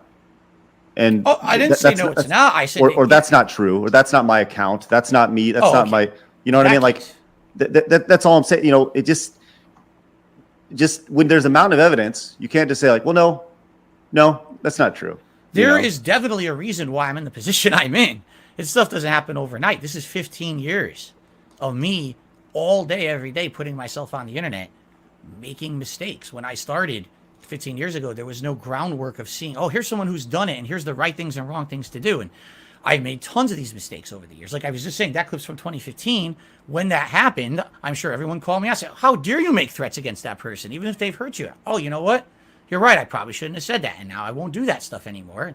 And then maybe I did it again. I don't know. But, you know, I'm doing my best to improve and not make those same mistakes again. I do slip up. I absolutely do. What I would say is, and I, you know, Craig, I have no clue if you did this or anyone else. If you just watch a stream of mine, you know, just come by one day, watch half an hour of the stream. Mm-hmm. Did you see anything like that on the stream? Did you actually see me? You know what I mean? No, look, there is something to the idea of people picking and choosing things that people say during interviews, during streams, during whatever, right? There is absolutely something to that. And it only takes, you know, 10 seconds to screw things up, right? I totally understand that. But it just, you know, Adam, you said something yesterday when we were talking about this. Do you want to, you're talking about a collection of moments. Do you want to kind of say what you were saying yesterday? I don't want to steal your thunder on that. I don't remember what we were talking about. Well, you're saying that I wonder if he's all in the event of wet. these collections that your detractors put together of you saying these things, there's a lot of them.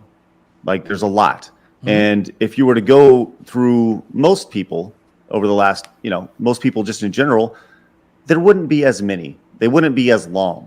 There's just a lot to sift through. And maybe you have a more watchful eye on you than most people. But it just seems like there's a lot there, man. Mm-hmm. And I think that's probably the biggest thing here. You know, I think you're right. I think it comes with being one of the most prolific content creators of gaming that have been, you know, over 100,000 videos. 15 There's years that of illusions of grandeur. No, I don't care. I'm not saying it's good content. I'm saying it's just habit. You know, you can say it's shit if you want. I don't care. But when I put myself out there that much, there's just that much more to microanalyze. And when I'm a small-time guy and you see concretely, oh, if we make that video about Phil, number one, you're getting the clickbait views. You're getting money because you're probably running ads on the video, or people are donating to you to continue to make fun of me. You know, this is how you don't play. I became the whipping boy of the internet. People made entire channels that were profitable based off just making fun of me, right? So when I'm out there as the target and people realize, well, people have been doing this for years and they get away with it. You know, this started making fun of my gameplay. Then it became make fun of him and his mannerisms, make fun of his family members, make fun of, you know, it's just, it kept going big, as much as you can, as toxic as you can. And that's what I mean. Like, I feel like I'm the one, it's me and others. They call us lolcows, correct? It's the term that's used, lolcows. Right, lolcows, yeah. So you got Wings of Redemption, you got Boogie. We're targets because we don't really We make mistakes repeatedly. Wings we and all Boogie do. are like, And keep your name out my sometimes mouth. we make the same mistakes over and over. I feel that other content creators make those same mistakes too. Maybe not as much as us, maybe not to the extremes that we do. But those other content creators are big and they have ginormous audiences that back them and defend them. You know, the crazy stuff. I mean, the other day I saw a video of Moist Critical picking up an assault rifle in his video. Would that, if I picked up an assault rifle, I'd be off the internet. That would be ending for me. I'm out of here. Right? It doesn't even matter what the context is. If I pick up a weapon, But on I think this it street, does. I'll be off the internet. But it very much does. That's not true because you can have a firearm on YouTube. You just have to, when you do your monetization or your AdSense, you have to notify them that you do have firearms in your video. And it gets flagged as adult content. Very much does matter the context, right? Like if you know what he was doing was he was making a point.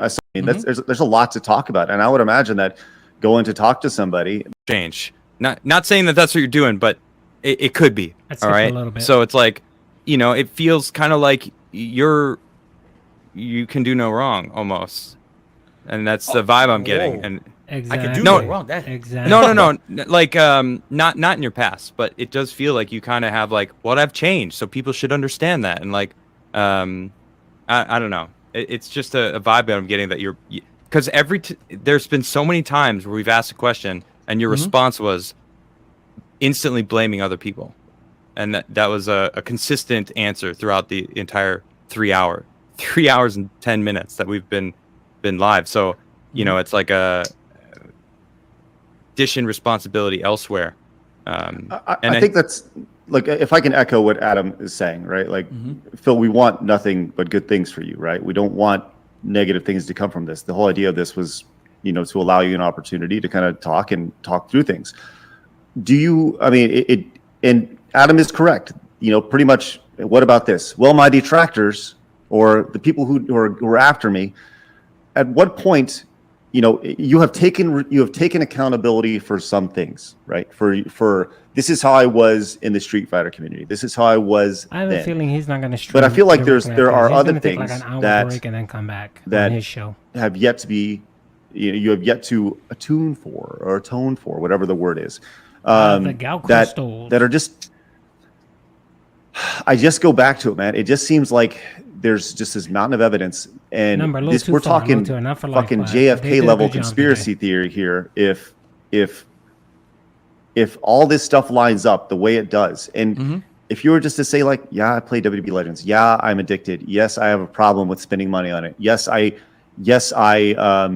need to improve. I think people will be like, yeah, cool, let us help you, instead of stop lying. You know, and that's what it feels like right now, man. It just, like, only you know the truth in your heart, right? Right. And Right. the evidence attached to it, right? Which there is a mountain of, right? It's Craig, you sound like a detective right now trying to get a confession. I'm just saying. No.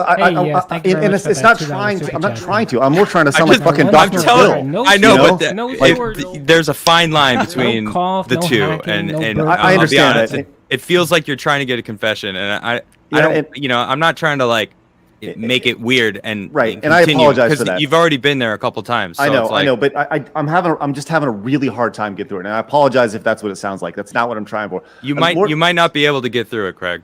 You're right. I may not, and for that I understand why people would be critical. You know, Right. it just too much lines up.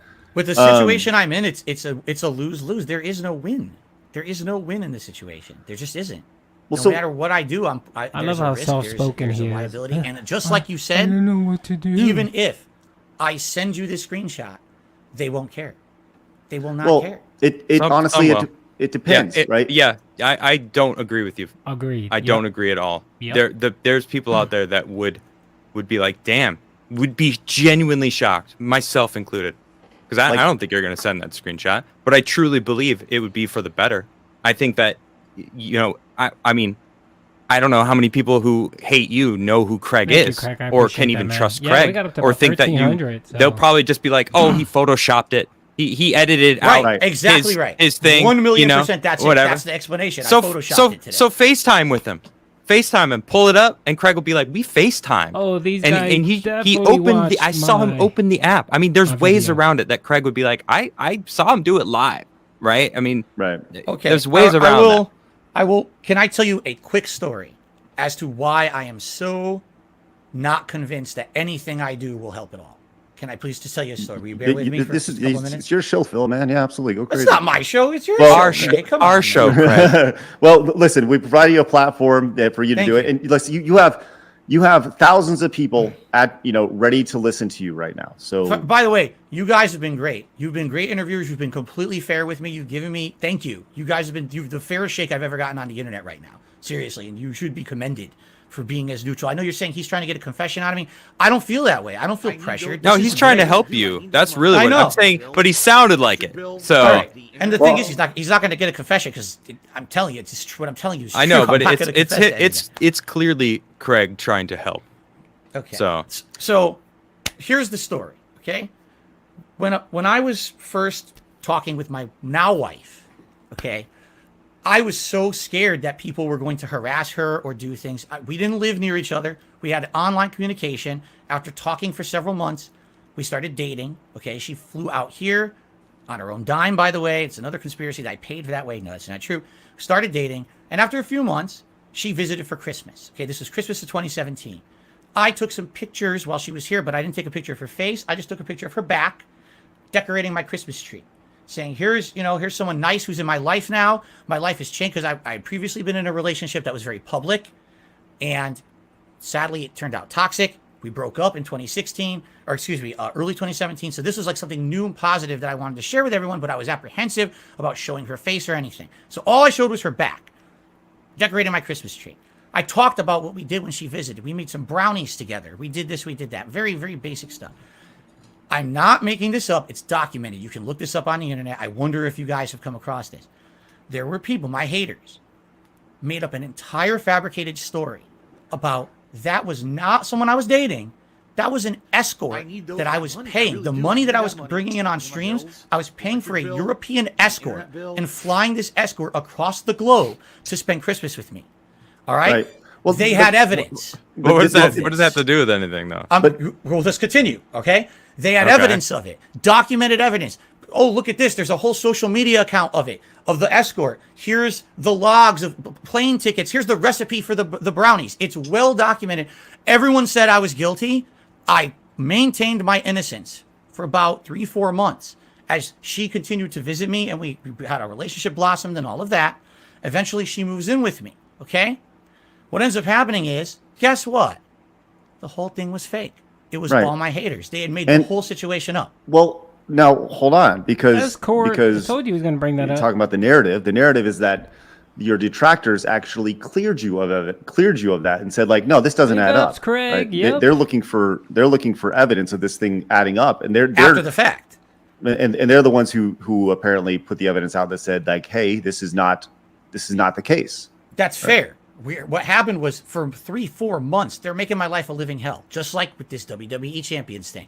Phil is guilty. Look at all this evidence. It's all there. It's outright. And then, basically, when she moved in with me, well, now what are they going to do? Now the narrative has to change, okay? So now they figure it out. It's fake. You're right. They did research. They found out it's these two people in Europe who apparently they do this all the time with other streamers. There was even a possibility they were going to try to extort me for money, try to get them to shut up about it or something, okay? So, to give you some perspective, did anything change positively when that was disproved? No, nothing. They were on to the next thing already. They had already created 2-3 more narratives that they went on to. This is something concrete, almost exactly parallel to the situation. All this evidence, corroborating evidence, proving that it was real, it was real, it was real. And then all of a sudden, oh yeah, we found out it was fake. Oh well, move on to the next. There was someone who made a video about it, okay? You probably know him, Craig. Did you watch the Secret Limited video about the $100,000? Yeah, sure did. You watched it. Secret Limited is someone who once a year makes a very negative video about me, highlights all my mistakes, puts it into one video. They made a video documenting this. They called it the escort saga, okay? The thumbnail for the video was me, my ex, I don't know why she was in it, and the escort's face, supposedly who it was. This gets disproven 3-4 months later. Did my detractors say, sorry about that, Phil, mea culpa, we made a big mistake, let's forget? No. You want to know what he did? This is the same guy who made the WWE Champions video. He took the face of the escort and put a horse's head on it, and he said, "My wife looks like a horse." He never took the video down. He never the fucking apologized. internet, though. DS. I know. Come on, but that's man. what I mean. When these things get proven wrong, oh, move on to the next. It's just the next thing. I will send. I will. So send wait. you a So what does screenshot, this I have will to a do with it, face- though? Because I will disprove anything, and they will just move on to the next. It will never end. That's what I mean. So it's the internet. So who fucking cares then? So then Big why Up even Secret bother? Limited. Why bother with any of it? And that's the attitude Why I bother take. being And now, on the Adam, interview? you Why just hit bother it dead on doing the that? head.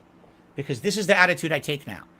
This was not supposed to be an interview, right? I was just supposed to be a guest on your show. It wasn't my intention to ever come out and have it be like this. On my streams, we don't have this. That's why I wanted this to be the end all be all. You want my actual answers on this stuff. You watch this show, and that's the last thing I'm talking about, right? So this is Adam off my holding that streams. coin. I'm making content. I just want to be left alone. They won't leave me alone. They're the ones who continue the narrative. I'm with Adam. It's Let's the get a internet. It's horse going to in go the on chat for forever. our girl cat. So then why even bother? Why disprove anything? It's on to the next anyway. So once I disprove WWE champions at great personal risk, okay, on to the next. And by the way, now something might happen to me because I exposed myself. So that's why I don't care about it anymore. I've really become, in the 15 years I've been a content creator, I have become so desensitized to this stuff. It's like, what's the next one? I don't care Well, anymore. if you truly don't care, then you won't bother sending him a screenshot because it doesn't matter to you then. It doesn't matter either way. If Well, anything, then it doesn't. if I Then who send, cares? if Fuck I it then. send Craig the screenshot, it would be out of like respect that he gave me his time today on the show. You know what I'm saying? Like, Well, but then that's something to think about. That's a lot of trust too, because again, I'm not saying Craig would ever do anything dishonest or expose me. I'm not saying I'm he's telling you, there's been dishonest, times but I this don't exact trust him. situation has happened, and then something bad has happened to me because I did it. I haven't. I'll tell you this. I haven't done anything to dissuade your trust or lose No, your you haven't. trust. So look. Ultimately, this is your call, but the offer's there. And I know you said you didn't want to do anything, with your phone during this. Respect that. That's fine. But you realize that by leaving the door open, by even doing this after the stream, there still allows the opportunity. It goes back to the picture didn't happen. Like if somebody sees you pick up your phone right now on stream, you were to then email it to me right now on stream, and it was this was to happen literally right now in real time as people were watching. It's all on his done. bucket list. It's on his all bucket done. list. But Seriously, it's like number 3 on Craig's bucket list for that to happen right It's now. all- I'm just but saying. Once again, I think this is all done. It's all done. It's all done. All right, let's continue on, man.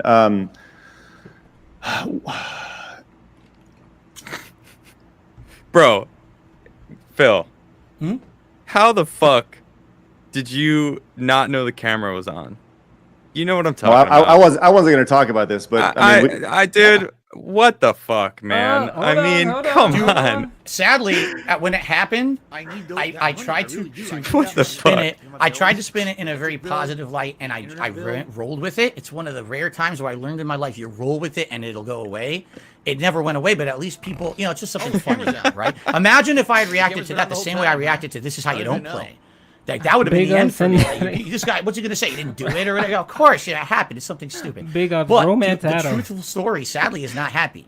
Okay, here's the truth. I've told it before, but never in this context. So in 2016, it was probably the second worst year of my life. Everything was falling apart in my personal life. I moved out here to Washington. I used to live in Connecticut my whole life. I moved to Washington in 2014 with my then girlfriend. Our relationship was great. Over the course of 2 years of systematic harassment on the internet, being swatted, doxxed, all this stuff, her family members being harassed, my family members being harassed, our whole relationship fell apart. Okay? In 2016, I was living with her, and we had 2 separate lives. It was like 2 roommates rather than a romantic relationship. It was messed up. Like, we're supposed to be together, and we're really not. It got to the point where she went off and had her own life. She had her own friends, her own job. I was doing my thing. Well, no one knew this. Everyone thought everything was fine. We pretended, we smiled, whatever. No one knew that. I was depressed. I was really messed up in the head at that point. The way that I saw it was, this room was the only place in the house where she never went. She never came in here. Okay? So this room was like my safe space. I know that sounds stupid, but it was like, this is the one place I can be away from that. And I can have my own safe place. And in particular, I couldn't tell you the specific day what had happened, $5 but super chat, man. I I guarantee appreciate you it was something awful had happened, an argument, a fight, whatever it was. And I came in here, and back then, I was very different. Today I'm professional. I have layouts blocking the screen and everything. Back then I just had, you know, Brian emojis in the chat. You got like a couch in the corner. Exactly. Go do that. Go do that now. Yeah. So I had the camera had been left on from the day before. Back then I didn't do face cam like I do today. Today this is a common thing to have the face cam on every single stream. Back then it was a rarity. I only did it for like FromSoft games where I was going to get really upset. People like to see me rage on camera, right? So that meant that dark side Phil character. I left it on, and so I come in here and I'm feeling like shit. I feel awful, like probably depressed, awful thing, and I beat one off to relieve myself before a stream. And then it's all over the internet. And I'm like, oh, camera was on, huh? So it's depression. Oops. It was part of it. It was definitely part of it. Like, obviously, you don't sit down in front of a, why would you even do that? I mean, what an idiot to do that, even in a situation. But it was probably something so horrible. Another argument. There's many of those. So you said the camera was on, and then you started the stream, and then did that, or like you were prepping for a stream, but the camera was on, so it just happened? Yes. So basically, I have a question. I'm sorry. I'm just trying to walk my through. Okay. What was the lead time between starting the stream and completion? Because that's pretty fucking impressive. I'm just kidding. Not long, man. It was, I would turn on the stream. I call it the pre-stream roll or whatever. See, I don't. I really don't care. I really don't care. The pre-stream roll. The whole routine. God. Oh Lord! All right. So it's a normal thing. No, it's not. Obviously, no. It was. You got a name for it, Phil. You got a name for it. The time that I turn on the stream to let people come into the stream. Oh, thank God. Oh, jeez. Okay. That's not a routine I do every day. No. I mean, it'd be a hell of a pre-show. I'm just saying. Here's the thing. Hey, you can monetize, as our friends from Geeks and Gamers say, you could monetize the haters. You could start a wicked OnlyFans, Phil. I'm just saying, a wicked OnlyFans. And here's the narrative. Here's the truth of the matter. First of all, it took place on YouTube, not on Twitch. All right? There was maybe 20, 30 people there when it happened, because I just turned the stream on. Right? And it was right, laptop in front of me or whatever, cameras on. So embarrassing. But what's the narrative now? Darkside Phil masturbated in front of thousands of people, including small children, on the internet, live on Twitch, and didn't get banned for it. When did that happen? Well, CNN rehired Tubin after he jerked it in a friggin' Zoom meeting. So, I mean, things can happen, dog. Thankfully, the camera was not panned down. That would have been very, very bad. Thank God it was, the angle that it was at. No one wants to see. Okay. It. Oh, so it doesn't. It doesn't show anything because I haven't seen it. And I don't want to see it. It's actually like from the neck up, and it's kind of just like me tilting my head back and looking at my asshole. Okay, so it's just this my O face. It's just my O face. Hey man, that's it. There's been worse videos of prominent YouTubers with their heels above their heads, and it's been worse. But I'm the one. That's sadly that's the association a lot of people will always have with me. Is that's how I became known on the internet in 2016. And, all right. How am I ever going to live that down? If anything, here's what I learned from it. That's going to always, no matter what these idiots say about me, that's always going to be my most embarrassing moment. You know what? Hold on. I'm going to give you some advice. All right. I want to give you some advice right now. You need to own it, and you need to have a box of tissues behind you and a t-shirt as a fucking joke, dude. Troll them back. Here's the thing. Here, I hear what you're saying. I hear what you're saying. However, again, you have to understand something. We're joking about it. It's funny to joke about it and own it, but actually, it's representative of a really bad time in my life. You know what I'm saying? Like it's okay. That makes sense. Yeah, sure. It's a depressing thing. My wife doesn't ever want to talk about it. She knew. Hey, think about this. She met me after, and she still likes me. She married me after that. So obviously, she's moved past. She doesn't want to talk about it. It's like, why am I going to monetize the most embarrassing moment? Phil, damn it, that would have sounded so bad. Yes. I was going to say beat your demons, but in this context, pretty good. Like, shit. I mean, conquer your demons. Beat the demons. You know what I mean? Like, you're like, I don't want to like go there, but it's like, no, fuck that. Like, face it and conquer your demons. I didn't mean to make that pun. That was unintentional, but it was so good. But you know what I'm saying, right? I'm trying to like you say you don't want to go there, but like conquer You're not the only person dude. who said Own that. it, own it, own that shit. Person. The problem is, again, when you focus on a focal point like that and it becomes your end-all be-all, I don't want that to be what I'm remembered for. It probably will be, but I want people who come to my content every day to remember that awesome stream they had or that cool gameplay through that we did. I don't want them to think about the guy who had an old face beat off on stream. Like, it's so stupid. And it's such a dumb thing that I've moved past. I'm not in that part of my life anymore. I'm so much happier now that I don't need to dwell on the past anymore. I don't need to think about that moment. It was stupid. And I don't want to be there forever. If you're not going to monetize it, we will. Later tonight, the Beat Your Demons t-shirt will be available all on the store. Oh my God. That is, no, that's terrible, I'm dude. Totally good. I thought it was really funny. All right. Oh my goodness. So there's a few things that I want to circle back with you on, Phil. Phil, you still there? You look like you're frozen. Did we lose him? I hope not. Oh, well, if he drops, well, he can come back in. Yeah, he does look frozen and such. But I was just kidding. I mean, I couldn't help the puns. They wrote themselves. I bet you he left on purpose. Phil, make sure you pop back in. I'm sure that he will. I doubt that he quit because he would have been dropped from the thing. It's definitely an internet issue of some corp. Must be frozen. I do not think that he rage quit or anything like that. So Phil, you can just pop back in whenever you're ready, and we'll keep going. But there are a few things that I want to circle back on, mainly on the 5K. Okay, let's see, he dropped, so he'll pop back in. I do want to circle back on the business expense because I feel like Phil kind of skirted that question a little bit. No, we didn't really get, the idea of. I don't know, man. Like I said, it's if we can have a little one-to-one here, I feel like there's just so much here that doesn't add up. Man, he wage quit. He left. I mean, I don't believe him.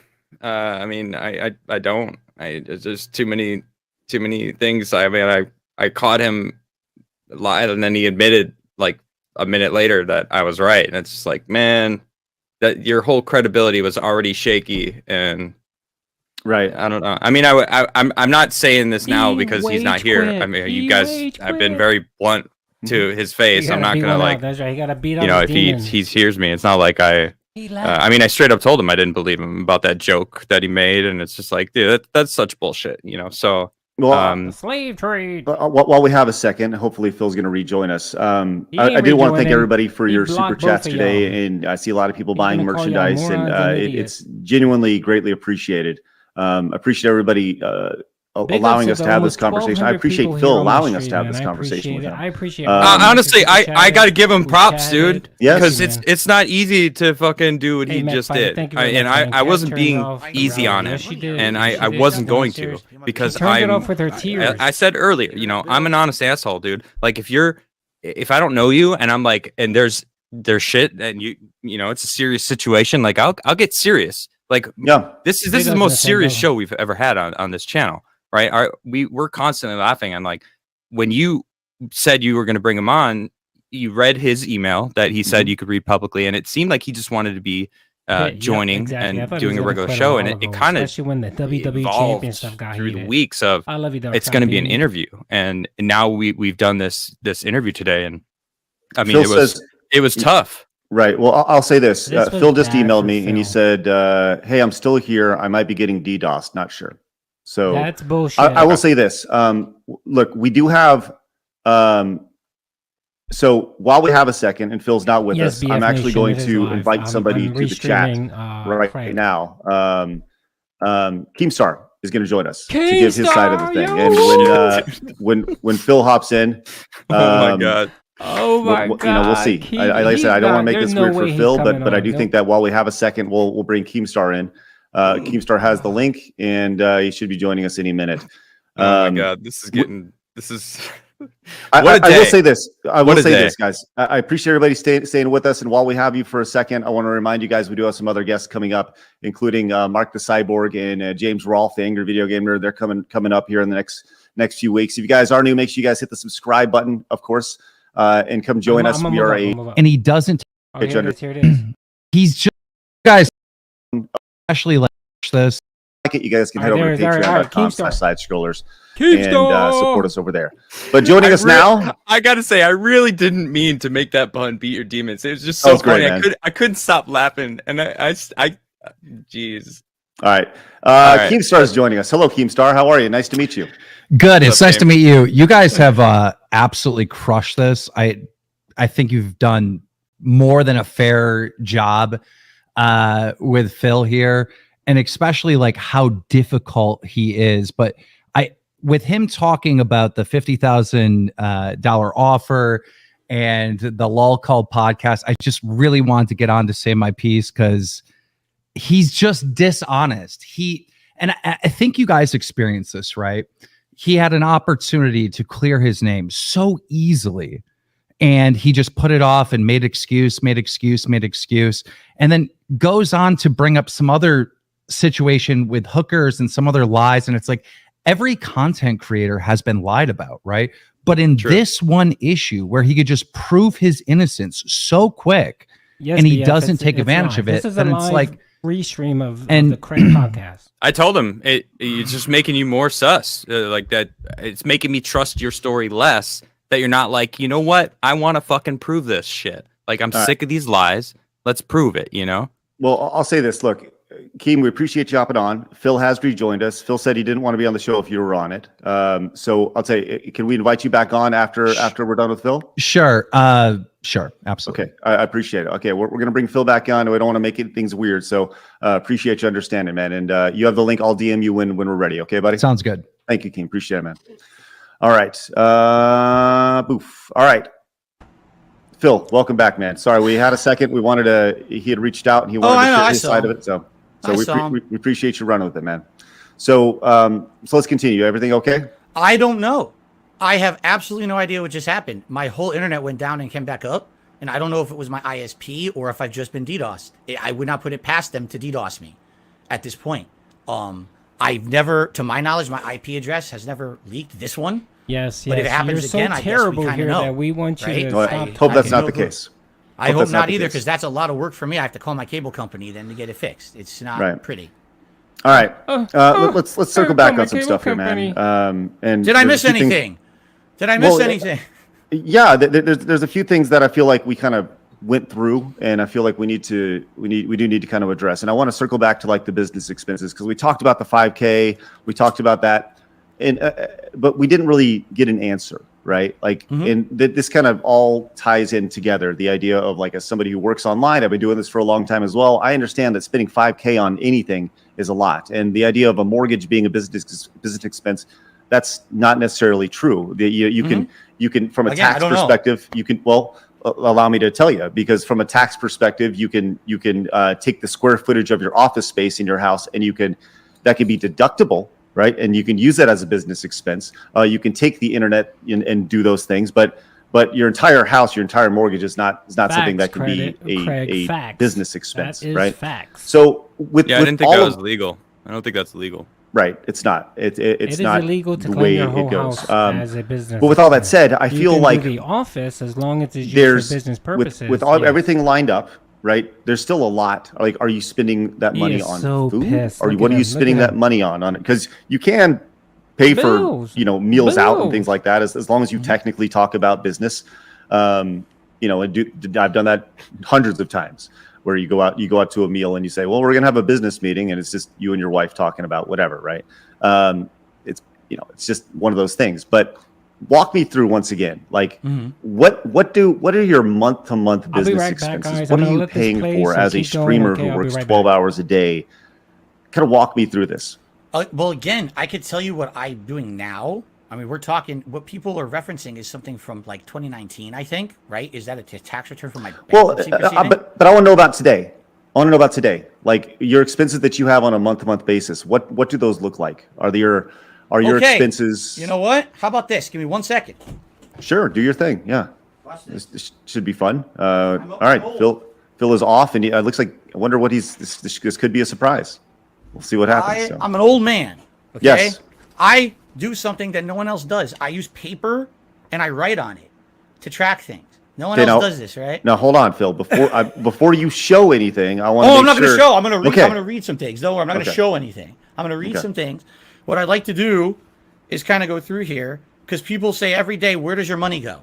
That's what essentially that's what you're asking, right? Where does the money go that's coming in? I will 100. You guys are chopping. Tell me. No, you're good. You're good. You're good. You're good. Keep going. Keep going. Okay. Keep going. Here we go. I'm going to go through this. I'm not exaggerating. Line for line, this is what I'm paying this month. And this is where all my money goes, plus a few other things. Okay? And this is literally all of it. Great. I have a subscription to Hulu. It's $10 a month. Business expense. Okay. Definitely not a business expense. I'm just saying this is where our money goes. This is everything. I'm serious. I'm going to cover it all. Okay, sure. I have my internet. I have 2 internet lines that I pay for. They're very expensive because they're unlimited internet. It's, it's not an hourly. It's like you have to pay a ton of money.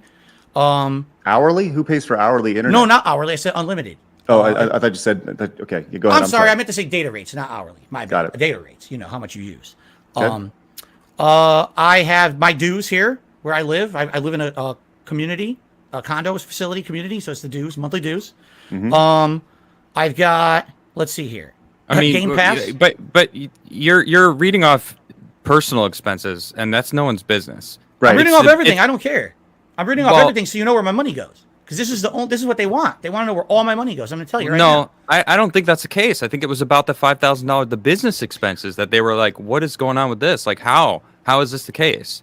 So you're now giving them more shit when you were very seemingly very nervous about giving anyone any more information that isn't public. You know what I mean? I'm just trying to, before you continue, it just seems like this is counterintuitive for where you have said your stance is on like revealing public information. So like, well, I'm not going to tell you any account name. I'm not going to tell yeah, you no, I businesses or understand. anything. Yeah, You know I what get I'm saying? that, but still, it's still personal stuff that it's like, all right, well, I don't understand that's not what the subject was about. It was about the business expenses. Right. These aren't business expenses that you're reading off. It's personal stuff. Some of this would be considered business and some wouldn't. Like I was just going to say, Game Pass. That's. But what's the point? Is kind of where I'm leaning. Like, what is the reason for giving us your personal expenses? Because people want to know where my money goes. You're asking me your business, the business expense money. That's what they're talking about. That's what I've seen on the internet. That's what I've seen that people are upset. There's the business expenses, the 5,000, and then like I don't know where this like $500,000 thing is or what that even is. But there's some questions. $500,000. Yeah, I don't know. I heard. I've seen. I didn't look into that much because I have multiple shows that I do, and I couldn't dedicate too much to learning about you. So I figured I'd come and just hear from you. But like that's from what I've seen. It's the business expenses that's what people want to know about. Like how are you spending that much money on the business? Here's the thing: if you were to nickel and dime every single transaction I do, when it comes to like video games and stuff like that, I don't think it gets close to that. I think I don't know how it was divvied out in those, in that report or whatever they used for the bankruptcy. I don't know how it's calculated. I'm not my bankruptcy attorney. I'm not my CPA. I know it's done right because I went through it with the bankruptcy judge line by line. So is that where that large number comes from? Is the bankruptcy number like how much debt you had? Oh, I'm trying to take a. Oh, you know, right? I mean, if that's what I don't know the total number of debt. Seems like a pretty big moment in your life that you would know.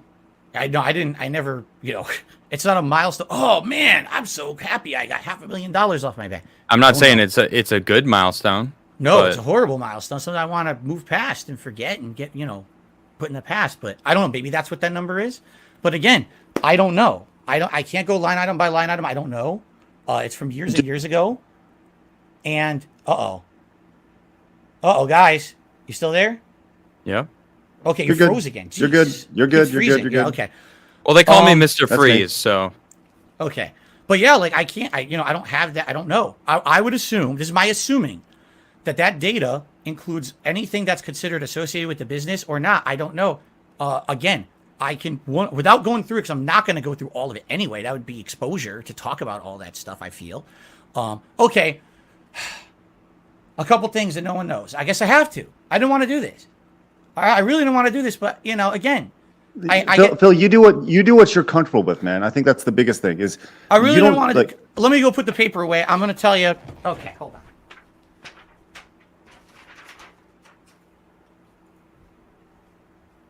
Okay. All right, I don't want to talk about shit, but I have to. It sucks. Well, No, you don't. Man. You said like 30 minutes ago you don't give a shit, and it doesn't make a difference. So pick a point, pick a place to stand. Yeah, I know. I don't. Either you don't give a shit and you're gonna move on and let the haters hate you no matter what because there's nothing you could do, or try to appease them. It's not. You can't be somewhere in the middle where you're like, I might appease you. I might actually do this. I'll think about it. You know what I'm saying? I'm like, Adam, I don't care one about or the other. I care about you guys. I care about my viewers. I care about Right. these neutral parties out there who've heard so much nasty stuff about me. At least have a place to listen and hear my side. You know, that's what this is. And I appreciate you guys so much for giving me this time. I really do. I'm sorry I'm getting emotional now thinking, all right, I'm just going to, fuck this. I'm going to do it. All right. I'm going to tell you a few things that no one knows without specifics. Okay. So it doesn't really put anyone under the bus or anything. I've been involved in a few different, legal things over the years. I've been involved with medical issues, my own health and my wife's. All right. And it's not stuff I should talk about with my audience. I don't want my audience to come to my stream and be like, I want to give you a tip because I found out that you have maybe a medical issue or something going on. That's no one's business. I've said to let me explain. I said to my audience, if you're going to come to a DSP Gaming or a DSP React stream, please come support me because you like me and my content. Okay?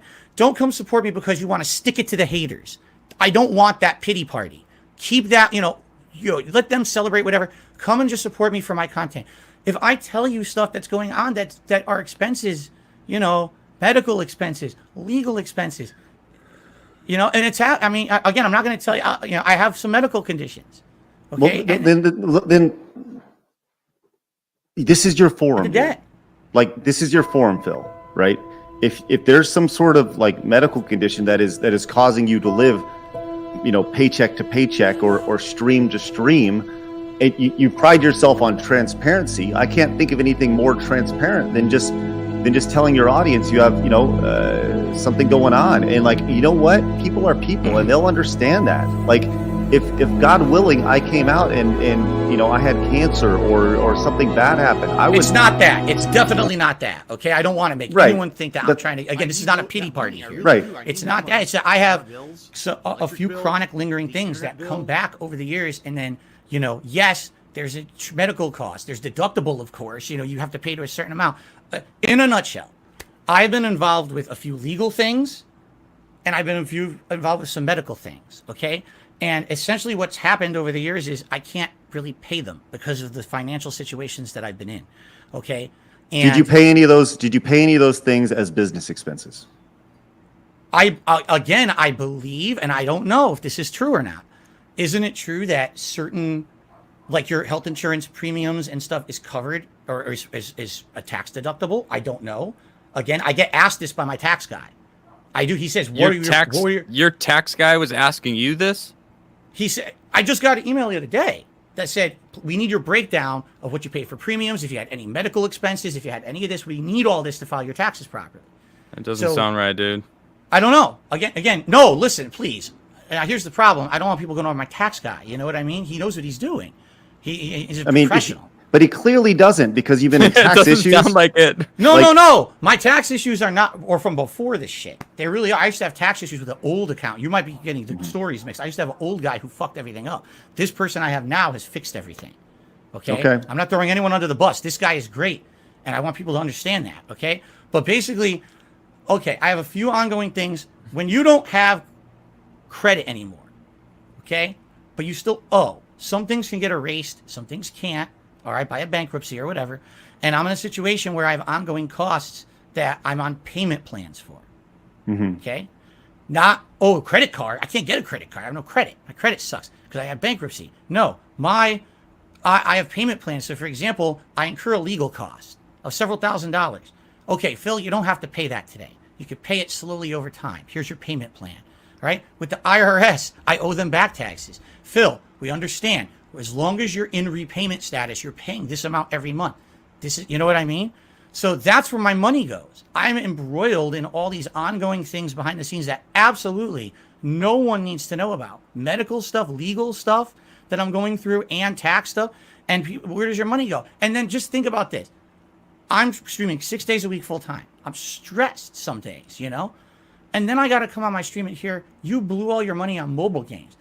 my wife and me are feeling so much stress with this going on. And, you know, we didn't go on a honeymoon when we got married. We haven't been on a trip since 2019. We haven't done anything. Phil, I get it. We understand, which is why, you know, we talked about therapy. We've talked about all these things. We understand, right? We've talked about all these things. But you still haven't answered the question. I'm going to ask you this really directly, okay? On a month-to-month basis, how much money are you spending on WWE mobile games and or any other mobile games on a month-to-month basis? Are you spending on iTunes or any sort of mobile device? Okay. Just a straight dollar amount. Whatever it is, it's okay. Okay. This month, I have spent probably $10 to $15. That is an honest answer. And by the way, it wasn't on WWE Champions. Okay. What was it on? Just curious. Well, here we go. Because you know, if I tell you, they're just going to blow it up. They're going to. No, okay. Don't worry about it. Don't worry about it. Then. Don't worry about it. If they you say already it's said it's a new game. It's a Street Fighter game. Okay. The new Street Fighter one. Got it. Yeah. Okay. Is it good? It's all right. It's one of those. You build a team of fighters. They fight against each other. It's not. You don't even actively play. It's like tap RPG. Crap. Similar, yes. Okay. And that was just for experimental purposes. I'm not playing it a lot. I'm playing every once in a while. You know, I spend $1 and get a bunch of stuff, you know, so I spend a couple dollars here or there. And of course, I will get destroyed for saying that I spent $15 on it, you know. I will. I'm going to get destroyed for it. So let me kind of move this along. We've been going for a long time, and thank you again, Phil, for your time. Appreciate it. We're approaching 4 hours. I got a few things that I want to make sure we hit on before we go. Sure. Before we, you know, can move forward. So, number one, Keem is here, and Keem has said that he will be respectful, and he would love to talk. I think this is a tremendous opportunity to bury whatever hatchet or whatever it is you guys have and mend a fence. I think this is a tremendous opportunity. Are you open to that? If you want him on the show to talk, I'm not doing business with this man under any circumstances. Yeah, you established that. That's fine. That's not what he's saying. Yeah, I'm not trying to broker a business deal or anything like that. But are you open to talking with him now? I'm curious what he even wants to talk about. I'm not being on his stuff. I refuse. Okay. So. Well, I'm going to bring him on. Right? Wait. So you're okay with him coming on to talk? As long as he's not going to sit here and insult me or do, you know, you guys have already asked me so many questions. I don't want him interrogating me too. It's your show, not his. That's not. Right. I mean, Keem. You know, he's watching obviously, so it's like that's not the case. We're the interviewers. He just said it. He agrees. Yeah, he agrees. So look, we're gonna bring him on, and like I said, I think this is not a tremendous opportunity for friction. This is an opportunity to build a bridge. So let's do this real quick. Keemstar, welcome back to the show. How are you? Thank you, gentlemen. I appreciate it. And Phil, thank you for letting me on to talk to you directly. I do mean what I said here in the chat, that I will be respectful.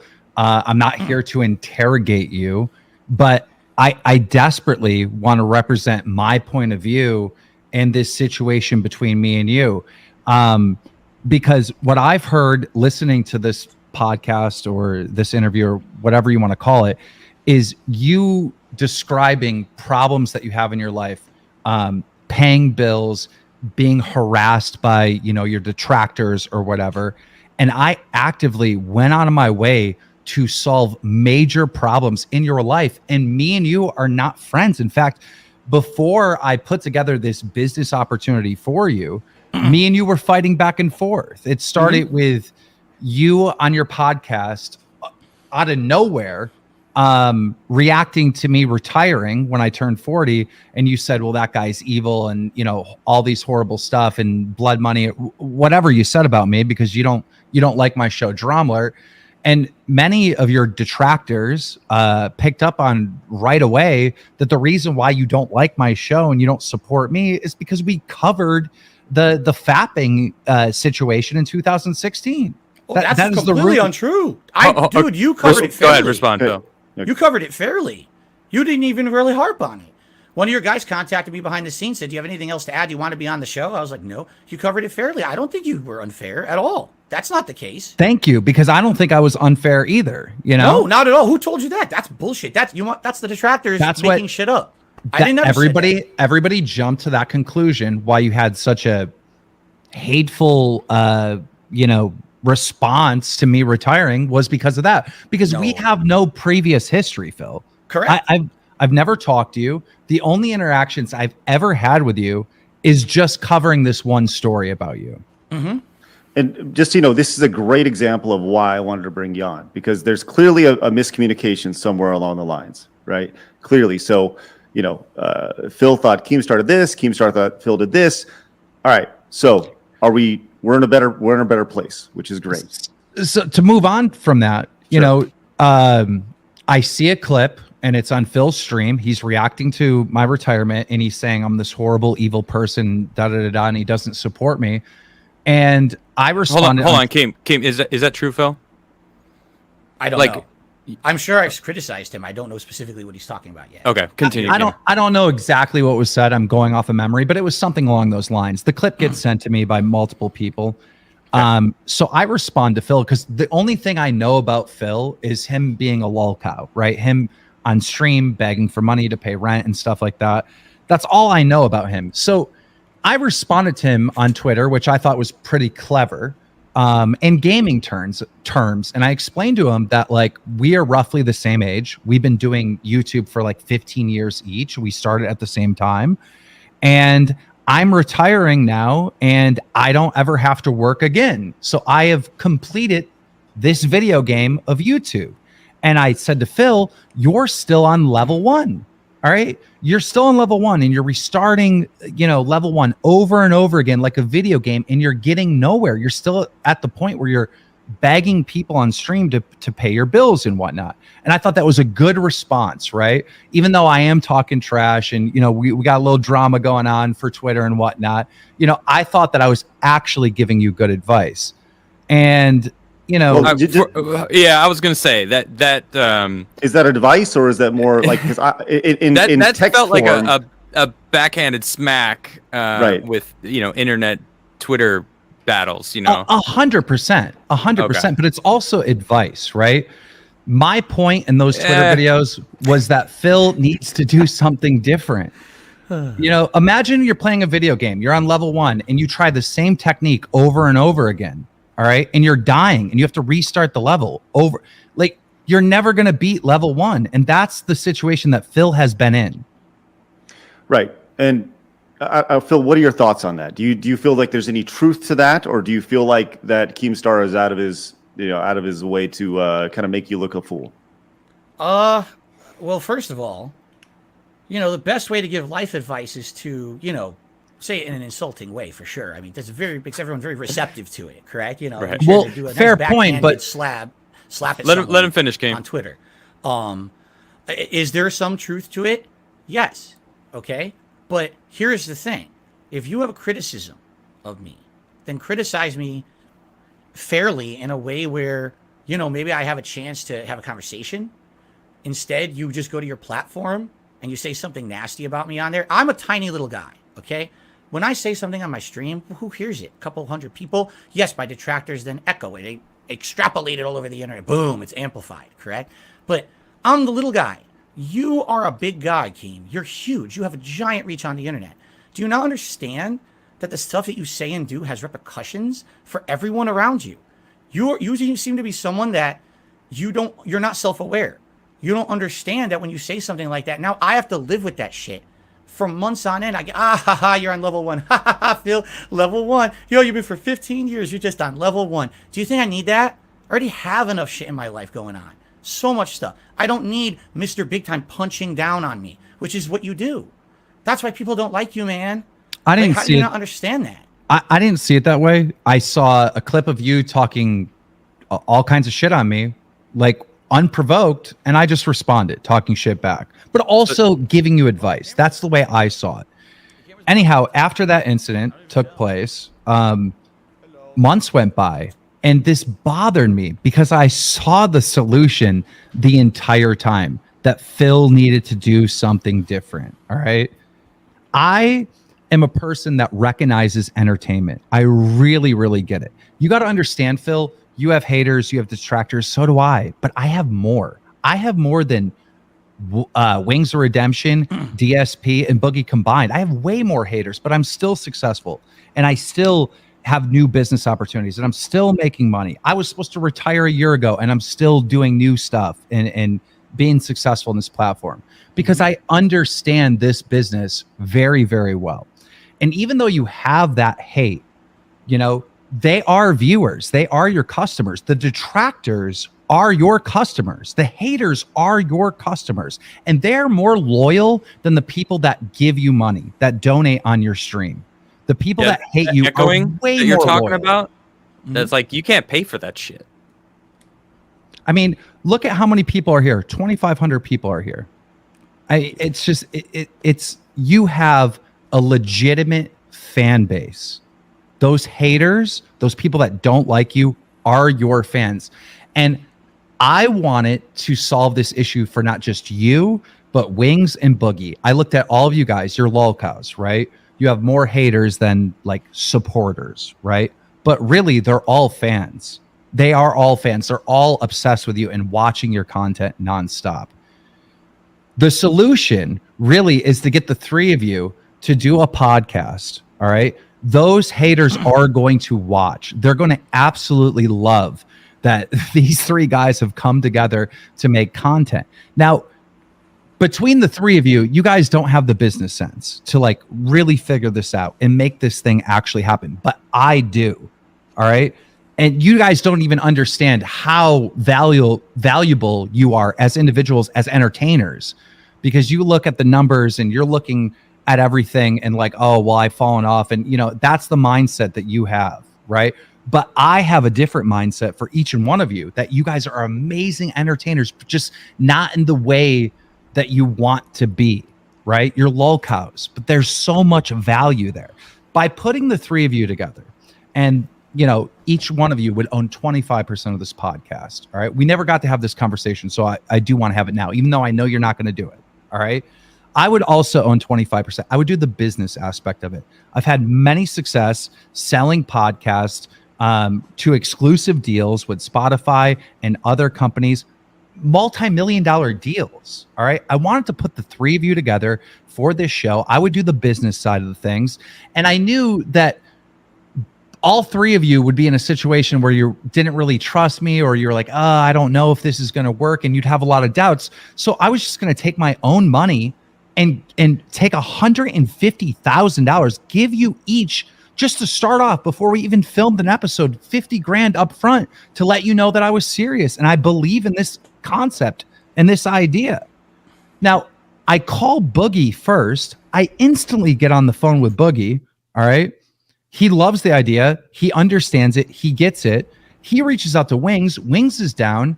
And now it's time to talk to DSP. Boogie, the way I understand it, called you, contacted you, and told you what was going on, right? He DM'd me on Twitter, and we had a brief conversation back and forth in DMs. And he told you that I wanted to do a podcast with the three of you, right? Yes, I had no idea that's what you were trying to contact me about because we never talked. But he said that there was this idea for a podcast, correct? So you did know. so Boogie told you or didn't tell you? Boogie told me that he and Wings had spoken to Keem, and that Keem wanted to do a podcast with all three of us. No money or anything was discussed. He just said, you know, he wants to do a podcast with all three of us. I didn't know that's what Keem was trying to reach out to me. I said maybe that's what it was. I didn't know because I never spoke with him. Phil, hearing this and hearing the business opportunity that was laid, I don't even know if it's still there or not, but what are your thoughts right now, given what Keem has said to you? Thoughts? Like, Yeah. you mean? Yeah, just as he's laid this out, like lay out your feelings based on what Keemstar has laid out for you. I have absolutely no problem doing anything with Boogie or Wings. In fact, you know, I had the conversation with Boogie back and forth a little bit more later in the year. Would he be interested in maybe doing a podcast with me or me being on his show or whatever? You know, whatever it may be. These guys, you know, I did a react about Wings last year, about his documentary. You know, that me doing a collab with them, just doing a fun podcast is not out of the question for the future. But your issue is with Keemstar and his business principles. Correct. Okay. So understand. So even if there's an opportunity for you to remove yourself from quote unquote level 1 and potentially have an opportunity further down the line to potentially sell the podcast to something and put 50 grand in your pocket initially, that's a 100% no-go for you. Oh man. See, I didn't know you put me on the spot. You know what I'm saying? Well, that's what we do. That's an interview. Right? This is a discussion that cannot be just made by me. It has to be made by my wife. You know, we have to talk about it because this was a discussion we had that, you know, sorry, Keem. Can I criticize you fairly if I'm reasonable and don't, you know, not under the belt? Can I be honest about you? Sure. You can say whatever you want about me. Sure. But I just want to represent how I feel about the situation. I'm not done, but go ahead. Okay. Yeah. So, Keem, you are someone who, when you look at your history on the internet, it's very interesting. And I'm impressed with what you've done. You know what I'm saying? Like, I watched a documentary about you last year. You started off trolling people in Halo. I mean, holy shit. And you turned that into an empire of money on YouTube. You know what I'm saying? That's crazy. That's so admirable. And if anything, one of the things you absolutely need to be praised for is your determination. You were shut down time after time. False copyright strikes, real takedown requests, all kinds of shit. People wanted you off the net, right? You're still there. You never gave up. Damn, that's a success story. Phil, it sounds familiar, dude. Yeah. I guess. It literally sounds like you. I don't It's really true. think about We just heard your story, and it is. Craig's absolutely right. Okay. Now, at the end of the day, all right, when you look at what Keem has done and what I have done, I'll probably be forgotten. I'll just be a fart in the wind, right? I got 100,000 videos on the internet. No one's going to remember Darkside Phil besides the guy who jerked off on stream. And, you know, probably this WWE Champions thing will go away eventually, just like everything else. Who cares? But Keem, you know, has a big body of work. He's known. But when you look at how Keem made his money, okay? Again, I'm going off documentaries and things I've seen. I mean, Keem, you have to openly admit that there were a lot of things that you've done that you probably have no issue with whatsoever. You always feel from your perspective, because there's always two perspectives on everything, right? Holy shit, Phil! I gotta say, this is fucking rich coming from you right now, though. Yeah, you're getting your information from the detractors that Keem has, and that's where you're basing this on. When this whole episode, you have been talking about how much shit your detractors have made other people think about you. Like, do you hear yourself right now? Indeed, I do. That's the nature of the beast. That's how YouTube works, man. That's how all this works, right? Fuck, man. You're right. So, from what I've heard and seen about Keem, you know, I call them a misery broker. All right, Keem, on a day when you have a good day, it's because someone else is having a bad day. Someone else has drama going on. Someone else has horrible things happening in their life. It's your good day, man. It's time for you to blow that up, and then you interject like a shoe wedge. Get into that life. Get into that drama, right? You gotta be a part of it. And now get them on your show so that you can pull this out to be not just a one-time thing, but now it's going to be pulled on for weeks and weeks. If there's something, Phil, do you know the internet at all? Do you know the internet at all? Yes, I do. Do you see who's successful on the internet? I mean, yes. Yeah, I would probably be more successful if I talk shit on people, but like I don't. And, you know, I do what I can because that's just where I'm at, you know? So it's like, you can't be upset when people use the algorithms for their advantage, which Keem seems to have figured out. You're right. And at one point I was a really stupid, jealous guy. Man, I feel like I'm putting out content that's not harmful to anyone. I'm just doing gameplay. I'm dicking around on the internet here with my viewers. And this guy gets over and he's doing this drama content. People are saying it's hurtful, you know. You're right. At the same time, everyone has what's called a moral compass, correct? And, you know, I've been talking about this on my streams recently. I was raised a Roman Catholic, all right? I'm not religious anymore, by the way. So this is not like an excuse, but I grew up with certain morals, all right, and values. And to me, if the only way that I can get over on the internet or just get over in life is by stepping on other people, I'm not going to step on those people. I would rather be. I don't think that's what Keem's doing when he's making videos. You know, I see, D-Day Cobra. Shout out to him. I saw him in chat earlier. You know, and tweeted us out. Thank you, buddy.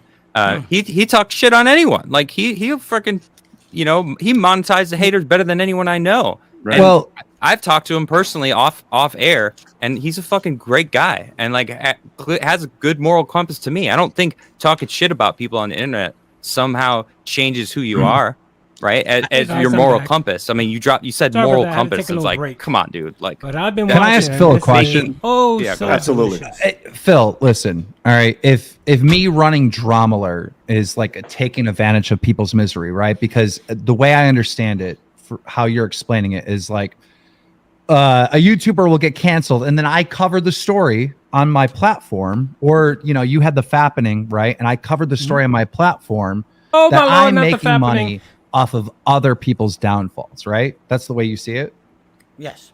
Well, there's people on YouTube that run documentaries on important things that happen on the internet. They're also in the same situation, correct? What do you mean by that? They're What kind of making money. documentaries? They're making money on a newsworthy story on the So you're internet. like factual reporting of things that are happening, like a news network. Like, what do you mean? Of course. And then I inject my opinion on these stories as well. But there are YouTubers, right? They're commentators, and then there's commentators that do like documentary style stuff that cover drama on the internet. You're saying that every single one of them is accepting blood money because they're voicing their opinions on what's going on. Well, simply voicing your opinion is one thing, Keem, but let's take a look at your history here. There's been documented cases where you've actually staged stuff and extrapolated drama in situations where it didn't really exist. There's evidence of this. People have admitted Explain to it. that. Explain that. Yeah, tell me more. I'm not aware of these. The documentary I watched last year, about June the King made this one. And I guess there was a situation with a YouTuber, and I forget if he was a Minecraft YouTuber or another YouTuber. And, I'm going to shout everybody originally out he at the end of appeared the stream, supposedly as an but thank you very upfront, much. honest guest on Keemstar's show covering this drama. I think it was allegations that he had been with underage girls or something like that. Okay. Coming to find out, later on, the whole, or at least part of it, was orchestrated. Did I get shouted between out? the two Oh, behind my the scenes. Like, I Lord. guess he wanted to get I back got shouted at out? someone, All right, it should be his coming up, ex or- hopefully. or I'm his not too current late. Let me see, girlfriend, where am I? and Okay. Keem participated in Okay. that setup situation. I have no idea what you're talking about. That doesn't even sound legit whatsoever. I have no idea what you're You have talking the right about. to deny it. That's fine. But- you know what? It's out there. Just so you know, that shit's out there, man. But What's I just good, want Phil? to say, like, you participated in supporting a YouTuber, all right, that covered a story on my misery, right? If I supposedly did something wrong, you watched and supported another YouTuber doing exactly what Dromler does. it's a good point. Well, Like- and on top of that, and just to kind of reiterate this, like, once again, Phil, you're telling Keemstar that he has the right to deny that because he's saying it didn't happen, even though you're saying there's a mountain of proof in this documentary, right? The same thing is being said to you right now about your WWE legends and everything like that, and you have the right to deny it too, even though there's a mountain of evidence through documentaries online. Correct. But the difference, Keem, to respond to your point, sorry, there's a lot of points that just came up. The documentary is not just negative stuff about you. Okay, you understand? The documentary is actually covering your entire history. I've learned a lot of things about you that I find very admirable and very positive by watching that. It really did cover factually your rise and all the stuff that's happened and some of the How big do you know that, though? controversies you've been Factually, involved in. how do you know it's factual? I'm just curious. It's on the internet, so it must be true. I know. Phil, real quick. I mean, I see documentaries on DSP, but you on the show said half of the stuff's not even true. So Right. I'm confused. Is the internet 100% trustworthy or not? Because when it's about me, it's all facts. When Right. it's about you, it's all lies. I'm confused. It's not all facts and it's not all lies. It's always somewhere in between, right? We all know that. We're not stupid. We're not born yesterday. When you watch that documentary, Oh, you Phil, gotta apparently kind you're of stupid. suspend your disbelief. Say, hey, okay, believe it or don't, right? Make your own judgments based So on you what chose to believe is this one when it came to Akeem. In a couple of particular cases, I'm not saying that one documentary is the only thing I've ever heard about Keem. There's been lots of people who've. That's been what you're involved with Keem referencing over the a years. lot so far. So that's what I'm going on. Can we come to the conclusion that me and you both have a bad reputation? We're controversial figures, but one of us is wildly more successful? Oh, I'm not. I wouldn't even say I'm successful at all. So Okay. yeah, sure. Keemstar, continue with what you were saying. Okay, I think we've established this. Keemstar, continue with what you were talking about leading up to this. You reached out to Boogie Wings and DSP, 50 grand on the table to start the podcast. Continue. So knowing how to help all three of them, All right. And then also creating a business opportunity for myself, right? You know, it is all these things combined. And not only just helping DSP, Wings, and Boogie and myself, because this is a brilliant idea, but it's also helping every single person that's in this chat right now. It's also helping every single one of your haters, every single one of your guys' actual supporters. Everybody wants this content. This is a win. This is a golden opportunity. So knowing this and wanting to reach out to help you, I found you to be so incredibly difficult to work with. Boogie already contacted you and told you that this was about a podcast. I publicly tweeted, reach out to me, $50,000, and you ignored me. Then we finally start talking in DMs, and your response is, well, email me because I want to set up a call. We're already talking in DMs on Twitter. Why can't we just jump on a call and talk right away? We're already communicating. You tell me to go email you. That is so weird from my perspective. If I reach out to the biggest YouTuber on the platform, Mr. Beast, and I text him, hey, we got to get on the phone. I got to talk to you about something. I'm going to talk to him within 12 hours. And this is a wildly more busy guy than you, Phil. All right. And that's the biggest YouTuber on the platform. This is how content creators communicate with each other. We don't, email each other. Like, we have managers to do that stuff. We have lawyers to do that stuff. I have a team of people that will get in an email. I don't get in an email ever. I'm never in a Gmail ever. You know, this is, what are you talking about? That was so disrespectful to me. When I'm just communicating you in Twitter DMs, we're talking back and forth, and you're telling me I have to email you in order to get on a call. I was so confused by that, but I play along. All right. I think one of my people may have emailed you or something. I got a phone number. We set up a scheduled time when we're going to call and we're going to talk about this. And I call you during the scheduled time and you don't answer the phone.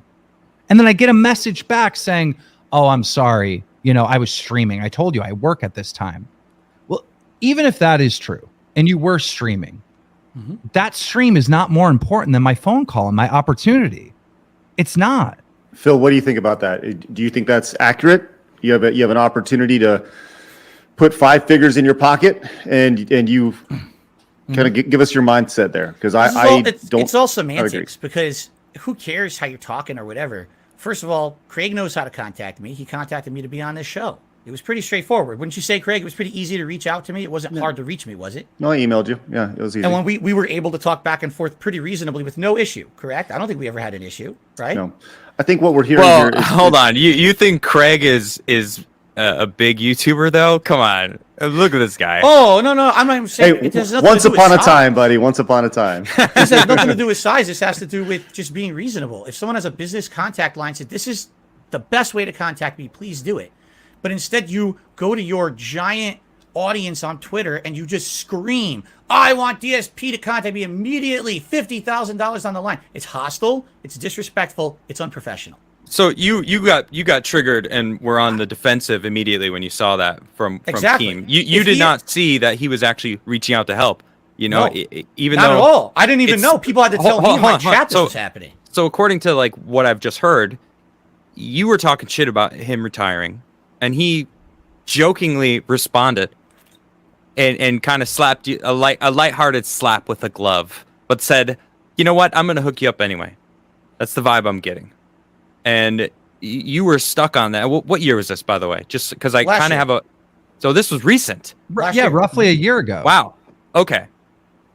Wow, I wasn't expecting that. I was expecting a little further back. I mean, it feels like, Phil, you're in this time of like you're trying to find that way past this spot that you're in, and I don't mean to like call anything out, but it does feel like that's being stuck on level 1, right? And it feels like, I mean, shout out to Keem for like actually reaching out after you were talking shit, like. That's not something that happens.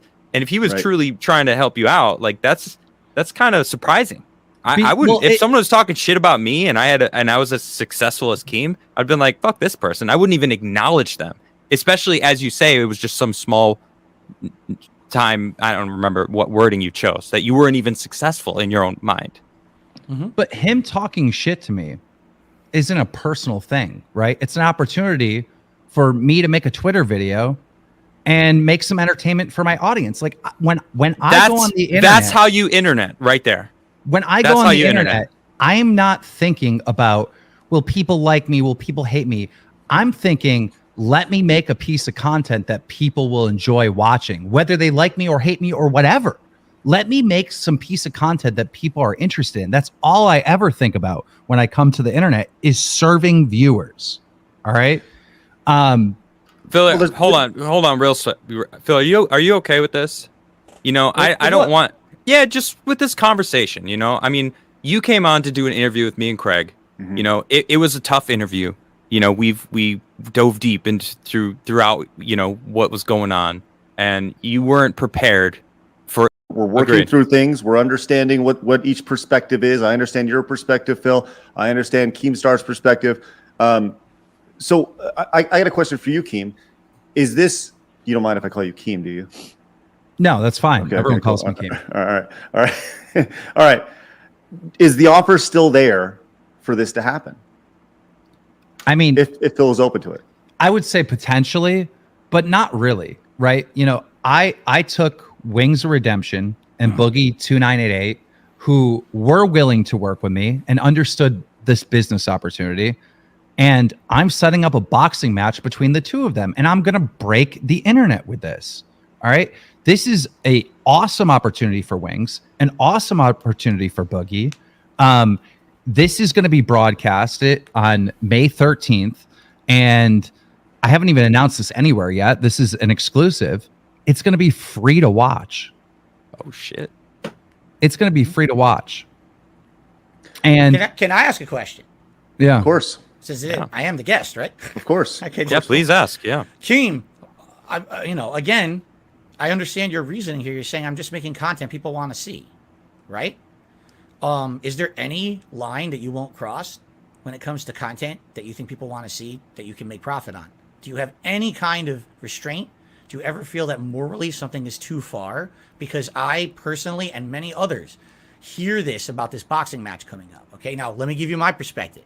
Okay. Wings of Redemption, Boogie, two desperate guys. We all know they're down on their luck. They could definitely use some money, right? We all know this. They publicly project that to the internet. They're both, technically, from what we can see and understand, you're desperate. They're kind of unhealthy. Money. Maybe not. Who knows? But you only know what they project, correct? You're unhealthy, Galboy. Do you not feel that having two people like this, overweight, possibly unhealthy, doing a boxing match against each other so that everyone on the internet can laugh at them, could possibly, just possibly, be either putting them in harm's way or maybe be considered morally reprehensible because of the repercussions that could happen during this match? Do you not think they're adults that they can make their own decisions, though, Phil? That's fine. I mean, anyone can make their own decisions. That's fine. I'm sorry, Keem. Please answer them. Let me respond. All right. Every single influencer boxer, whether they're healthy or not, is putting themselves in harm's way for entertainment. They're all warriors, and they all deserve respect. Wings of Redemption and Boogie haven't gotten any respect. In fact, it's disrespect. Very similar to you. All right. And by doing this, they will get respect. Whether people laugh or not, they are going to get respect for jumping in that ring. But you mentioned that they're unhealthy. Of course they're unhealthy. But I can tell you right now, behind the scenes, and nobody knows this, both of them have actively already lost weight training for this fight. This is a positive thing in both of their lives. And I don't think either one of them have the ability to seriously hurt the other. Do you? Do you think they're in real danger by fighting each other? I think these are equal opponents. This is not a serious boxing match, Keem. They're not boxers. They don't know anything about boxing. These are two overweight guys that are going to go at it, swinging. You know. Are you going to watch? No. Yes, you are. No, yes, I'm not. I don't watch that you. crap. I don't watch your crap. Phil, Are you out of your mind? Phil, you know who is gonna watch it, Phil? Everyone else. Everyone. Great answer. Right. That's exactly what I would have said. I just don't believe you. It really comes down to what I just said a little while ago. When I look at like making content for the internet and doing stuff like this, My question is, will this serve viewers? And I know it will. I know so many people are going to tune in. I know so many people want to see this. And I don't believe you when you say you're not going to watch this. I think you are going to watch this fight. You're so Phil- mistaken. You have known Phil- nothing about me then, dude. Well, let's ask this, Phil. And this is just my morbid curiosity. If there was an opportunity for you, Phil, to do something physical, box, whatever, I don't know, whatever it may be, that was a kind of a YouTuber versus YouTuber opportunity. Would you be open to that? Open No. to anything like that? Wouldn't do it. No. That's not what I'm about. I'm on the internet to share my passion for games, to have a cool social interaction with this, my viewers, my fans, whatever you want to call them. I'm not here to make a mockery of myself or, do a publicity stunt. I don't do that kind of stuff. People will say I do, whatever. It's your perspective. From my perspective, I just want to be in my lane with my viewers, doing a good, fun stuff. I have no aspirations of grandeur or anything like that. I don't want to blow up because I did a stupid internet boxing match with someone. It's so stupid to me. Immature. That's fine, honestly. Phil. If I could finish why I'm frustrated and explaining myself. Continue. Because, look, this all started with me retiring and you having, a bad opinion on me, and then us having that metaphor of, you being on level 1. I really did retire a year ago. I pretty much did retire. Now I'm doing DLC, but I'm not paying for the DLC. The DLC is paying me, and I'm doing more and more and more and more stuff in this space because I just love it so much. And it comes from a place of you absolutely loving what you do and loving these video games. You know who else likes video games? Wings and Boogie. You don't think the three of you on a podcast would be a good thing? You guys talking about games, giving your opinions, talking about current events and whatnot. You don't think that's a positive thing? That podcast He might just would sit be right here on the interesting show. for I would first love to couple do a weeks, show but with then those it would be guys. boring. I'm so friendly afterwards. with them. Behind So- the scenes, I have conversations. So when I couldn't get a hold of you and I called you multiple times, it wasn't once and you ignored, it was multiple times. I kept calling, I kept DMing you, and you said, "Oh, I'm streaming now," and da. Couple weeks went by. By the way, that's And- false what he's saying, but I'll let him keep going. It's fine. Whatever. Believe it as fact, No. We want to hear your perspective. That's what we're doing here. Did he not call you multiple times? He called me at least once, maybe twice, but I think it was just once. It could have been twice. The amount of times that you've said during this interview that you don't really remember is shocking. Because I don't document this stuff. Why do I care? But how can you say with such certainty that it wasn't you, or that he didn't call, or that all these things if Go constantly Adam. I'm just I calling think it out. Adam's my Or, I'm not new trying to come boyfriend. at you, but that I've just Adam noticed is that a definitely lot. your So boyfriend. now That's you fine. say actually he called maybe twice. Could it have been 3 times?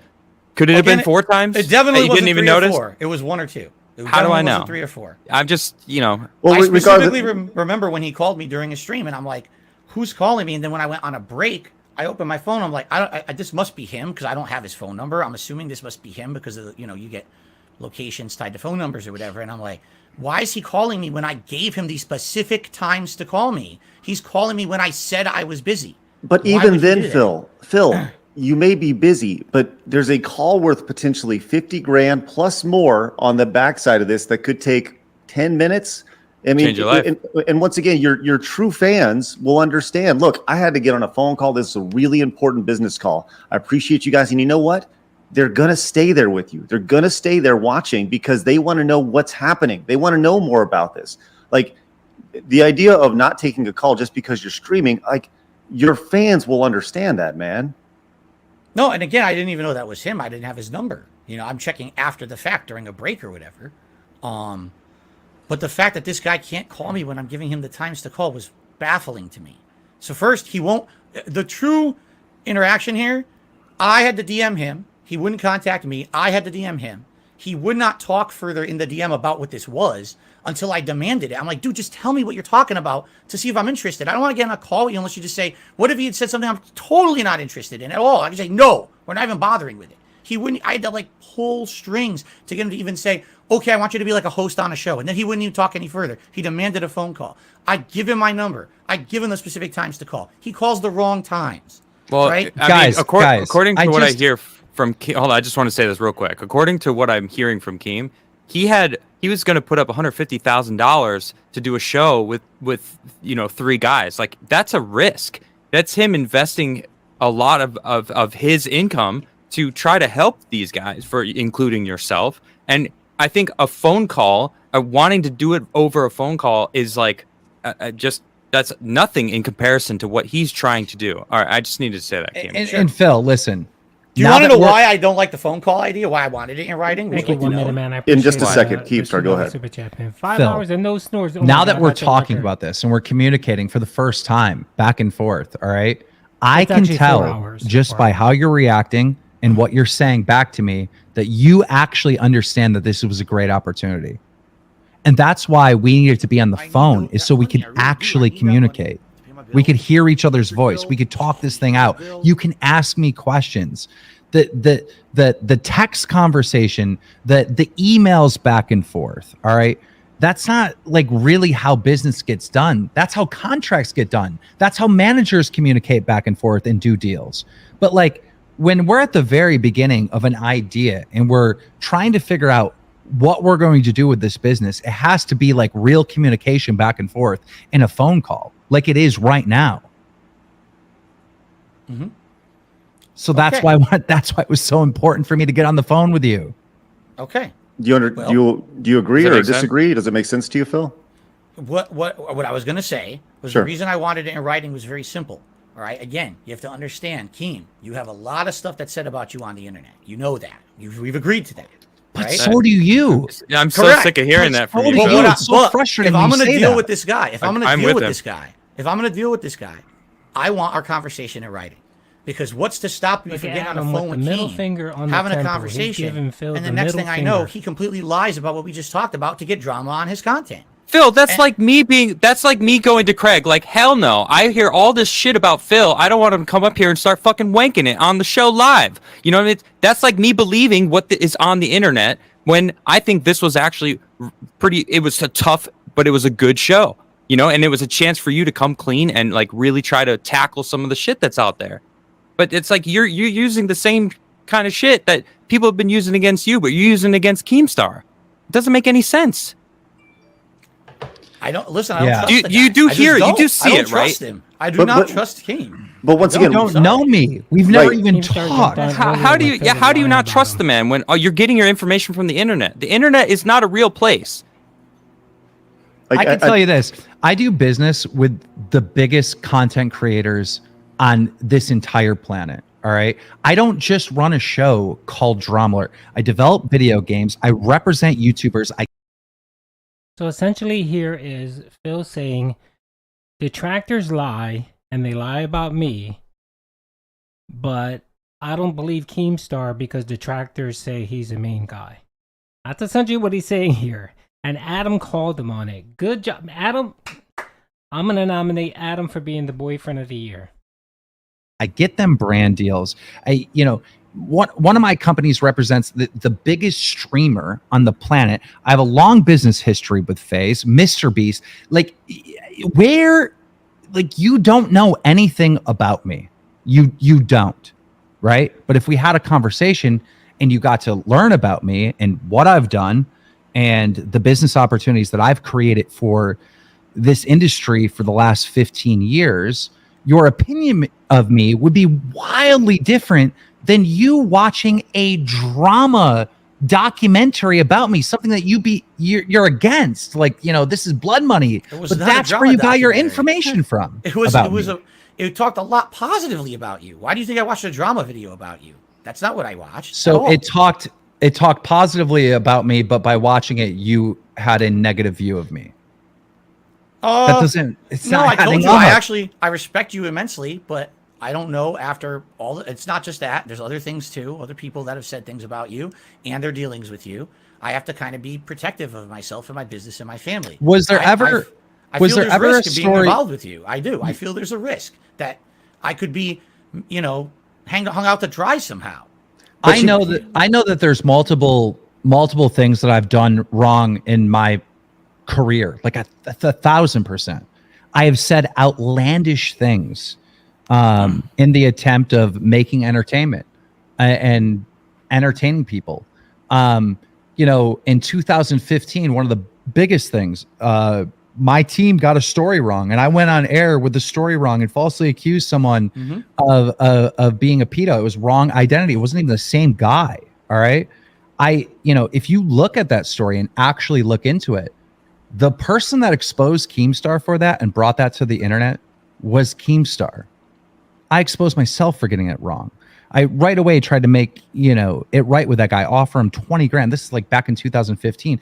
If you actually look into any of this stuff about me, you're going to see Keemstar saying wild effed up stuff, and he's definitely wrong. But you're going to see Keemstar making mistakes and trying to make amends for it if you actually take the time to look into it. Now, you're on this show asking these audience, this detractors, these gentlemen running this podcast to treat your story and what's said about you fair. I should have gotten the same respect from you, or at least a respect to get a phone call just so we could better know each other. Phil, but that didn't happen. And if I could finish, because I'm almost done with representing, my point in all this. I called him multiple times. I couldn't get a hold of him. It rubbed me the wrong way right from the beginning when he was trying to send me to an email, which made no sense to me. And I think 2 weeks roughly went by, and I went on YouTube, and because I was looking up DSP stuff, doing research for the podcast, the algorithm sent his live stream in my feed. So I tune into it. And I'm telling you, the minute I tuned in, I saw Phil begging for money to pay rent and utilities, and I just lost it in his chat. I'm like, I cannot believe that you are doing this right now. 2 weeks ago, I was trying to get a hold of you, offering you the greatest opportunity you've ever been offered in your entire career. Phil, if this podcast was a success, all right, everyone in the chat and you are looking at $50,000. It wouldn't be $50,000. This podcast would make millions. It would be a wild success. It would be a brand. This is something that would be clipped on TikTok, YouTube Shorts, Instagram. People would talk about this, just like you're being clipped on your little live stream now, except for we would have an opportunity to monetize it. Oh, the camera's on. Phil, do you understand kind of the obviously, I think what Keem is saying, he has this business experience, right? He's offering you an opportunity, you turn the other way, but there's a lot of things that you're saying today. You're talking about Keem making mistakes, saying things, doing business the wrong way. That can also be said about yourself. And the things that you're saying are very. It's like holding a mirror up to yourself, because I feel like there's actually a lot of similarities between Keemstar making mistakes. You've made mistakes, things that we touched on during this podcast, right? You do understand the similarities between what your argument is for not wanting to work with him and the reason why you have so many detractors. Sure. What I would say is the difference between me and Keem, outside of wild amount of popularity difference, is that if you take a look at the body of work that I've done in the 15 years I've done it, all right, you would say, has Phil ever really outright, with anything he's done, actually concretely hurt someone to the point where, wow, what a heinous person? People will say that about Keem. They will say that about Keem, okay? And at the end of the day, when I have to make business decisions about who I'm going to associate with and who I'm not going to, that's a factor. And it's a moral factor for me. It has nothing to do with Keem's business sense. Keem, you are a great businessman. Everyone knows that. I think you would actually run the podcast very, very well. I do. I would love to do this podcast with Boogie and Wings. I have a problem with you morally, dude, with the content you put out. I do. And I'm gonna let him respond. Let him respond to that. Listen, you just said that you've never hurt anyone, right? And you talking trash doesn't hurt me. That's just an opportunity, right? But when you treated me the way you did behind the scenes, this sounds like bullshit coming from me, but you hurt me. I was offended. I was hurt. Why are you treating me like this? Why can't you treat me like a man, and why can't we have a conversation? If you came to the conclusion that no, I don't want to do this isn't right for me, that's fine. But you really showed me no respect at all. It was so disrespectful how you were treating me, making me email. I have to call at a certain time. I'm calling and you're not answering the phone. And then when people were asking, your fans asking online, why didn't you do this podcast with Keem? during this whole time, I forgot to mention this, he was still talking bad about me publicly. Team, you just said it. Like, just what you just described is probably the main reason I have a problem with you. You are someone who has no self-awareness, and you think that you're the most important thing. You tweeted on your Twitter that I should contact you about a business opportunity. No one does that. I really do. They contact the person about the business opportunity directly. We all do it. The internet bill. We all do it. Yeah, It's the internet, Phil. Phil, it's Like, the internet, man. You Yeah. said you've been doing this for 15 years, but like, do you not understand the way Hey, JP, thank algorithms you for the work, the super way chat, man. I appreciate anger it. is Smart addictive, man, and you're how running people wild, are brother. Oh, hooked yeah, on yeah. crazy shit? Go ahead. I want no part of that drama. I don't Phil, want to be Phil, on a Phil, from- podcast that is going to be about that. I don't want to be involved with someone That's not what he was. he's- I don't even this know is what the podcast egomaniacal was what going to he's be about. saying. He's being egomaniacal. I have to just listen Phil, to what he I'm just not. said. Keem, Phil. you just said my whole life should have stopped because you wanted to contact me. Really? I did my not say whole that. life. You No, just he didn't said, say that. Answer I the did call not at say that. any time, even though I Phil, gave you the times to call me. Can Answer I the give call you at some any time at context? all. Can I give you some context? From the time I wake up to the time I go to bed, every single day, I talk to at least 20 different content creators. And this is true. This is not an exaggeration. You know, I run an influencer boxing, Happy Punch. We represent fighters that do boxing. I have all my staff. I have YouTubers and content creators that we represent business-wise with brand deals and stuff like that. And then I run drama, Lord, right? thank you, So I Pat, have for to the, get on the super phone chat with for different 199. content Homeless, creators here's somebody to said. validate stories or get people's Thank you, Pep, takes I so I can, appreciate it. inject that into the story to make sure that like what I'm reporting and what I'm talking about is accurate and have a full perspective, right? How all this business operates, right, between content creator and content creator is like Twitter DMs. It's like a tweet, DM me. Yo, let's hop on a phone call.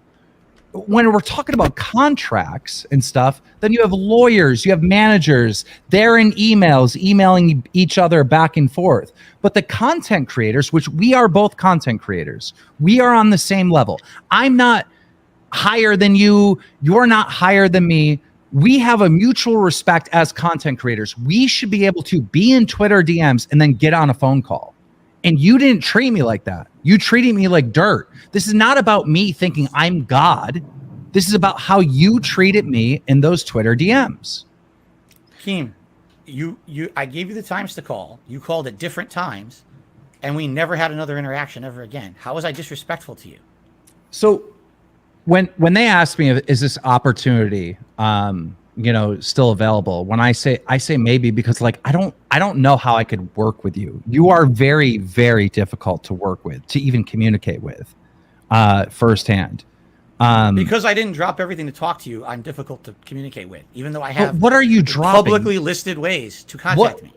Please explain to me what you're dropping. Like, what is so important that's happening that you can't get on a phone call with me? My work, my job. I'm here 6 days a week, full-time streaming to make a living. But this job that I'm about to offer you would pay wildly more and solve all these problems that you have going on. First of all, you don't know what it's going to solve. That's a Facts. huge assumption. Second of He's all, gonna I go to didn't know what the WWE thing was because champions you at never 50,000. told me. You didn't call at the time you were Didn't- supposed to. Didn't We're Ricky going give in a you? We are give going you- in a loop. You're Yeah. right. It's happened a lot on this episode so far. Right. So look, Oh, my Lord, Adam, I think speak let's this in leave again. it here, right? A bridge has been gapped. We brought a By bridge the way, I'm together, gonna right? I don't know extend if the something's podcast going for to a come little from bit this longer just with to chat with you guys. Keem and Phil, and there's obviously still friction there, and that's fine.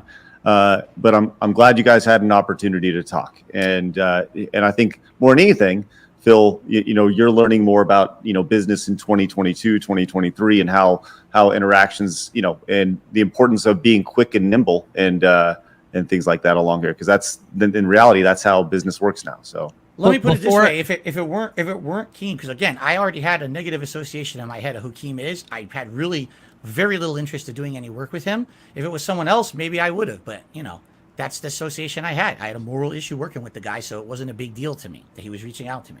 Before I leave, because I'm pretty much done, I've expressed everything that I want. I appreciate it, Keem. Can I give you some criticism? Me? Phil, is that okay? Yeah, because I came in saying that I'd be respectful and I wouldn't dunk on you or any of that stuff, but I do have some criticism that I desperately want to express to you. It's as up to long Phil. as long as it's respectful and it's not, you Okay. know. I'm going to do this in the most respectful way, and then I'll go. And of course, you can respond. But I don't condone people harassing you, people doxing you, people going into your private, life and doing all this horrible stuff that they've done. But I believe the reason why this has happened is because people don't trust you. You don't come across as trustworthy. So when you're on stream and you're asking to pay utilities and rent and all that stuff, the audience is getting frustrated and they look at you like you're a scammer and they want to know where this money is going. Well, how is he always in this situation? What is he spending his money on? And that is the motivation to dive into your personal life. You had an opportunity on this show, and I watched it, to just pull up the screenshot and show the WWE account, and you didn't do it. Your internet cut off. At that point, when your internet cut off and you were DDoSed and you were gone off stream, the opportunity is now gone. It's gone because while your internet was out, you could have made a fake screenshot. All right. You're never, ever going to be able to prove what your WWE account was or is ever again, because people will say he just photoshopped it. He just made it up. You're never going to be able to prove say that anyway. You had one opportunity to do it right away with these guys, and that was it. And you didn't take advantage of it because I personally, watching it, and so did the audience, thought that you were lying. And if you are lying, if it is true, and you're not being honest, if I were you, this is the best advice I could give you, right? Is just be like, look, this was my account. This is that. I would ask for a clean slate and I would do things different, because this restarting level 1 over and over and over again is the root of all your problems, if that makes any sense. I appreciate the input. It's not true, so I'm not going to do that. But I appreciate the input. If it were true, I would fess up to it.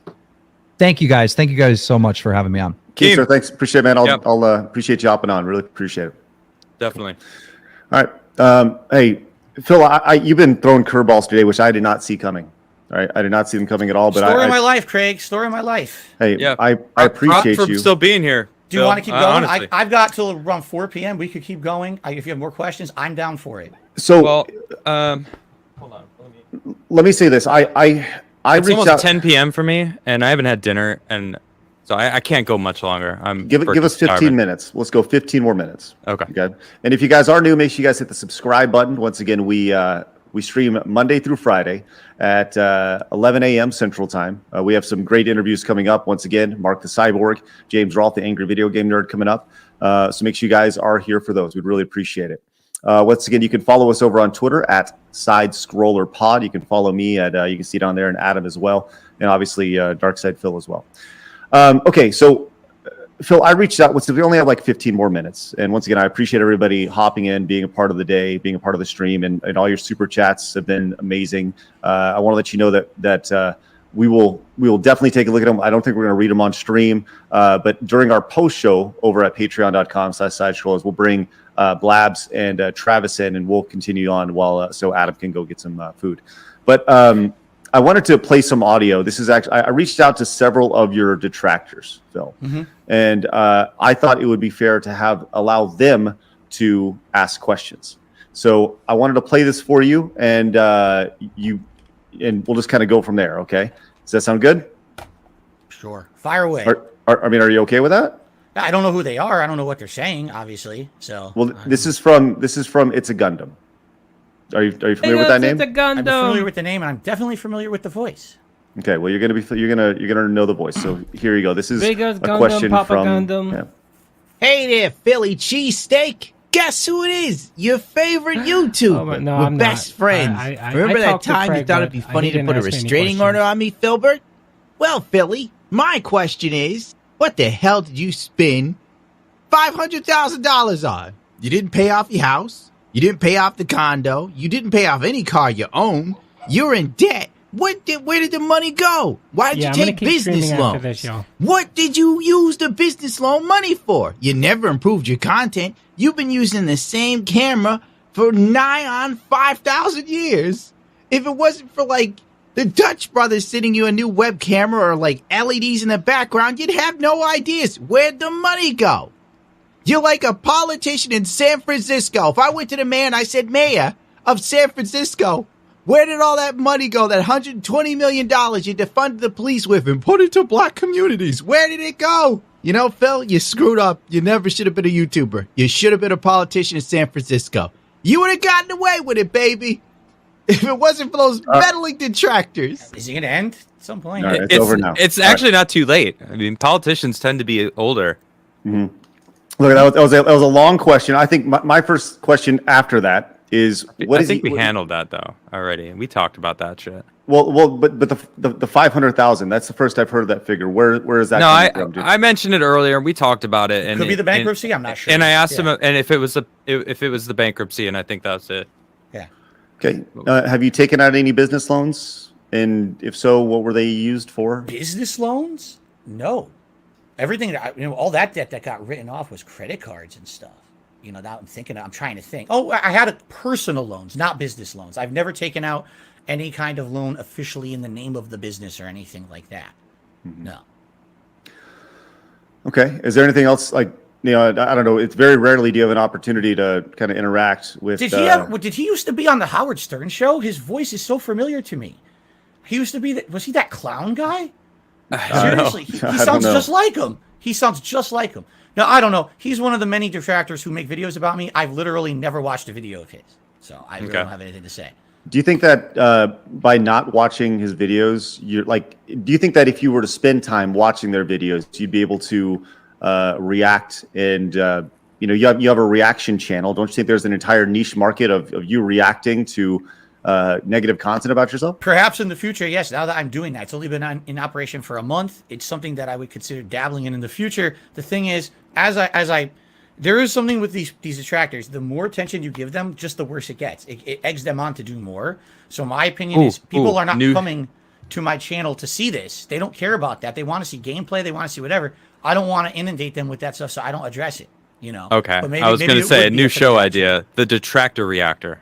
Yeah, maybe that should be something we do. A whole show where I react to detractor I've given you 2 good show names so far. I did react to the original This Is How You Don't Play last year. So just we want to talk about talking 2 sides of the fence of how it's completely unfair how I'm treated. The guy tried to take it off the internet, so I couldn't react to it.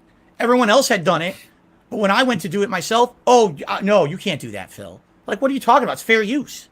You got to download it. Got to download it next time. Well, someone gave it to me, so. Can we talk about that though, real quick? Have you ever tried to remove reactive content for your business that people have reacted from? Reactive content. So you're saying someone actually watching my content and reacting to it, or just posted clips of it? The only time that I have tried to ever take anyone down was straight up ripping the raw content and illegally reposting it with absolutely no transformative work whatsoever added to it. The moment that someone's there and they're talking about it, that's transformative. I know, because everyone does it. There's a judge that made a ruling on that. The only way that really legally you should be able to take anything down is if they just right now, if they rip this raw podcast from side scrollers and put it on their channel, no context, no commentary, that's illegal. Everything else is fine. So no, I've never tried to do that. By the way, this is my commentary, so you can't take it down. Side scrollers or reacting commentary. So I understand that, right? And technically, legally, you are correct, right? But this goes back to this is the internet, and the internet. I know that people are going to take this episode and if I'm sure Gundam and Keem and all sorts of people are going to go and they're going to make content based off of this content.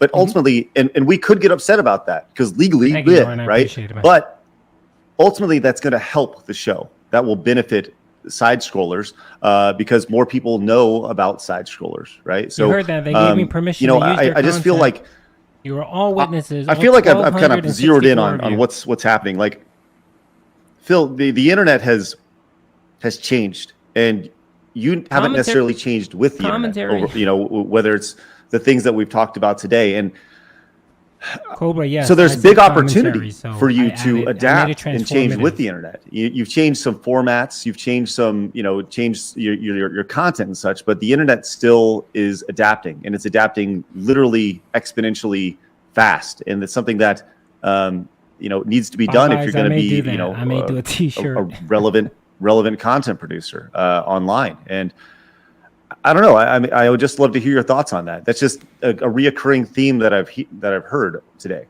Well, of course, what I'm going to say is, well, today I've changed and I'm much different. Because he said that a million times already on the show, right? I mean, facts, I really Mike, am facts. trying to be different. Commentary, more commentary. to criticism and being open. Like the React stuff I'm doing right now that I just started doing last month. That's something I was so against for so many years. And that's a running pattern with me. I'm stupid. I'm ignorant. I say dumb stuff. Then someone finally says, hey, Phil, wake up, stupid head. Check this out. And actually, there is some meaning to doing that. You can add context. You can add, your own perspective. You can make a React that's not just being dumb stuff, but instead intelligent content. And now I know that. I need to keep doing that. I feel like I'm getting better at it.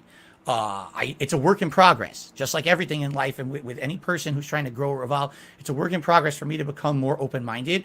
I feel I'm a lot better at walking in other people's shoes now. I'm a lot better at listening to other perspectives and suggestions for improvement. You're right. I need to adapt and be open-minded to change in the future. Correct. Phil, I gotta say, it took a lot of balls to come on the show and handle the questions. If anything, that's the one actual positive thing I hear is that Phil never gives up. Phil is the unbreakable rock that the waves crash against, and he's still gonna be here at the end. You know what I'm saying? Like I put up with all of it, and I'm not going anywhere, man. I'm gonna keep making content. I'm not gonna give up on it. I love it. It's my passion. It really is my passion. Best job I've ever had, and I'm happy to be here with you guys and be honest with you as much as I could. Thank you. You guys were great hosts. I know it sounds like we're ending now. There was a great opportunity at least to get my perspective out there.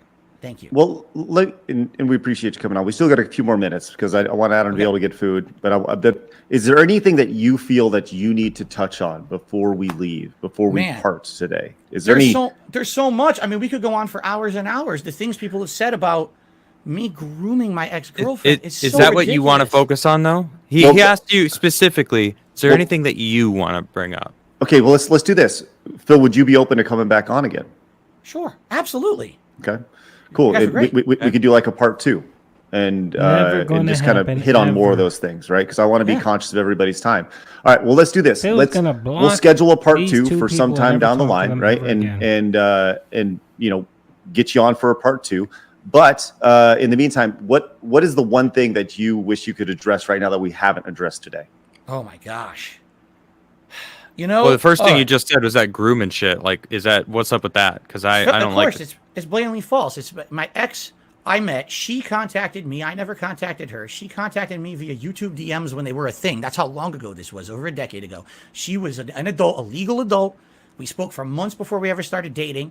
People say I met her when she was like 16 and I groomed her for years. I never even spoke to her until after she was 18. It's a complete and bold-faced lie. Okay? Another thing. I'm sorry that I have to bring this up, but I talked with my wife about it. I want to get this out in the open. People say that I'm some kind of a horrible woman abuser, and basically I groom these women and I bring them into to my personal life. My wife and I met online, casually talking for a few months before we ever started dating or anything like that. Okay, basically she was in a really bad place in her life, an abusive relationship. She got out of that Subaru man, poor Subaru. I can't believe he's gonna trash Subaru man. And then things pursued. People made stuff up and said that I basically stole her from her ex and that he's a victim. It's funny because when you look on the internet, they will find all this public information about me and my personal life. They'll find my bankruptcy. They'll find all these statements. Did you ever find the restraining order that she had against her ex because he was hitting her? Right? But, make him look like a good guy on the internet, right? Which is what they've done. My detractors have actually done this. They've gone into her personal life with her family. She has nothing to do with me or my content. Stop. If you're going to mess with me, that's one thing. Leave my family, leave my everyone out of it. Make fun of me. Put the brunt on me. It's one of my biggest regrets as a content creator. I never meant for anyone to get hurt doing this. Never. I feel awful that my wife every day is feeling awful about things going on. Like, why are you saying these things about her? She has nothing to do with any of this. Leave her out of it, all right?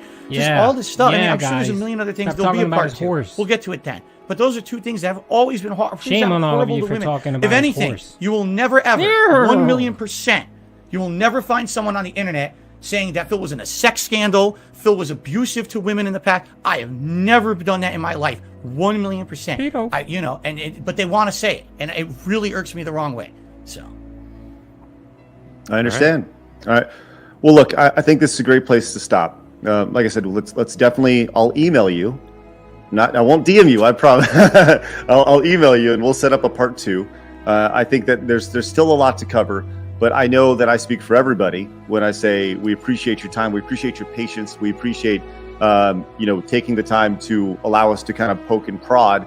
And I know you know, I had no intention of this being like an interrogation interview. Hopefully you didn't feel like it was an interrogation interview, but hopefully you feel like we're fair, because I feel like I said, I try to be fair to me, fair to whoever we're interviewing, and fair to the audience. So hopefully you feel that was the case. I do, ultimately. And thank you very much, Sanchini, we've had all for the these $5. I appreciate it. Interrogation, that I can just be a normal guest. I love you guys, man. I used to be a huge Screw Attack fan back in the day. You were playing a video 2 days ago of MagFest peeing on Shaq Fu. I was in that video. That's how long I've been a fan of Screw Attack. I just want to chill with you guys and have a normal show. I don't want your whole show to be the Dark Side Phil show. Well, hopefully we'll be able to get to that point. I love it for sure. Well, once again, if you guys are new, make sure you guys hit the subscribe button. We're going to end the stream here. Once again, make sure you guys subscribe for part 2. But we're going to continue with before we end. Hold on, I just want to say to everyone who supported today, thank you so much. I don't know how we're gonna handle it. We've been going for 5 hours. Yes, thank you very much, everybody. I appreciate you guys coming I had no out idea and what to watching the expect. streams and It's pretty crazy, but I really do want to say thank you to everyone out there who, whether you know our show or not, this is like kind of like what they just said. It's not what our show is. We shoot the shit about video games, talk about weird cultural stuff. It's a lot of fun. I feel like Craig and Phil were talking, and Craig wanted to give Phil a platform to basically, make your piece.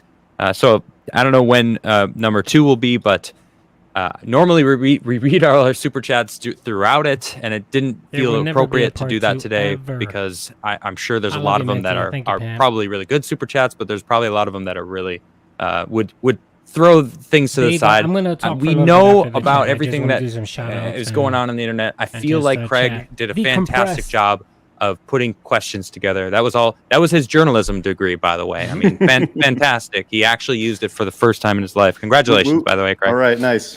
So thank you very much for your support. I really appreciate you all. All right, please continue, Craig. Yeah, and once again, we're going to continue with our post show over on, and Phil, you can bounce whenever you like. But we're going to stick around, man. Listen, support good people making good content. These are good people. Your other hosts are good people. I would love to do a post show with you guys too if you want. I'm here. Okay, sounds good. Well, we'll continue the post show over there, over at patreon.com/sidescrollers. You guys can go over there and support the show there. We appreciate everybody popping in. I hope that you guys come back tomorrow. That's the big thing. You can have a great show, but I want to see you guys tomorrow. You're welcome, and join this amazing little positive community we have going on over here. So make sure you guys hit the subscribe button on your way out. Mark it on your calendar every Monday through Friday at 11 o'clock Central Standard Time. So with all that said, remember, people are going to try to keep you down. Don't let them. You guys got a goal. Go get it. I'll see you guys later. Twitch, we're going to say goodbye to you now. Goodbye. And all our friends over on YouTube, we'll see you guys over on patreon.com/sidescrollers. So with that said, was that too early? Let's see. It was too early, but not too gone. We're about to finish now. So bye bye. There we go. Lots of fatalities. Good. All right, my wife came in the room and. What do you guys know where the other side is? At all?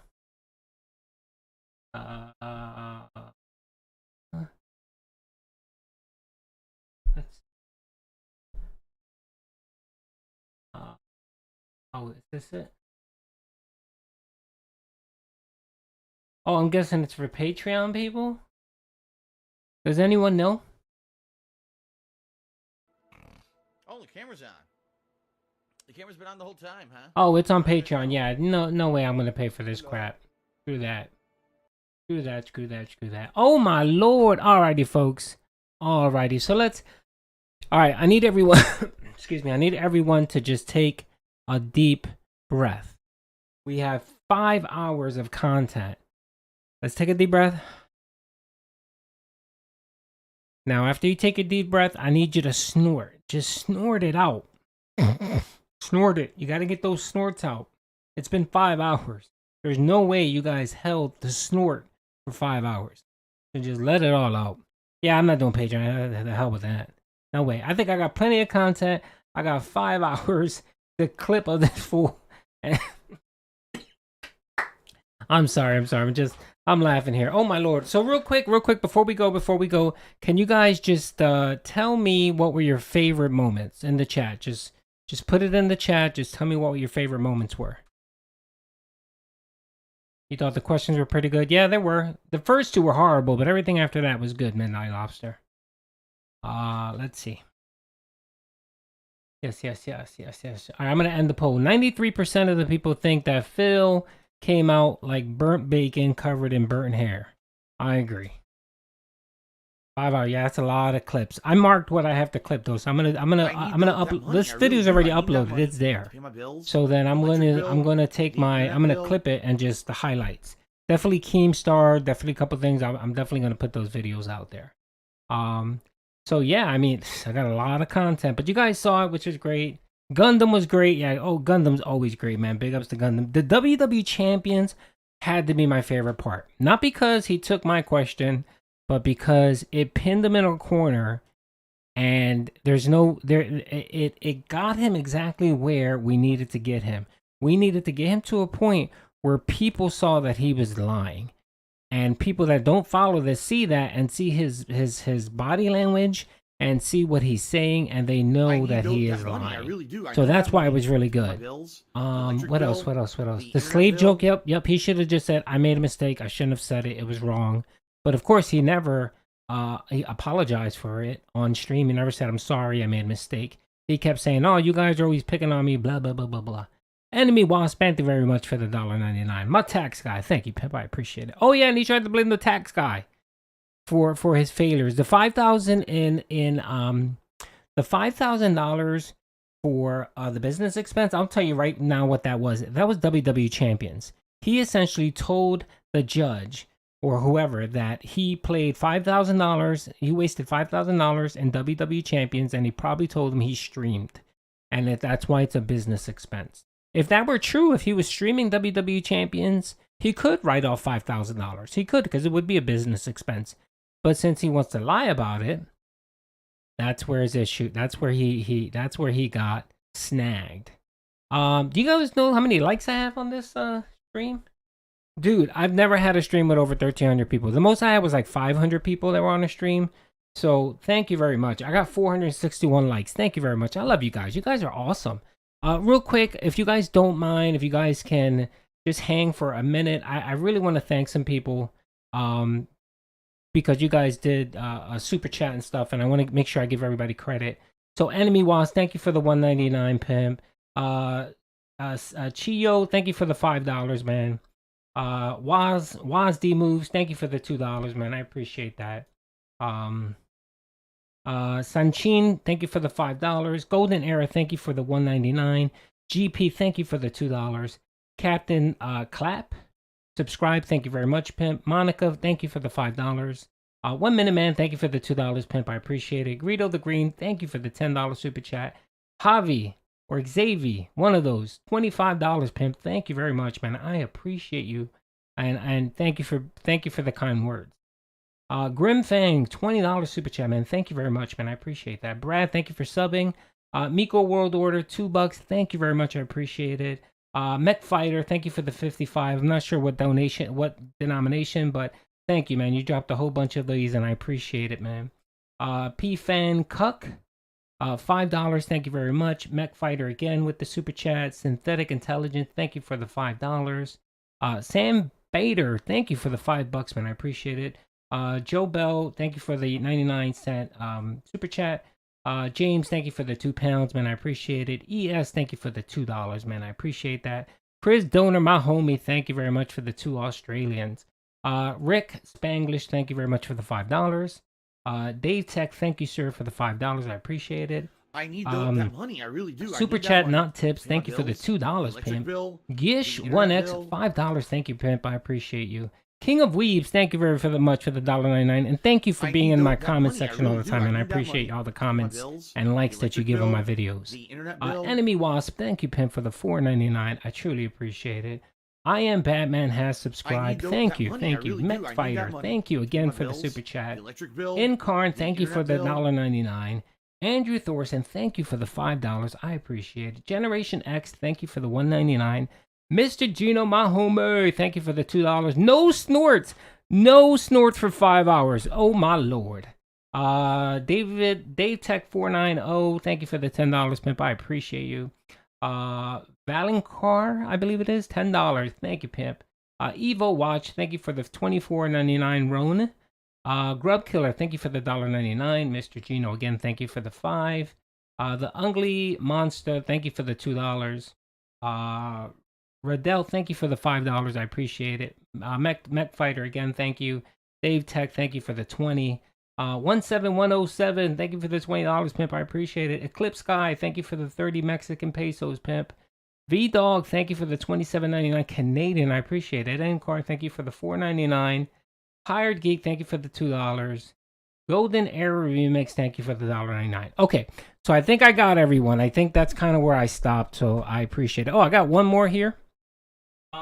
Mech Fighter, again, Struggle section coming up. Oh, my Lord. Oh, yeah, so he may not stream. So apparently he's going to be on this podcaster's Patreon thing. So he might not stream after this. So I'm not sure what's going to happen, but I will keep posted. If he does stream, I may stream him. So just check out the whatchamacallit. I definitely want to hear the decompression in his soul. Honestly, he came off terrible. He came off so terrible on this stream. So terrible, so bad. I can't believe he flubbed this so bad. He got snagged on multiple lies. I need that money. Oh, but Car Ramrod, thank you, Pimp, for the $10 super chat, man. I appreciate you very much. Always great work. Stay classy, Pimp. Thank you, Pimp, man. I do. Yee Dog, thank you for the $6.99 Canadian, Pimp. I appreciate it. Thanks again for duty. I would say it's been well spent. I really do. I need that money. Morning, afternoon. Yes, it has, Pimp. Oh, my Lord. Oh, my Lord. Again, Mech Tech, thank you very much. Struggle section coming up. Definitely. The camera's been on the whole time, huh? H Sicky, thank you very much. For the $2. Adam crushed him. Yes, he did. Adam crushed him, and it wasn't even a fight. Phil laid down, and Adam took a dump on Phil, and then Phil turned around and said thank you. That's how bad it was. Waterfall, thank you very much for the $10, Pimp. I appreciate it. Big up, Pimps. Peep the stream game. Here's to close in 10K. Thank you, man. Yeah, I'm about 300, man, so I'm close. We're definitely gonna have a party when that happens, man. Free 99, $5. That was a Robust Chill podcast. The Side Snorters, big ups. Oh yes. Craig and crew proved me wrong. Yeah, me too. I thought they were gonna be a softball, but Adam knocked it out of the ballpark. So big ups to them. I really do. I need that money. Let's see who else. Puck Flutton, thank you, sir, for the $4.99 pounds, man. Or yeah, the pounds. Thank you very much. I appreciate it. I need that money. I really do. I need that money. So yeah, guys, man, this is good. Oh my God, I don't think he's gonna stream today. He might stream a little bit later on tonight, but I don't think he's gonna do gameplay. He's just gonna try to retcon everything that happened on the podcast. Decent Dan, thank you very much for the $4.99. I appreciate it. Duty Trudy making the unbearable content just entertaining. I appreciate that, man. I try. Forever Liverpool 93, $20. Thank you, sir. Can't wait for the clips. Here you go, Pimp. Thank you, man. I appreciate it. So yeah, I think he's gonna stream later on today. He probably cancel his stream. Thank you, Mid Gaming Dude, for subscribing. I appreciate you, man. Cat Burger, thank you for subscribing. Yeah, you guys want to subscribe, I would appreciate it. If not, it's perfectly cool. Just one thing, I do post a lot of videos, so you guys, if you want to sub, you can shut off the notifications. I'm fine with that. Don't worry about it. Or if you don't want to sub, that's perfectly cool too. Oh God, I feel overwhelmed a little bit. Like I honestly do. I really do. I need like that money. I have so many thoughts running in my head, dude. I got a book here. I got a book here with 4 pages of notes that I was taking when I was doing this, when I was listening to the interview. Oh my rice bucket! Thank you very much for the $6.98. I'm not sure what denomination that is, the SGD, but thank you. I appreciate you. Internet bill. And my apologies for Streamlabs. I don't know why it's timing people off for 30 seconds. I have it set to time out people for 1 second if they say something a little off.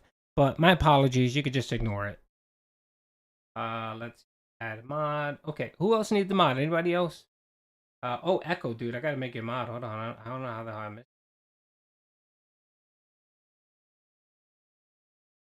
Oh, Echo. Oh, I'm sorry, Echo, man. I don't know what the hell is going on with. I don't know what's going on with my Stream Labs. It's a detractor, so I'll get that fixed. So don't worry. If you guys ever get like a 30-second or whatever, you guys can just ignore it. Pay my bills. Don't worry. The electric bill, the internet bill. I think I need a decompression stream. Oh my lord. Whew. Ncorn, thank you very much for the $9.99. Based on Phil's statements during this interview, there is a strong case to submit a tip to the IRS that Phil is engaged. Oh yeah, definitely. Tax fraud via deduction. Oh yeah, definitely. Especially if he's trying to. So I do my taxes, so I'm very familiar with business taxes. You couldn't write off a portion of your electricity. You could write off a portion of your mortgage if you designate the space that you work out of as an office only. And it's there's a square footage calculation, and it's not the whole mortgage. It's a very small percentage. It's maybe like 10% of your mortgage you can write off every year, and it isn't much. And you don't even get that full deduction. You just get whatever it is, like 15. So like say your mortgage is $1,000, and say you can write off $100 of that $1,000 mortgage. You really only get like $15 off your tax break. That's what the percentage is. So yeah. Raynock 98008. We were wrong about Craig. Yep, definitely. I was a little worried at first. Those first 2 questions were softball questions, and I thought, shit, this is going to be a softball interview, and it's going to suck. But I think Adam convinced Craig to do a hardball interview. The interesting thing is, where were the other 2 people? Where were the other 2 people? I have a feeling the chick was like, you know what? I want no part of this. Because she was like, I don't want that mob after me. So she didn't bother coming on. DSP Whale Call, $2 super sticker or super chat. Thank you very much, man. I appreciate it. Bombus Me. Thank you for the $2. Big ups, disaster interview. Yes, it was. This was such a disaster. Phil looked bad. It was funny because when you guys were streaming and when you guys were listening, like certain segments, I went over to the Maricat stream because he was streaming. Big ups to Maricat. He had, I think he had about 1,200 people just like I had. And oh my God, the people on his chat were dying laughing, especially with the It's the Gundam thing and all that. They were dying. I think everyone universally agrees that Phil came off looking extremely bad in this interview. There's no way around it. He just looked bad. He doubled down on a lot of things that he didn't need to double down in. It sounded like Craig and Adam were trying to give him an out. Like, hey, man, this is your opportunity to be honest. Say I'm sorry, and then move on. And he didn't want to do that. And it wasn't until Adam continually pushed him where he finally admitted to a few things. And then, of course, Adam pounced on him and said, well, wait a minute. You said this, you said this 10 minutes ago. Why, it doesn't make any difference. Your story keeps changing, and I have a problem with that. I need that money. And that's the thing I've always said about Phil is that his answers always change. If you listen to him and you pay attention to him enough, you notice that he's always changing and retconning stories, just slightly. That money. I really and do. it's unnecessary. It's usually when people are lying, when they accidentally change up details, and not minor in details. Not like, oh yeah, I was wearing a red sweater. No, it was major stuff, and he changed it up, and he got busted. Izuna, thank you very much for the $2. Is he going to go full coping on his pre-stream? I don't think he's going to stream. I think he might just do the night stream, and then he'll use that as a chill decompression session. But yeah, definitely he'll be begging the dents and telling them that they mistreated him. I need that money. I really do. I need that money. Boston Powers, thank you, Pimp, for the $5 super chat. Deep snort and release. There you go. I need that money. I really do. I need that money. It's hard for me to do the snort. The electric bill. It's hard. The internet bill. DSP Whale Call, Pimp, thank you for the $2. I appreciate you. Big ups, Pimp. doing God's work restreaming Piggy. But you know the funny thing was, I wasn't gonna restream at all because I thought Chill Mary was gonna restream, and I figured I'll let Chill do it. You know, he'll get the views and stuff like that. But then he told me that he had to work, so I was like, all right, well, I'll jump on. And dude, I was shocked. There was no way I thought I was gonna get 1,300 people on this stream. I mean, it's over right now, and I still have not over 952 people, so I appreciate that. I appreciate it a lot. So, I mean, I really wish that Chill was able to stream. You know, he could have got some good, you know, views and stuff like that, and it could have helped his channel out. But I understand when you got to work, you know. Drew Bio. He made Keemstar look good. Let that sink in. Yeah, I mean, Keemstar is Keemstar. He is who is. He owns it. I think sometimes you can be a turd, yeah, but you know, he does pump out some pretty good content. And he made Keemstar seem reasonable. Like extremely reasonable. Like you listen to Keemstar and you're like, oh, okay, you know, yeah, Keemstar is making good points. I understand what Keemstar is saying. Yep, he's consistent with what he's saying. He's not changing his story, and his story makes sense. And then you had crazy old man Phil sitting here pointing at the cloud saying, that cloud's following me. That cloud is following me. Yeah, so it's just ridiculous. He sounded like a crazy person. Like, I think it sounded like, honestly, I think what may have happened was, I don't know if he was nervous. I don't know if he was up last night. Maybe he thought he was cocky. Maybe he thought that he had this in the bag. And if he didn't want to answer something, he was just going to lean back on the whole, I can't because of my family. But big ups to Craig and Adam. They did finesse it. I love that they asked a question about the WWE champions, and then they gave him a challenge. And that was my thing to Craig. I told Craig, I said, you know, ask him the question, let him say whatever you're going to say, and then offer him the challenge. And I told Craig, I told Craig do it for the WWE champions and to do it for the spending money, him spending money. Where I told Craig, let him answer, and then follow up with a proposition where they would go off screen, and he would provide Phil a screenshot, and no one would see it except for Craig, and then Craig would come back and either collaborate it or say no, yeah, there's some shady shit going on here. And you knew he was going to say no. So that would put DSP in a corner. So he either trusts Craig and does it, or doesn't trust Craig and everyone looks at him like he's a liar. Yep. Oh, Jared Dennis, thank you very much for the $2. I'm guessing this is Australian. I think maybe that money. I really do. I need that money. Argentina, maybe. Bills, the electric bill, the internet such bill. A huge failure for Phil. Too good. Yes, it was. This was a huge failure for him. He had an opportunity where he can change minds. He had opportunities to be honest. I mean, I think if he would have came, to be honest, I think if he would have came, hey, what's up, 2113? I think if he would have came and been honest and said, yes, I've made mistakes, I've lied, I've done it because I was scared or whatever, and, you know, and talk about some things. He didn't have to admit to everything, but I think if he would have admitted to a couple things, people would have gave him a break and said, okay, at least he's trying. At least he's trying to change. Yeah, he's a douchebag, but, yeah, he's a douchebag, but at least he's being honest. And then people would give him, people would give him a break. I would give him a break because I would say at least he's being honest. You know what I mean? Izunia, thank you for the $5. I hope I pronounced that right. If I didn't, I apologize. I'm surprised Keem didn't make him run away. I mean, I thought that absolutely hated Keemstar. Keemstar is a sensible person. I've talked to Keemstar before, and he's a very sensible guy. He's not about trashing people and, making you look stupid. If you're going to be there to talk with him, he'll talk with you. You know what I mean? We ever getting a Discord? I don't know, Pep. You keep asking me that, Pico.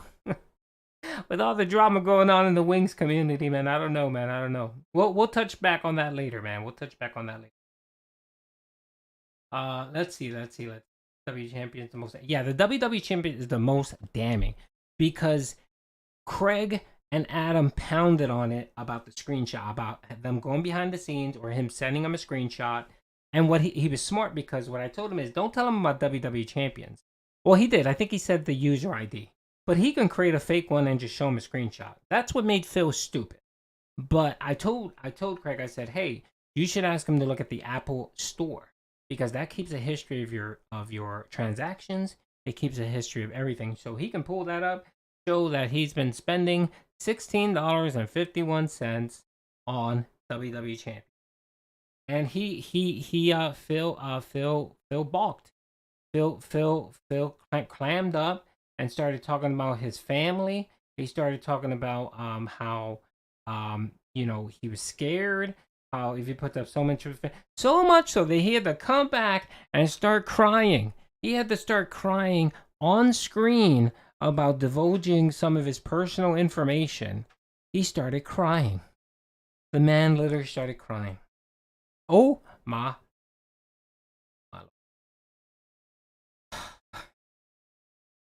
I need to go relax, pimps. I do, man. I gotta relax, man. I gotta relax.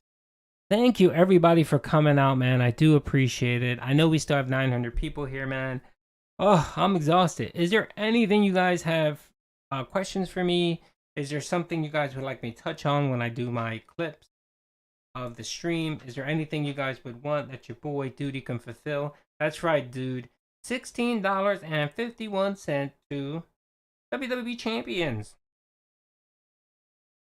You pay for Hulu, dude, Len? You should write that off as a business expense, pimp. Brick, you are absolutely correct. And what he ended up doing was he punched a hole in the life preserver. That's what he did. It's cool, Justin. My stream's gonna be up, so you can watch it. You can watch the replay. It's 5 hours long though, Justin. It's long, brother. Yeah, Damien. Keem stopped by. Yes, he did, and it was pretty funny.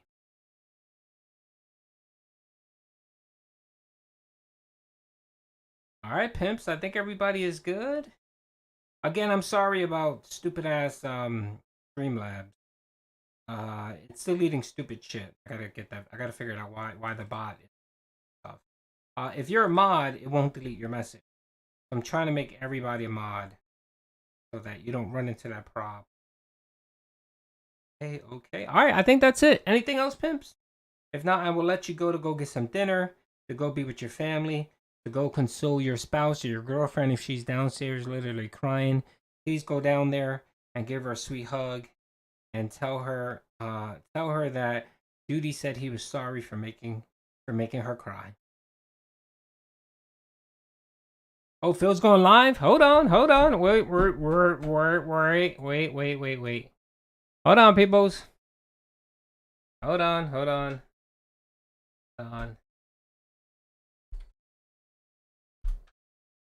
You guys want me to one day, let's decompress.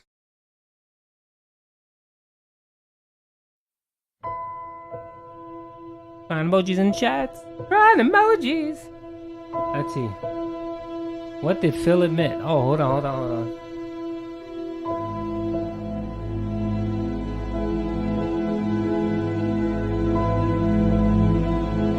I mean, if you guys want, I could definitely stream this for you guys. Hold on. Let me,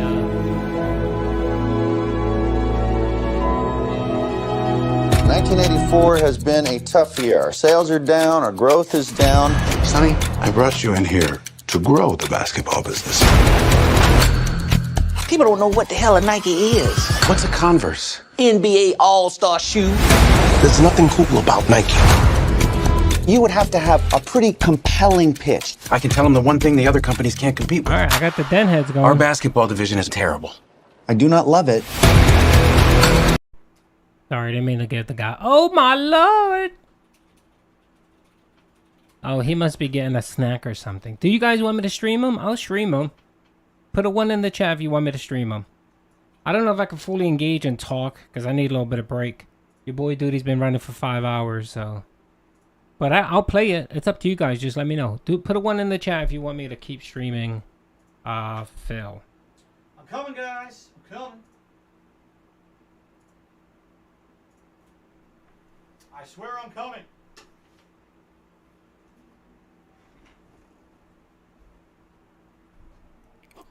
Wow, you guys are here? Holy crap. Funny. Funny that you guys are here, huh? Everything working with the stream, by the way? Everything good? I can't tell what's going on right now. Holy moly. All right. I'll let it play. I'll let it What is stream. You happening? guys can check it out. You Let's guys make can sure check out the everything is stream working. and chit chat. What a day, what a stream, right? Holy crap.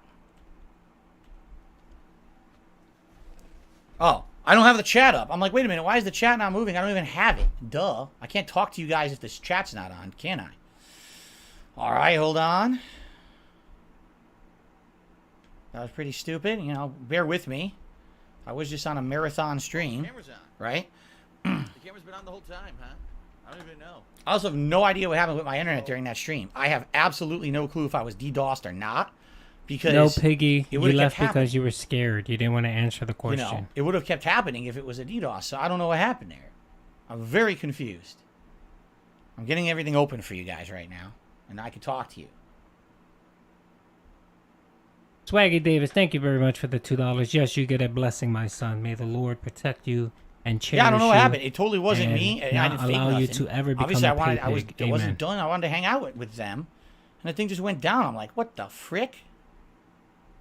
He lied. He probably just jumped off. He dropped off. He is never going to talk to Craig. He is never going to talk to Adam ever again. And he will never, ever be on that podcast. Jurgen, you were already a troll. What are you talking about? I was just very nice to you. I need that leave. Money. I really do. I need that money. All right. To pay my bills, the electric bill. All right, ready? Internet bill.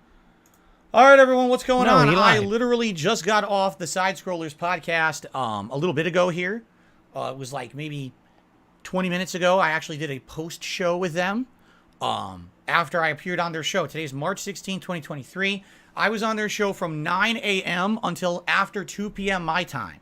Yes, that's how long the show lasted, and we didn't even cover everything, which I didn't think we would, honestly. I did not think it would cover much, or, you know, there's so much to talk about when it comes to insane amount of stuff that gets thrown at me on a daily basis. So I was expecting that it was going to end up being an insane show, and now, you know, looks like there's going to be a part 2 at some point, which I'm okay with. I'm sure it's not going to be anytime soon.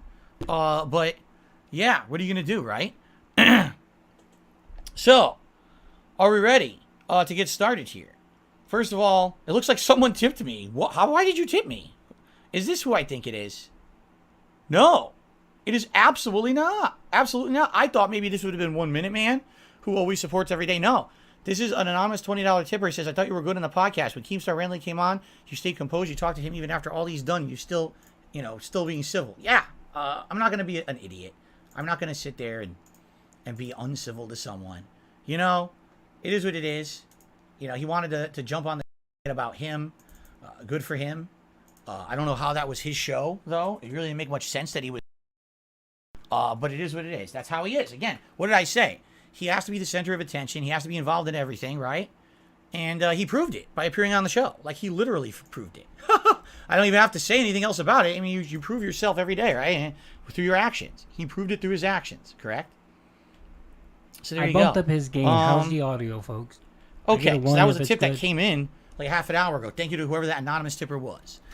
So let's talk. What do you guys want to talk about? What do you guys want to talk about? I'm open again. We got another 90 minutes to just chill. Obviously, we're not doing gameplay now. We'll do 90 minutes, and I'll go on break to eat my dinner. And then after that, I'll come back tonight with a nice chill, either just chill stream for 2 hours or Like a Dragon Ishin, whatever you guys want. It's up to you guys, okay? So we want to talk about. Disco says Keemstar's a drama queen for real. One of the reasons I want nothing to do with them, right? Jeffrey just keeps spamming the chat about side scrollers getting super chats. Okay, goodbye. Any mods in chat? I have no idea. Baba Duke says, I don't know. I thought Keemstar was pretty composed. Oh, no one said Keemstar wasn't composed. Of course he was. There's no way he could show up unhinged and start ranting at me on someone else's show. Then people will call him out for it, right? Thank you. Just saying says, good job keeping your composure. I appreciate that.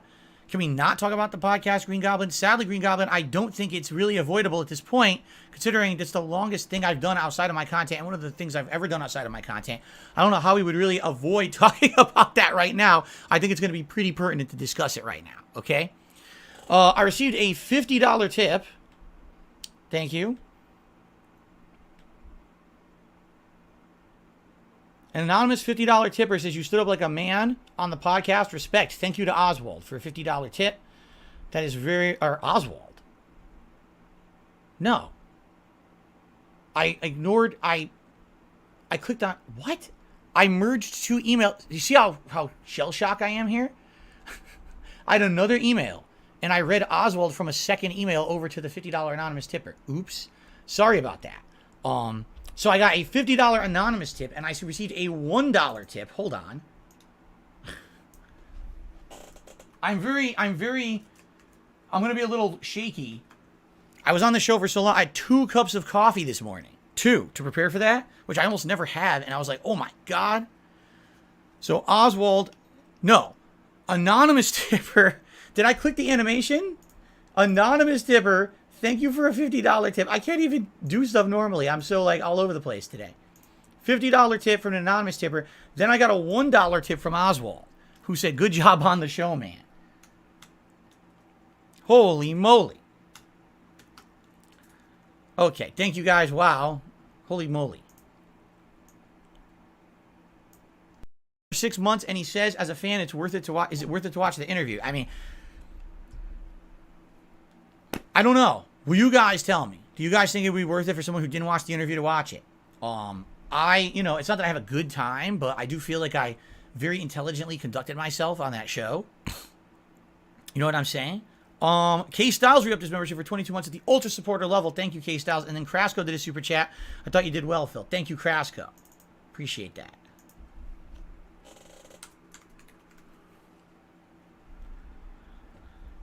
Age Sicky did a super chat and says, I enjoyed your interview. Can't wait for part 2. Thank you. Part 2 will never, ever happen. Mint says, do you feel it was a fair interview? It felt like an ambush. How was that an ambush?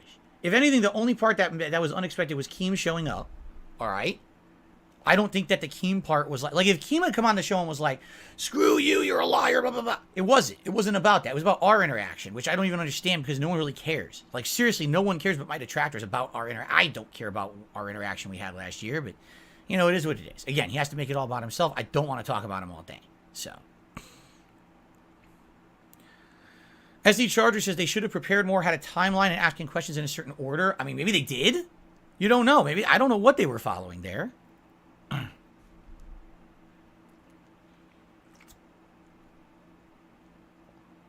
Showtime did a super chat. Felt like it was a setup, though. How do you feel it was a setup? I don't feel that at all. If I'm the person who was interviewed and I don't feel it was a setup, how do you feel it was a setup exactly? Right?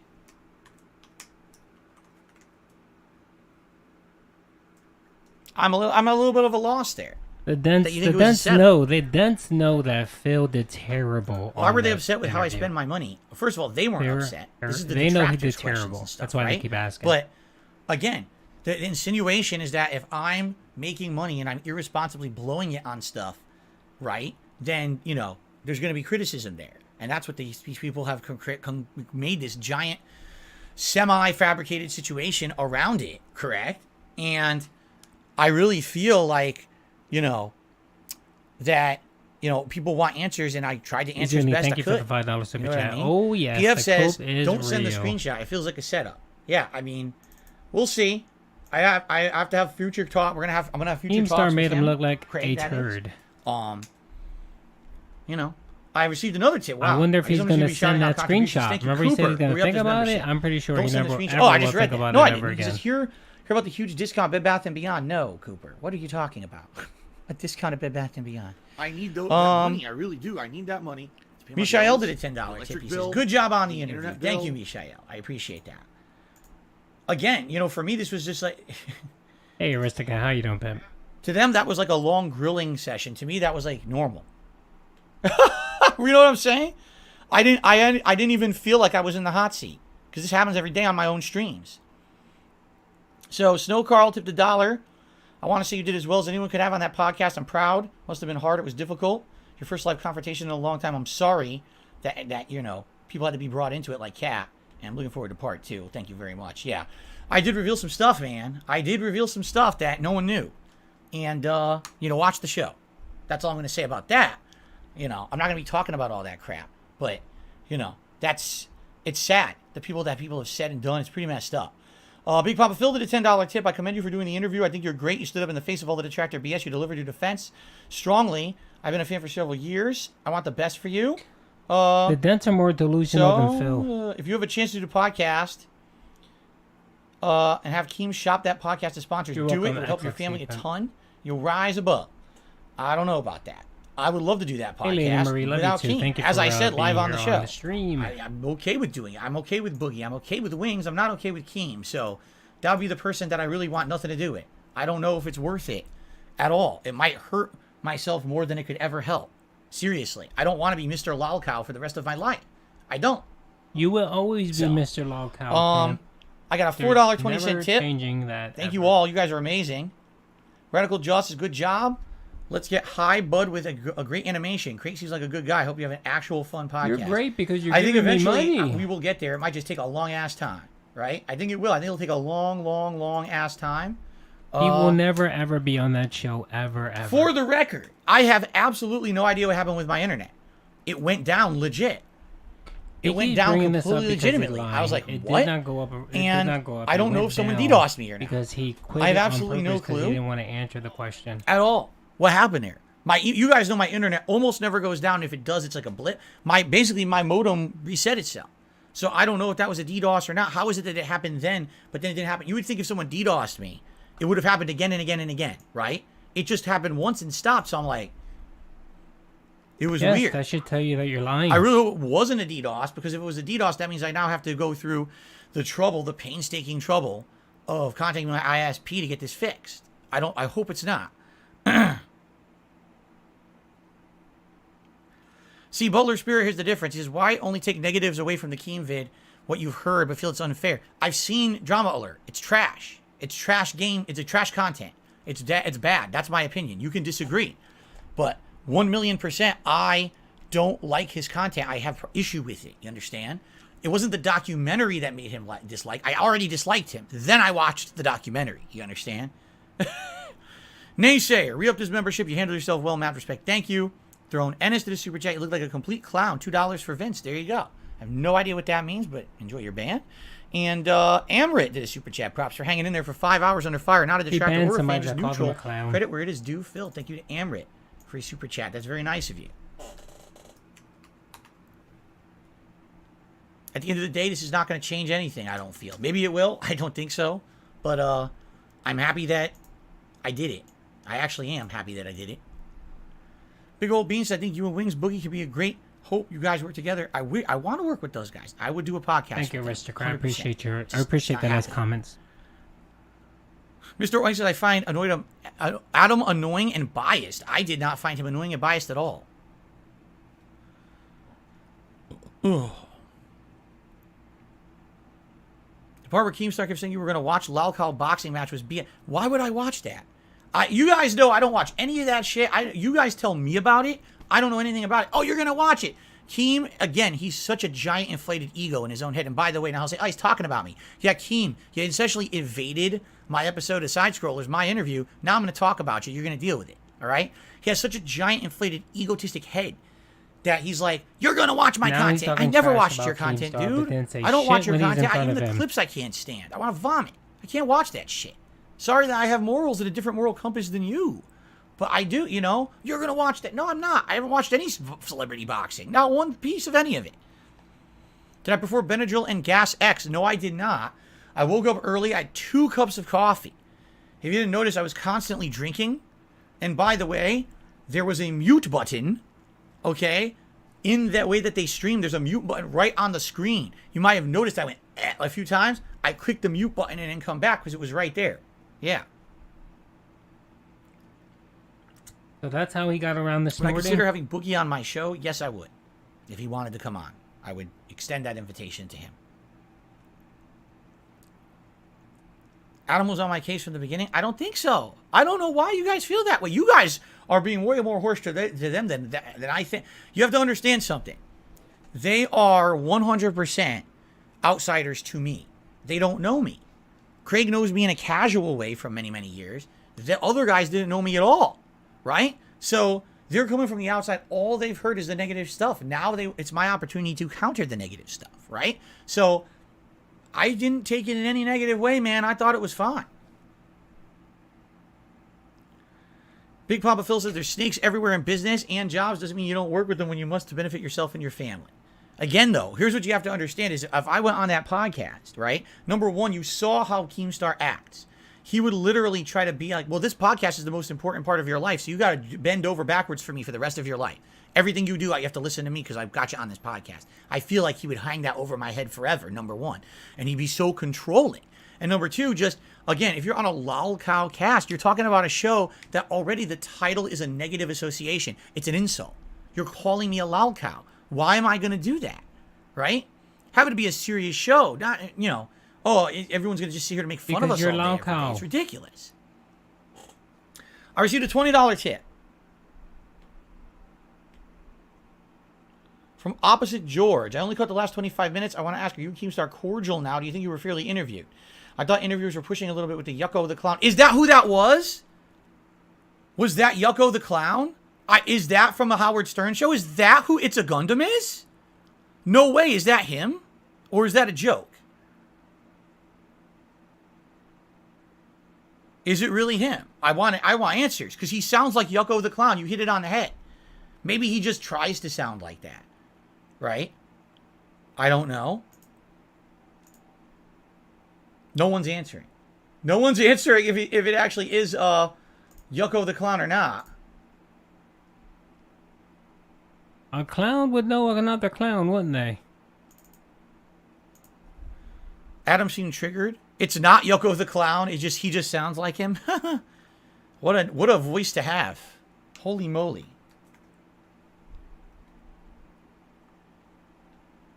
I love how they're attacking Adam. You can tell Adam got under their skin. Tartarian Truth. Re-up the membership for 10 months. Wings and Phil interview soon. All right. It's hat time. Guys, I'm sorry. I would like to talk with you. I'm just going to throw on a hat. Okay. Yucko does adult cartoons. He does not run a YouTube channel. Okay. Well, it's not Yucko then. Man, it sounds like him. It sounds just like him. 100%.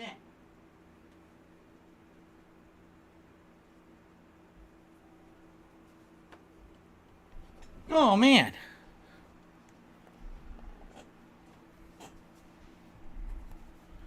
Do I feel I did well countering some of the claims? Here's the thing. It wasn't about countering them. It was about answering them in one place. I've already countered all of those claims. I already said that. I've already done that. Did you have any real new definitive information in that? You found out a few new personal things about me and my wife. And that's about it. Things that I've never disclosed before. That are issues, ongoing issues with us, right? I really don't wish to elaborate further on them. I don't want to tell you about our problems behind the scenes that have nothing whatsoever to do with our content. You understand? It's really no one's business. But basically, I didn't have, that wasn't the intention of going on the show. Now people say, well, did he answer the questions? Yes, he did. Go watch the show. Do you believe him? That's your call. Believe him or not, right? Believe him or not. If you don't believe him, that's fine. Hate him, don't watch his content. Or do. Whatever you want to do. You know, but at least it's there now, right? At least now there's a definitive answer to all of that stuff. Correct? That's right. I got to represent Grove Street. Drunken Weasel did a super chat with the recent podcast. Is there going to be a part two? Well, with a part two, we consider talking about Review Tech USA. No, absolutely not. American Manga Undertaker did a super chat. Keemstar was there. How was it? Basically, Keem came on to argue with me about last year him offering me $50K to be on a podcast, which never happened because he never talked to me. Basically, he said, oh, this was the offer. There was no offer. You never offered it to me. You never contacted me. You couldn't even listen to simple instructions. Dragon Davy Ray did a super chat. Great job. Kept your cool. Mad respect. Thank you, Dragon Davy Ray. Appreciate that.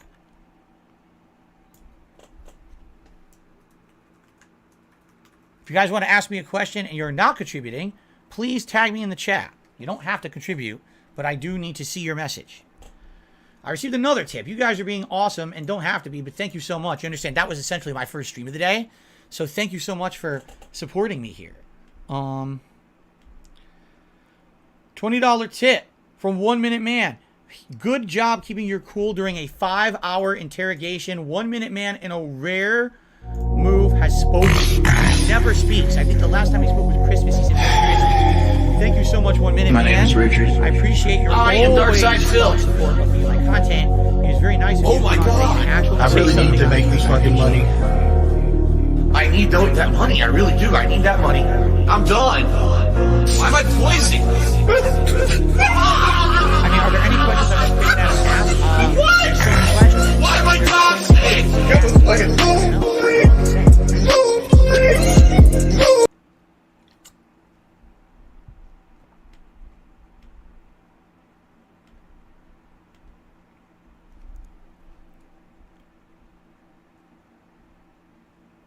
George, no, I mean, are Keemstar and I cordial? I have absolutely no relation to Keemstar, and I have no desire to really talk to him.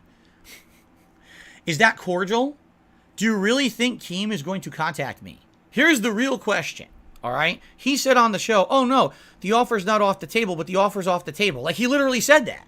He said, oh, no, you know, the door's not closed, but the door's closed. He said both, right? So when you say both like that, it's like, what does that mean? Talking out of both sides of his mouth. Again, I don't want to talk about Keem all day. I really don't. We got 100 likes. Time for a full screen celebratory bubble blow. Very nice. Here we go. Excuse me.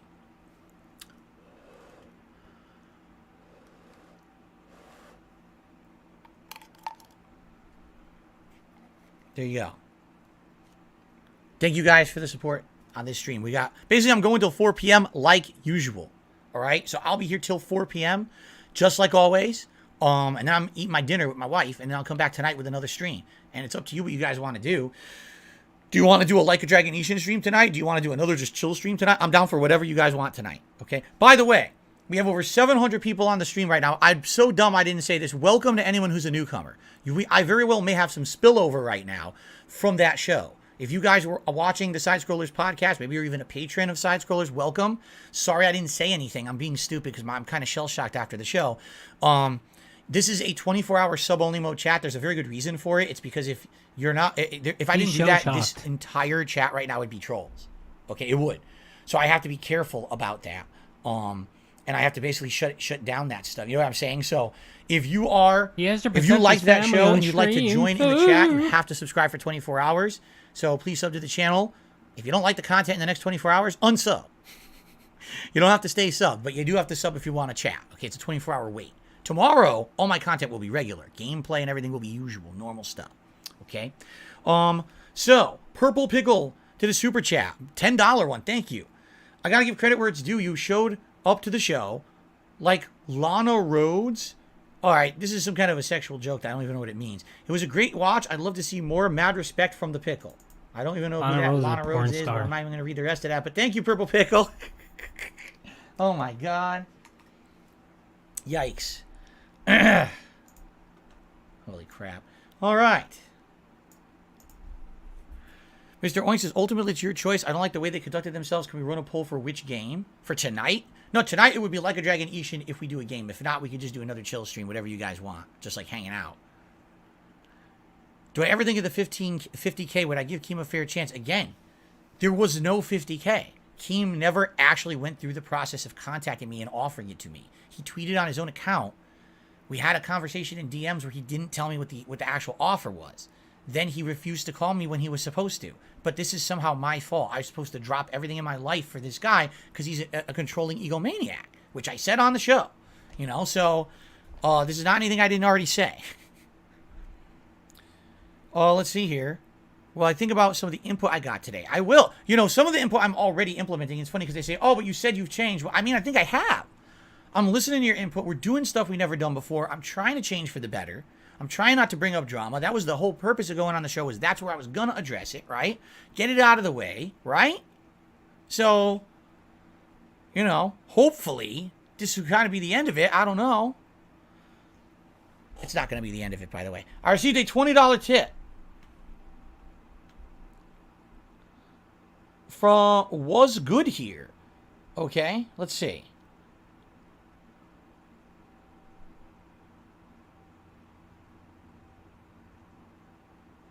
See here.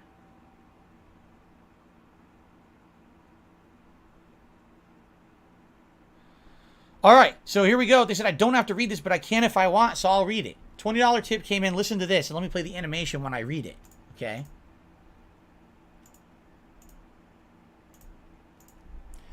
You don't have to read this on stream if it's too much. It's not. You were incredibly too polite. It's fair when you're being a guest, but that was not an impartial interview. It was an interrogation. You say that they were outsiders, but outsiders in a situation like this should not have been preconceived notions about you or your content. Craig's a nice guy, but he believed anyone should be able to spend money on whatever they want once received. Then proceeded to grill you about your WWE account, pressing for screenshots like it would solve something. Adam was worse. He actually stated blatantly he does not believe you when you got disconnected. Don't even get me started on Keemstar. I know you're a fan of these guys, but don't let that stop you from defending yourself. Stand on principle, not the necks of others. Appreciate you, Phil, and good luck. There you go.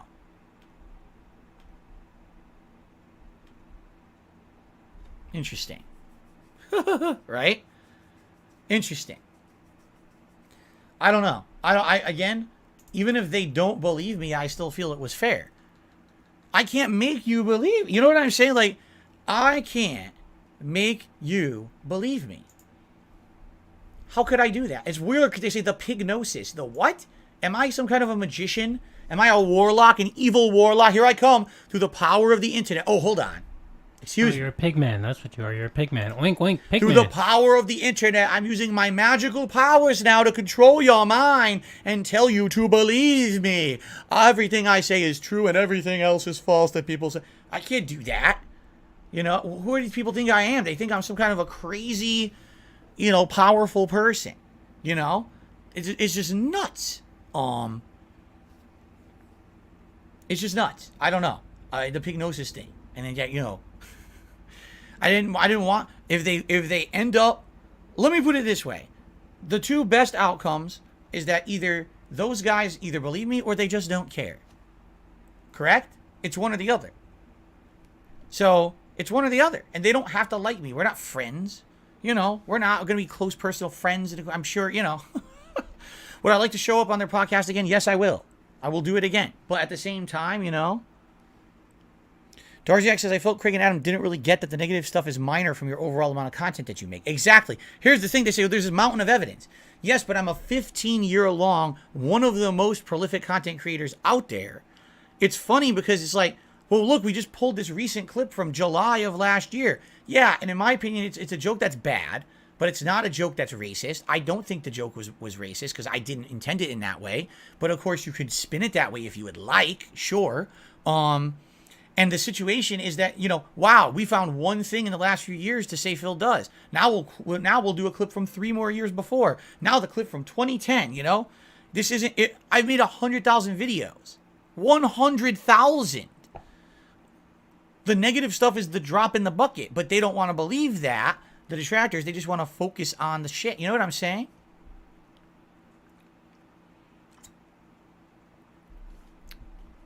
Just saying, the whole show was supposed to be about the negative. That was the premise. He says, "Oh my lord, I got so much content coming up on this podcast. Let's praise Dark Side Phil show. It was supposed to be Phil addresses stuff. Hey, Zuna, thank you very much for the $10 super chat. I feel like they're really getting frustrated at reluctance to answer questions that may be regarding inviting him. Oh yeah, definitely. He's never going to be on ever again. They're not going to bother with his nonsense. Because he's never going to show them a screenshot of the WWE Championship. All my other channels out there, I believe it is around 100,000 videos at this point. I could be off by a few, but I'm pretty sure we're close to there, right? Naysayer says, when you stream 6 times a week all year, and the dents are really upset. 6 days a week, 2 streams a day, 100,000 videos, yeah, you're going to have moments of stupidity. I have lots of them, right? I'm glad you're here to hang out, Kagome. You think going 5 hours was nuts? Do you want to know the truth? It went by like this. I had no concept of what time it was. 0. None. I didn't know. I just kept going, and I had no idea what time was going by. No clue. Some people are saying it was unfair. If you feel it was unfair, you have the right to feel that way. I'm the one on the show, and I don't feel it was. You know. What's up, El Hippie? Let's grab it. I need a light vest. It's very warm today. Which vest is podcast best? That being said.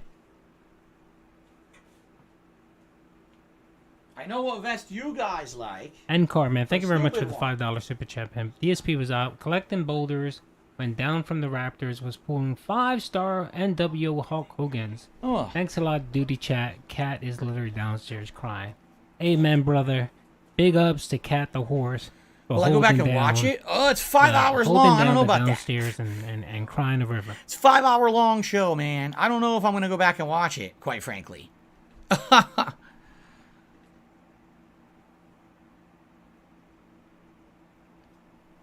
Let's see here. More tips coming in. Wow, thank you guys.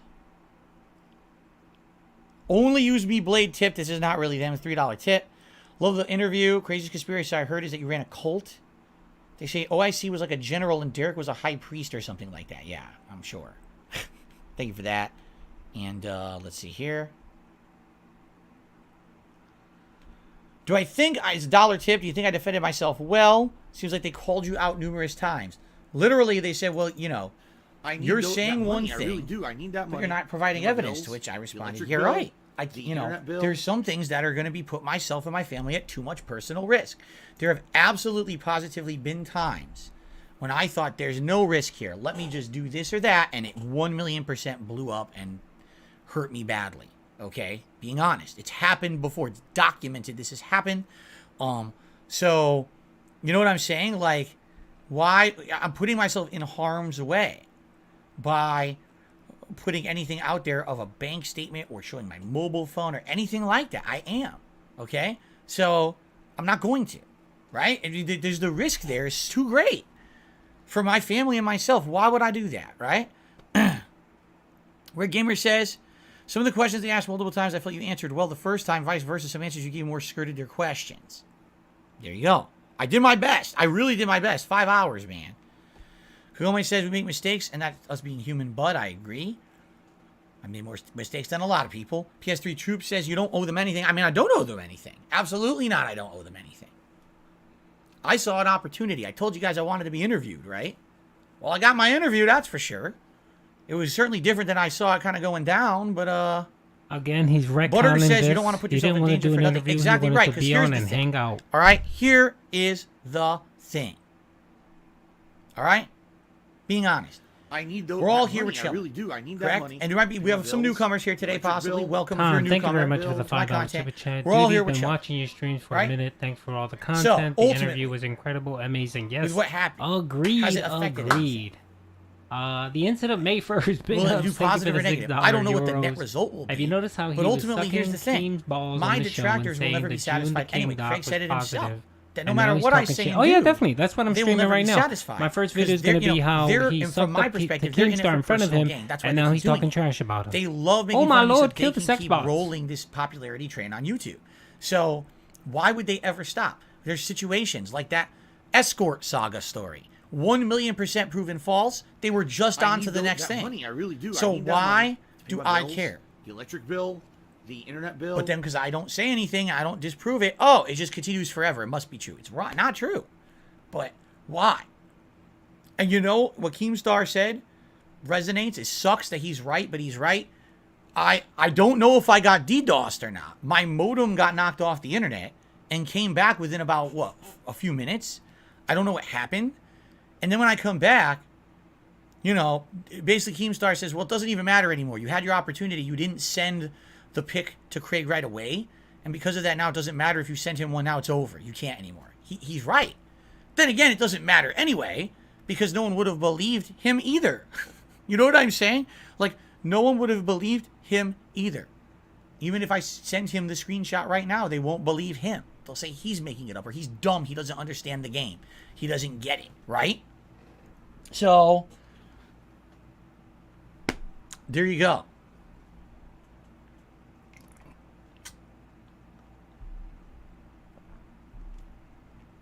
Well, you know what I was thinking of doing, but I don't think I'm doing it anymore. Here's what I was thinking of doing. I was going to take screenshots of not only WWE champions, but also other games that I've played to show him that it's the same account name in all the games.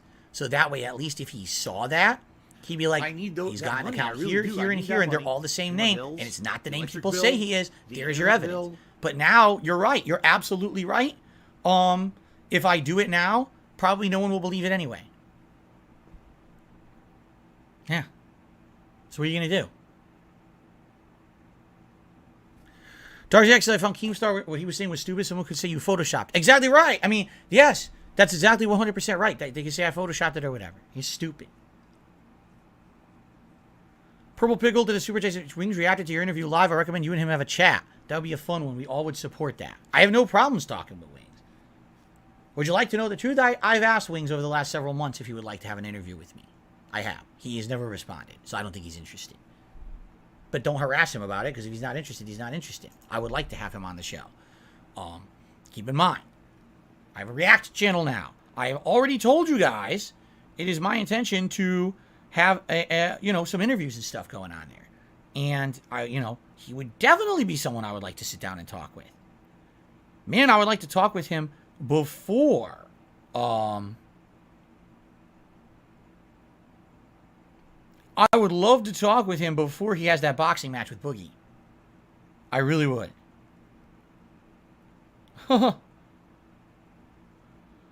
Some people are actually sending me some nice supportive messages via email, and I appreciate people who are doing that. I'll read those later. Sorry, I can't read those now. Babadook says... No, see, here, Babadook, here you go. He says, Adam thought of the possibility as well, come up with a solution. You could do a FaceTime with Craig. Again, there's no point. There's no point because people won't believe Craig either now. That's... They just won't believe it. It's,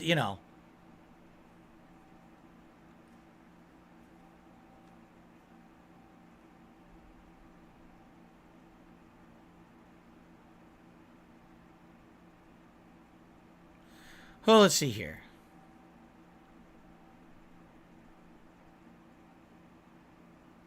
All right, I think I caught up. Sorry, literally zoning out here live on my own stream because I've been up since very early, like many hours early than I normally would be.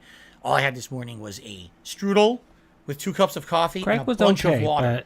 That's what I'm fueled on right now. The star of the podcast was Adam. Big Mr. ups to Oink said, I don't Adam. very much care He's for actually drama. on Keemstar's a YouTube, on chosen Twitter. entertainer. So if you I guys prefer want to these shoot streams. him I agree with a you. tweet, if you have Twitter, and thank him for doing such an amazing, wonderful, Jasper like cat delicious food. job. Yes, he does, Willow. Theoretically, Wings and Boogie could go easy on each other for a payday. I mean, yeah, but the point I'm making is it's such nonsense. That whole event it's not even about them boxing. It's about embarrassing them, making them look like jackasses for money. It's disgusting in my opinion. Don't like that. I don't. And there's personal risk involved as well. What if one of them has a heart attack during the fight? I can't be for that, man.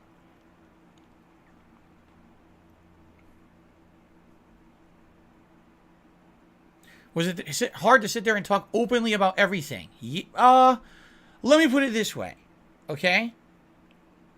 Essentially, it was hard. It was hard to... I had to maintain train of thought and rational mind. Keemstar has a way when he talks. He goes on and on and on so that you don't have a chance to react to anything he's saying. He'll say 1 point, then say 2 more points. Oh, okay, you're responsible. Wait, you just said 3 points. It's a way of talking, very manipulative way of talking to try to confuse you, okay? I felt like Adam and Craig were being very straightforward with their questions, while, as Keemstar's a completely different kind of guy, right? But, was it tough? Was it hard? No. At this point, literally, nothing phases me. I mean that. 100%, absolutely, positively, nothing phases me at all. Nothing. I've been through everything. So that was like, if I was in your position, Phil, it would take years off my life. No, it didn't take years off my life. I'm cool. Oh, let's see here. I got another $10 tip. Keep in mind, this is not my opinion. This is an anonymous tipper saying this. Keem is a hypocrite, pretending that it's ethically okay to let Wings and Boogie box against each other, 2 men who could easily suffer a heart attack doing it. That's indicative of his character. I think you did a great job. Thank you. I think you've seen my point. I even brought it up. Oh, but they're all adults. Yeah, it doesn't mean nothing. They're desperate adults who need help. They're going to do anything they need to get help and hope for the best. Shit, both of them had joked about suicide and stuff. It's like, dude, do you not understand how this is wrong? Okay.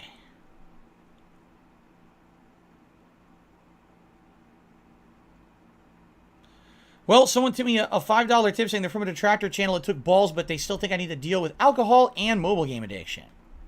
You don't have to, again, you don't have to believe me. I mean it. You don't. I'm not going to convince everyone. In fact, I might not convince anyone.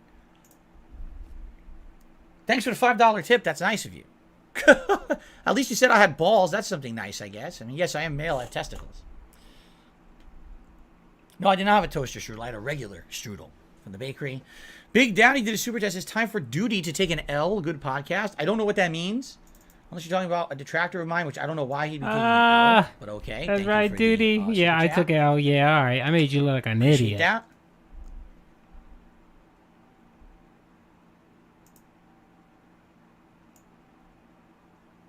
Duty in the house. Whew. I'm glad you're feeling better today, Jay. It's good to see you as well. I hope you're feeling better.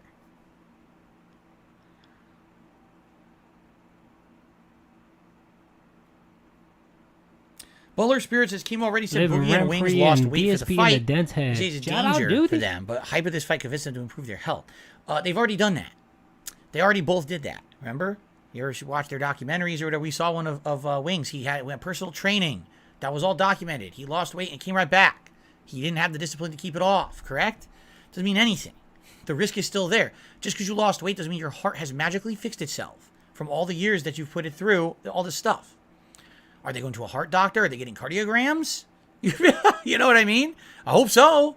Again, it's not my business. Keem is bringing me into his business. I don't care about that. Why do you think he was on the show? Because there was a lot of hype around it, and he wanted to promote his stuff. That's why he was on there. 100% shilling, man. It's a shill life. It's interesting. $2 tip came in.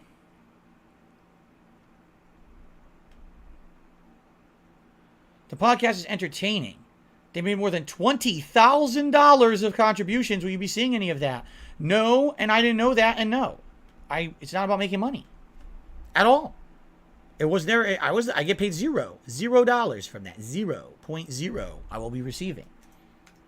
It's not about me making money. It's not what I went on the show for.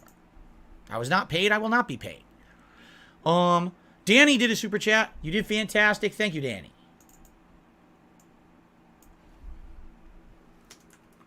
Appreciate that. Purple Pickle did a super chat with enough talk shows we can revive the vest goal.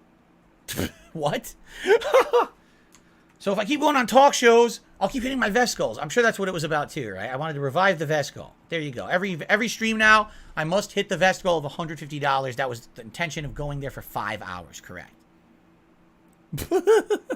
Right. August says, I'm not sure that's fair. Keem seemed to handle himself in good faith. I mean, he handled himself in good faith, but he also shilled. That money, I really do. I need He that did, money. absolutely. For my bills, did he have to bring the up that electric fight bill, between the two? the internet No. bill. Did he have to bring up, oh, they're losing weight. First time I'm announcing this. It was promotion. It was free promotion for him. And Craig and Adam fell for it. They did.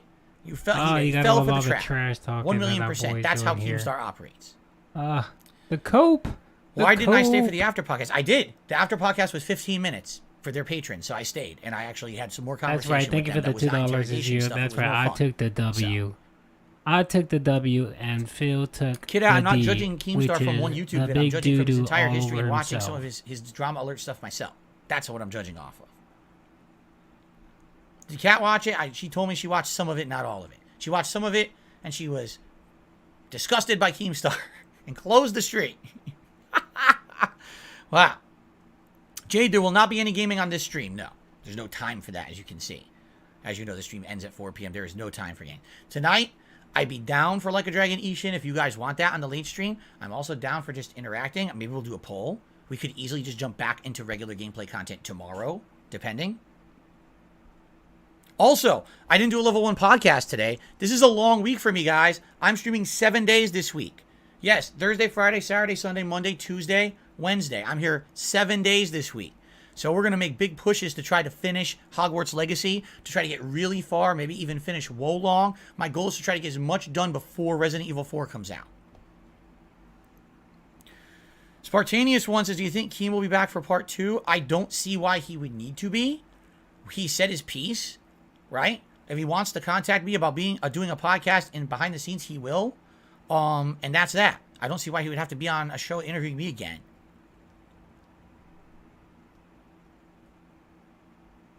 PF, yeah, I know. PF says he's asking about the bank leaks and, you know, the actual identity theft because we never got into it. You notice that? We literally never went into the true identity theft story.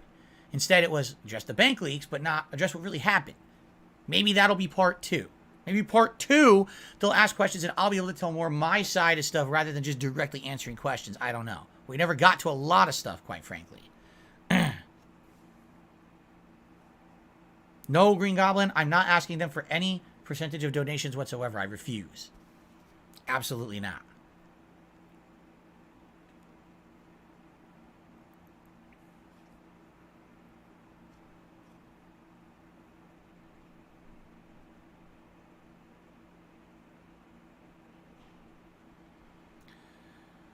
Hooey. Part 2 coming soon. Yes and no. For I don't understand, there will be a part 2, but it's going to be a ways out. Don't expect it in the next few weeks to month, maybe a month or 2 out. It's not going to be, they want to do their own show, man. They just had 2 weeks of drama around. It's never going to happen. They're going to publicly, likely ever publicly do announce another interview ever. that they're not doing it anytime soon. They want me back. I want to go back, but I'm not going back in next week, next month. It's going to probably be like, April, May, June-ish at the earliest. You got to give it some time. You see what I'm saying? Oh, let's see here. I received a $5 tip. I mean it. I'm impressed with your performance when you openly talk about mobile game addiction. Here we go again. I'm genuinely interested in keeping up with you now. I've thought negatively about you for a while. Today you stood your ground as a man that took balls. Hope nothing but the best for you. Hope you'll play Elden Ring DLC. I will be playing Elden Ring DLC. Thank you for another tip. Again, what was I going to say?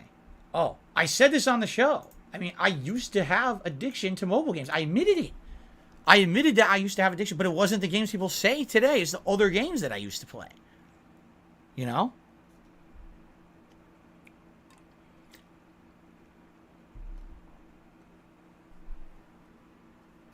So Phil just admitted that he is a mobile game addict. Why do they say you have delusions of grandeur when you brought up being the most prolific content creator when you literally are? Because Adam doesn't know that. He didn't do the research.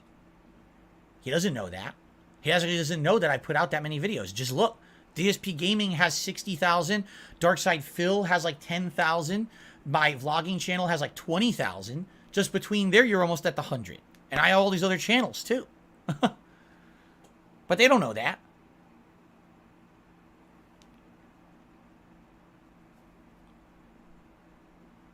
I don't know what you mean, Felix the Maid. Are you official guest of Side Scrollers? I don't know what that means. I was on the show. Am I official? I guess I was officially on the show, no? I wasn't a standard guest. Me being on the show was a different kind of guest, right?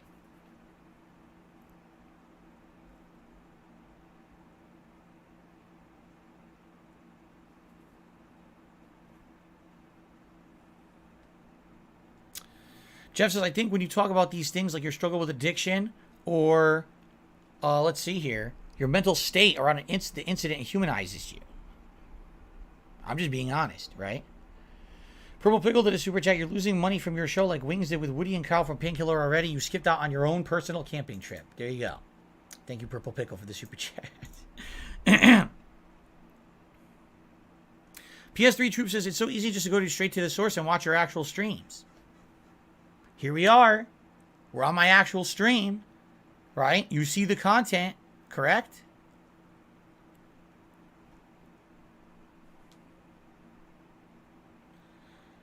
Am I going to get am I going to buy a Beat the Dragon t-shirt? I need they mentioned it. Was that the slogan they used? I need that money to pay my bills, the electric bill, the internet bill. That's what they used or not. No, I'm not buying Hey, that Prodigal, thank you very much for the $1.99 super chat. Adam says he doesn't trust me with my you gave me a link. That's I'm fine. not sure what that is. I can't open it just now. Trust me. So, they don't, let me see if I can open it. Everyone has the subjective ability to make judgments for themselves, and he can. That's fine, right?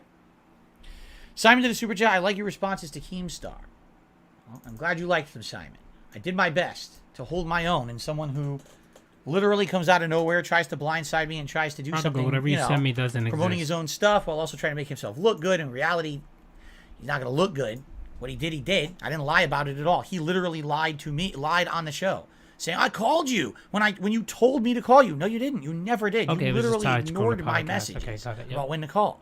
Or you can't tell what time zones are, I guess. I don't know. Can't tell time. I can't help you with that.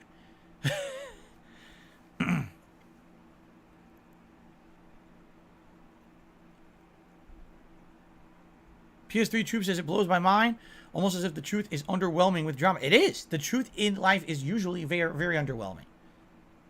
Lanuli says you had so many internet problems, I believe it. What do you mean by that? I don't know what you mean by that, Lanuli. Can I not drink seltzer on stream anymore? No, I love seltzer. I'm going to continue to belch every day. Do I think Keem got confused about time zones? I don't think Keem cared. I think Keem feels like he controls every situation in his life, and therefore if Keem calls, I should just answer. No, If I'm doing my daily live stream, I will not just answer the phone in the middle of my live stream and say, this is an important call. No, I'm working. Sorry.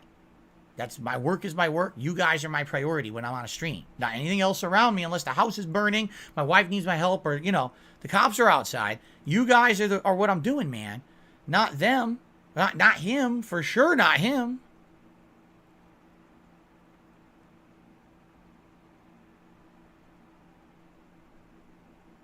Mango Jewel Pods, come on.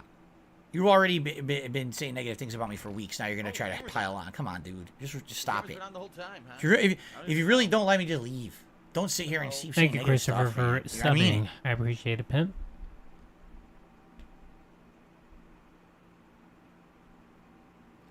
I managed not to belch the whole interview. No, I muted it.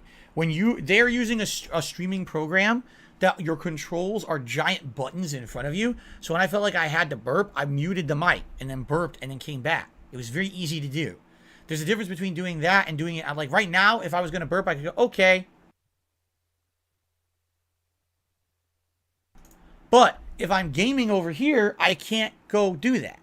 And that's what most of the time when I'm burping or whatever, right? I'm doing it when I'm playing a game. You see what I'm saying?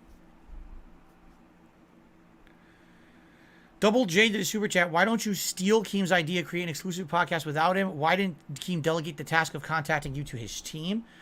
I would do something with Boogie and Wings. I would. That was Double J was your name, by the way, I think. Thank you for the super chat. I would do something with Boogie and Wings, for sure. And the three of us could work it out together. We don't need Keem. I don't even know what the value added is for Keem. I don't understand it. Just us doing a podcast on YouTube ourselves would be successful. Why do we need him involved? Why is he going to take a cut? I don't think there's enough value added there at all for him to be involved. Seriously. And you're absolutely right. If Keem was serious, why couldn't he have other people reach out or whatever? It was ridiculous. The way he expected that I was going to say, Keemstar wants to contact Darkside Phil. My life ends right now until I talk to the man. He thinks he's that important. He is not. Okay? He is not. Especially not in my life. He's like, not a big deal.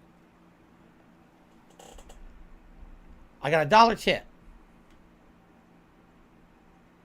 Sell the fappening merch. No, I'm not. I already explained. It was a depressing time in my life, has negative associations.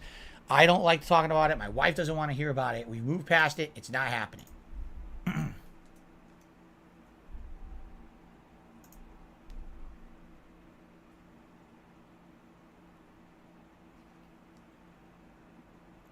I have no feud with Keem. I don't. I don't care about the man. I do not care about the man. I don't know why you keep bringing him up. Could you guys, not mention him anymore? I don't care about the man. I don't want to talk about him for the rest of the show. It's a waste of time.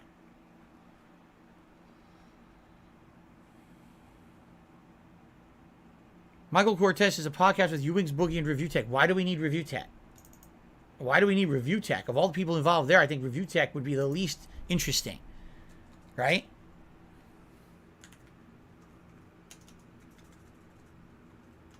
I don't think he adds anything either, being honest.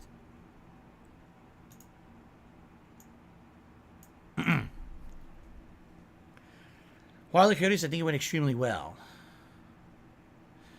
All right. Do we have any moderators? King Gokin, you're here, correct? King Gokin has a unique situation here. He's one of my moderators. I'm curious, what did you think, King Gokin? Did you watch the show, and what did you think about it? Or did you not see it?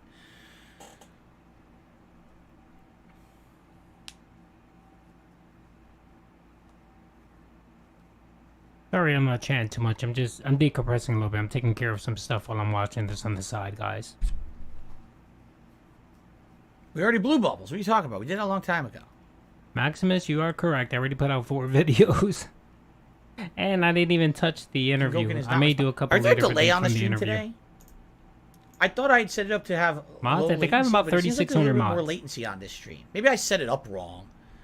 I don't think I can check that now, though. It seems like I did. It seems like there's latency or something.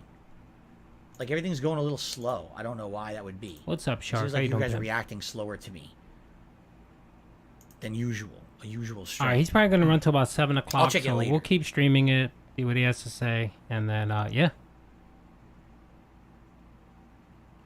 King Gogus, I thought the interview was fair, way longer than I thought it would. Oh, no, I thought it was going to go long. I knew it, man. I knew it was going long. Not a problem. Absolutely. Boy, dude, he's here for you guys.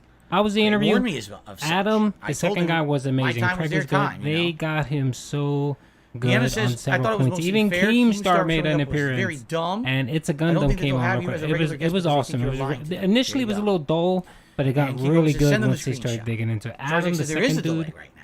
no joke, the boy. I wonder what just happened. Maybe I didn't was- click the button that he says was be ripping Phil. live or whatever. Yeah.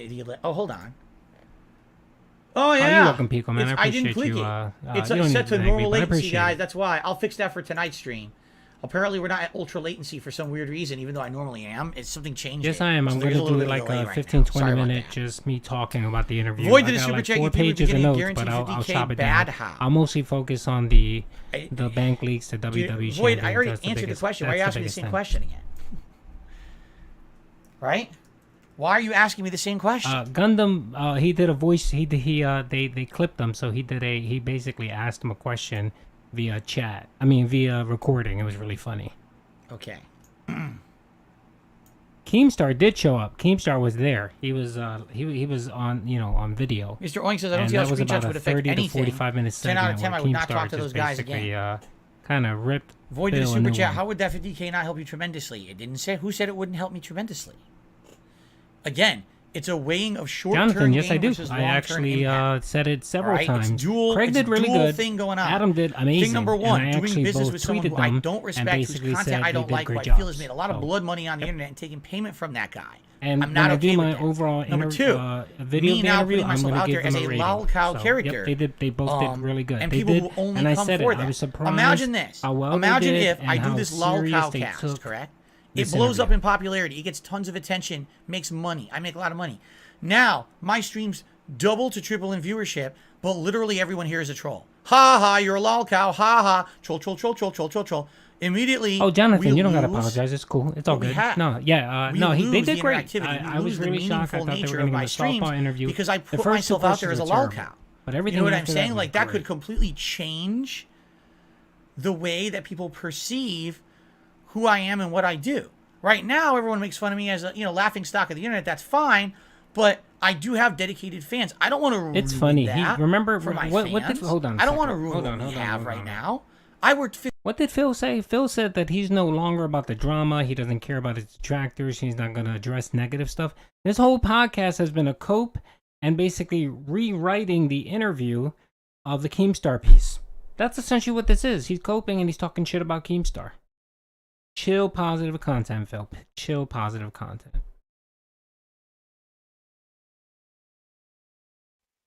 Frankly, those people.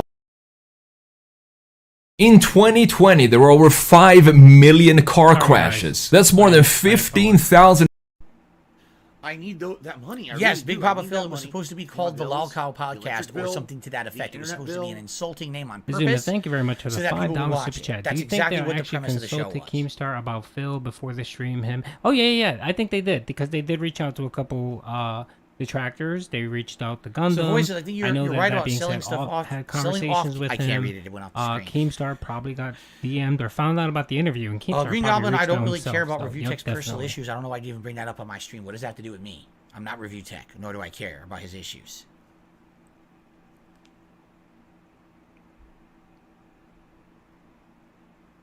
When did I last have pizza? I think my wife and I made one of those oven pizzas the other night. Like last week, some point. I don't know when. I don't know why you're asking me that either, New Jack. Very pertinent question.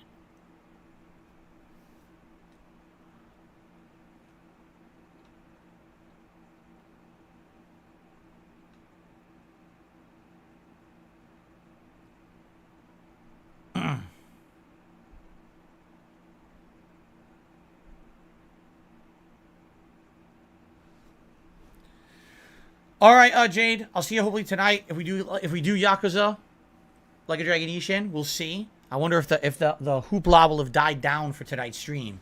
We can actually have like a normal late night stream tonight of gameplay, or if we need to basically take the whole day to decompress or not. I have no idea. I guess we'll have to see how it goes. Maybe I'll do a poll during the break.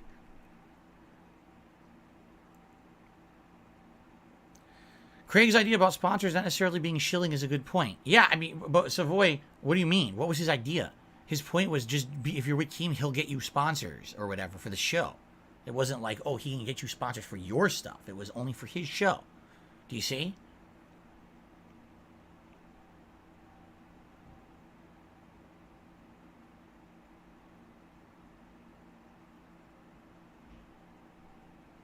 The interview gave me more respect for you. Thank you. Thank you. I appreciate that. Phil, fair play would have been easy to quit when he joined. I could have backed out at any moment. What am I going to do? I'm not gonna, again, I have been through it all. I'm not afraid of anything, man. I'm not. No one on the internet's going to scare me away. What are you, out of your mind? He is never going to go back on that podcast. Never, ever, ever.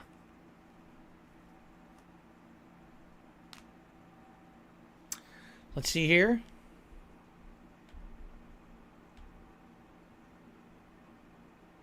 Hey, Amy, ignore Streamlabs. My apologies. I got to update my Streamlabs. A dollar tip, someone talking about being real and snorting.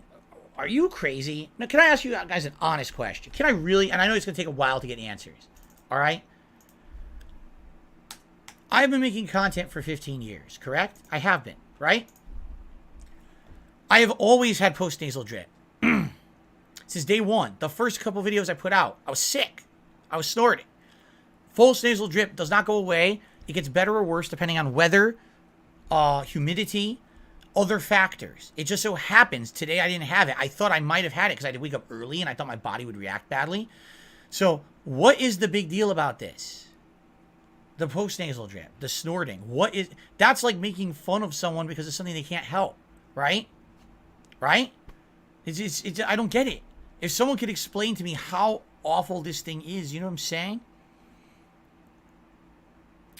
Big Purple Pickle did a super chat. You're afraid of anime boobs. Yes, I'm terrified. Dark Viking says, I saw the interview. I would say they really tried to help you out. Big ups to you for doing it. Keem is not the best person, but you know, it could maybe help you a bit.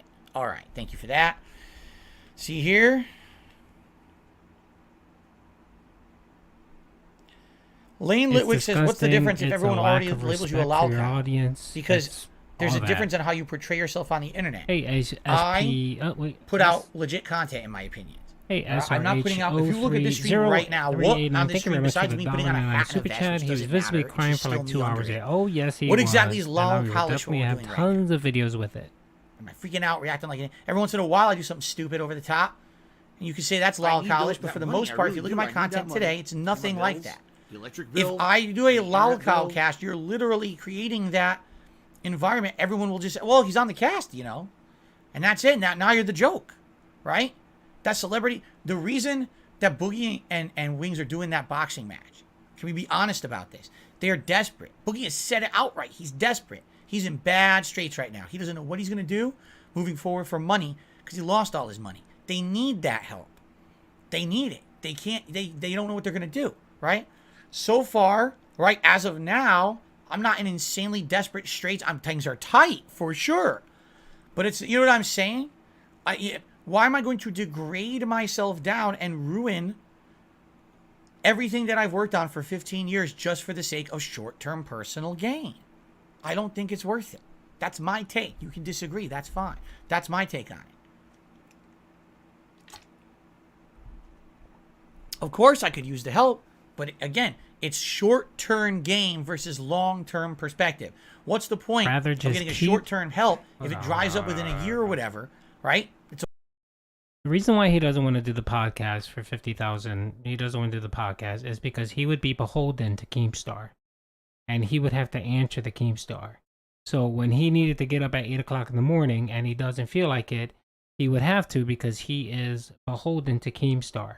And he doesn't want to be beholden to anyone. He wants to continue doing the same lazy content, get up whenever the hell he wants, have his own schedule, and not care because he can simply just go to his dents and beg for money, and they will help pay his bills and everything else. That's the reason why he's not going to do this podcast.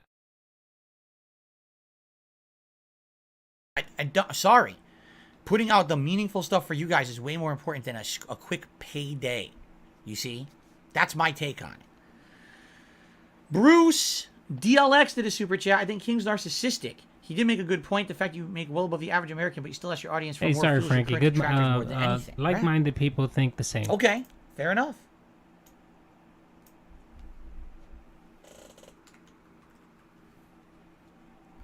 Void did a super chat. I respect your reasons for holding up morals. When you really need it, it would help you with taxes. That's when I think you're not thinking. Okay. Oh, I was thinking. Trust me, I was thinking. There was a lot of thinking going on, for sure. A ton of thinking.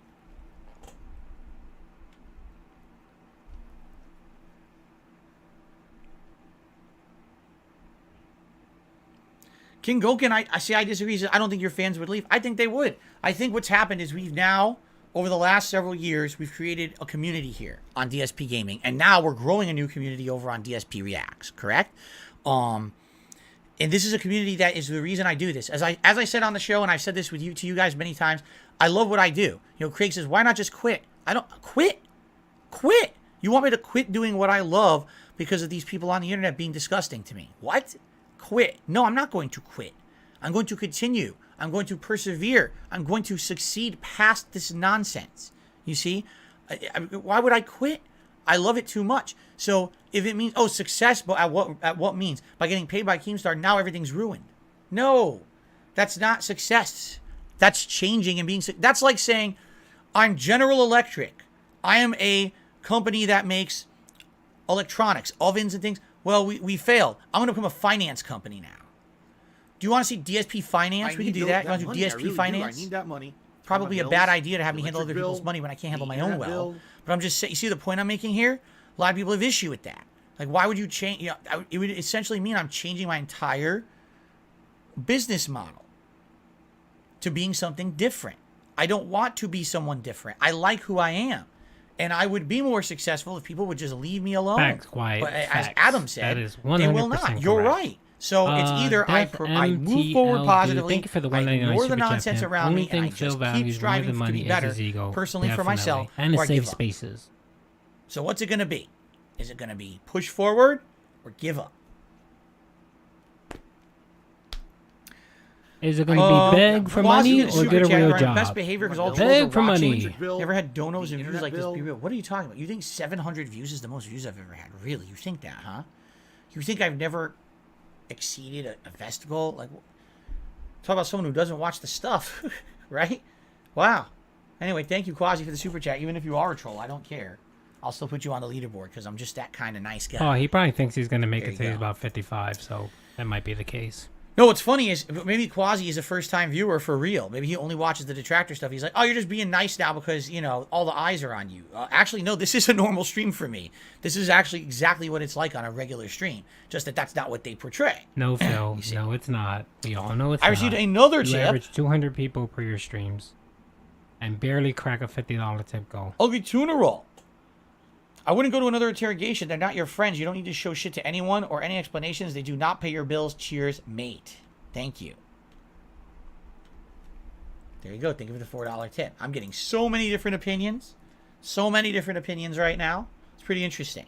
I welcome this input. I am like Johnny 5 from the Short Circuit movies. I am alive and I need your input. I want to hear your input on this. Please continue to give me your input. Thank you. Benjamin says, no offense to you personally. I disagree with Keem. There's $1 million market for a podcast between me, Wings, and Boogie talking about games. I agree. Here's what would happen. Every time that podcast gets serious, no one cares. Only when drama happens would anyone care. And I am not Mr. Drama. You know, it would have to be, we go on there, we're insulting each other, we're doing stunts, you know what I mean? You know, that's not who I am. If it's a serious podcast between three guys talking about games, who the hell's going to listen to that? You hamming it up? Right now. I probably wouldn't listen to it. And I'd be on the show. I'd have earplugs in. What is it? You know? No, like, I don't think there's a market there for that at all. I agree with you there. I think the popularity of the show would be based upon us being lolcows and doing lolcow actions, correct? So what would happen is after 1 week, it would be, all right, guys, so here you go. Here's all the shit we got, all the stunts we got to pull at, you know, personal risk and all this stuff. No.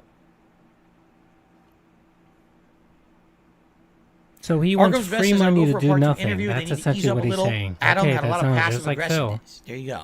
Tyler enjoyed the interview very much. I'm glad to hear that, Tyler. Mr. Oink says, do you feel like they were ganging up on you and it so happens a wild Keemstar appeared? I don't feel like they were. Again, that was the premise of the show. Do you not understand what the premise of the show was? That was what the show was supposed to be. That wasn't like, oh, I agreed to go on their show, and then all of a sudden, out of the blue, they're asking me these questions. That was what the show was. That was, you know, the whole idea. It was not that Phil is a standard guest. At all. Right? I got a $5.77 tip. I'm a long-time detractor. I don't believe a lot of the things you said in the interview, but Keemstar is a snake. What you witnessed tonight was a classic ambush tactic. He turns up to an opening of an envelope, and streamers will always give him a pass because the perceived clout he has. Under the circumstances, you handled him well, and ignoring him is by far the best option. Exactly. That's pretty much what I feel. Again, do you really think this guy's going to contact me legitimately? Honestly. Do you want to know why Keemstar appeared on that podcast? There's two reasons. The first reason is because he wanted to promote his fight between Wings and Boogie. And there was, you know, thousands of people on that podcast to watch it and get that promotion. And the second thing was because he's upset. If Keem didn't care about me and it was no big deal, he never would have went on that podcast. It had nothing to do with him. Nothing. He would have said, oh, it doesn't matter. No big deal. Darkseid Phil ignored me. He can't stand it. Again, when you're an egomaniac, right? When you're an egomaniac and everything is about you, then literally when someone doesn't go along with you and what you're expecting them to do, like drop everything to talk to him, oh my God, that's a slight. So now he's like, well, how can I exert my dominance over this guy again? Let me appear on his podcast show and dump a bunch of stuff, right? He proved it with his actions on that show. There's more to my last message than snorting, and you know it. Actually, I just saw the snorting. On snorting, it's disrespectful to viewers and easily avoidable. It is not easily avoidable at all. If I have post-nasal drip going down really badly, and I don't snort, he did it 0 times for 5 hours. Repeatedly. And when it's bad, it will drip down my throat non-stop. And if I don't snort, all you will hear is me coughing the entire stream. You don't have it, so you cannot tell me otherwise. I received enough likes for a second celebratory bubble blow. Okay.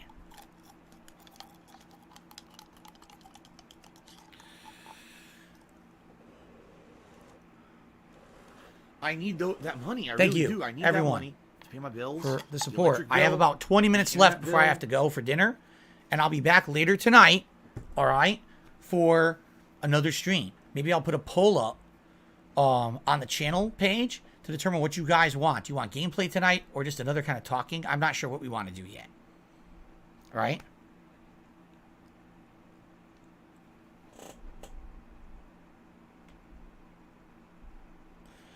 Vesper says, do you feel there's a subset of people who are trying to gaslight you, being overly positive of you and critical of the advice Craig and Adam were giving? I don't know. A lot of people in here, I don't know what that means.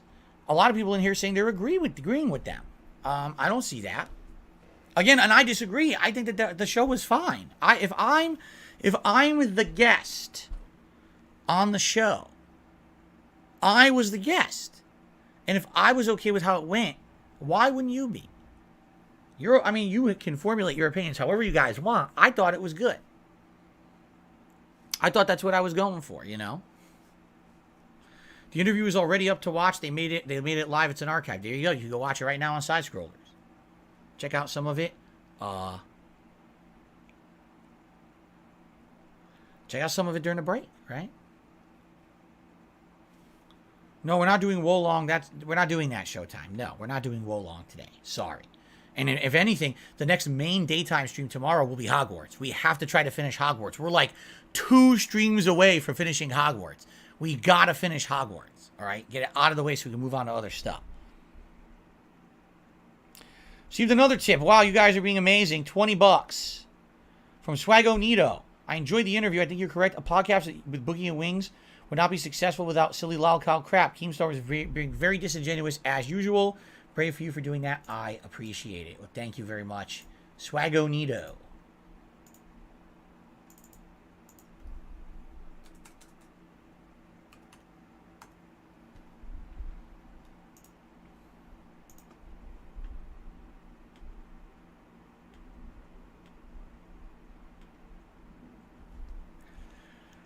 Big Papa Phil says, your view on how the podcast would be is valid but pessimistic. Three of you together would be very popular and there would be many legit fans.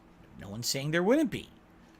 I'm just saying it wouldn't be $1 million show like Keem is trying to push it, you know? No way. It would have to be antics. It would have to be drama and antics constantly. It could not just be three guys talking about video games. That's not going to be popular, okay? And again, if I do the show and Keemstar is involved, I would be beholden to Keemstar forever. Forever. Because then he could even tell, I was the reason. I pulled you out of the situation you were in. So you're going to do what I say forever because, yeah, you're beholden to me. He's the boss. You understand? And you don't think that's the kind of guy he is? That's exactly the kind of guy he is. Keemstar is the boss. You see? He is paying the bills. This guy. Ugh.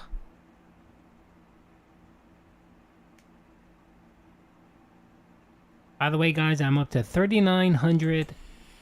Oh, I got a $6.66 tip from LaQuisha. Thank you, Craig and Adam, for a fun and fancy-free interview. There you go. Thank you, LaQuisha, for a tip. That is very nice of you. Fun and fancy-free. I don't think anyone has ever said to me that I was fun and fancy-free. Not once. It's absolutely ridiculous. Let's see if he makes an African joke.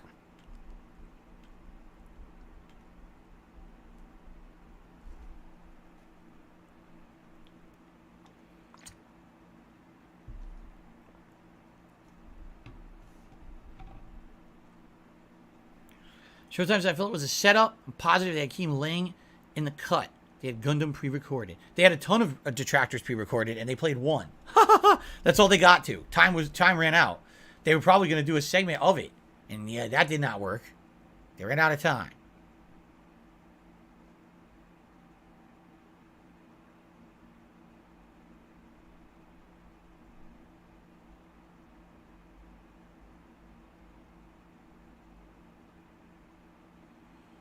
I gotta figure out next time if there's a way to show stuff on the show. Like I know that I watched the Side Scrollers podcast, and I know Adam sometimes is able to bring in stuff. Like he's able to bring in pictures and stuff, and I don't know how to do that. Like I know the first time I ever had experience with that streaming service, and I was like, man, I wish I had known. Maybe I could have brought some stuff in. You know, I don't know how to do that. To look at. Well, like your bank, I got your bank $2.50 your bank tip. statements, and your WWE Champions account. That's what you wanted to show. Why Keem acted like a victim. You literally told him the times you're available for a call. Then they asked why you wouldn't answer the phone while you're streaming. It's unprofessional to drop what you're doing live and answer a phone call. You spent years on the channel. I feel like they didn't respect that. They said, what was so important you couldn't answer the phone? Yeah, it's called my job. That's what was so important. Sorry, I can't drop my job. And again, I didn't even know that it was him. I didn't have his phone number or anything, so I had absolutely no idea. Did I just screw that up? No, that's correct. I had absolutely no idea if that was even him calling me. You know, he didn't leave a voicemail. He just called and missed call. Again, there's so many things, there's so many holes in what he said, but because he's Keemstar, everyone will give him the benefit of the doubt. Whatever, dude. I got a $10 tip. Let's see. You said, hold on.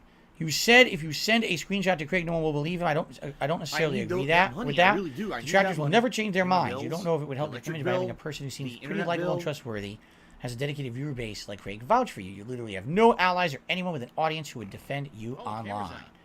Huh? The camera's been on the whole time. You mean right now? I don't even know. Yeah, because no one knows. No one cares. No one fucking cares. Thank you, Silver, for subbing. I no appreciate one cares about WWE champions but my detractors. Why do they care? Because that's the gravy train for them. That's exactly why. It's the gravy train for them, folks. It's, 100% Please ignore Streamlabs. I apologize. It's time, it's timing out you guys by accident. Just ignore it.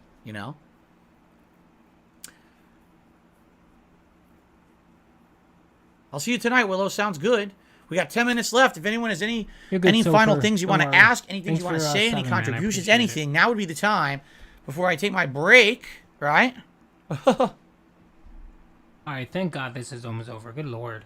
Thank you, everybody, man. We still got about 600 people on the stream, so I appreciate everybody that came out. I appreciate everybody that chatted, supported, man. I really... You guys are the best.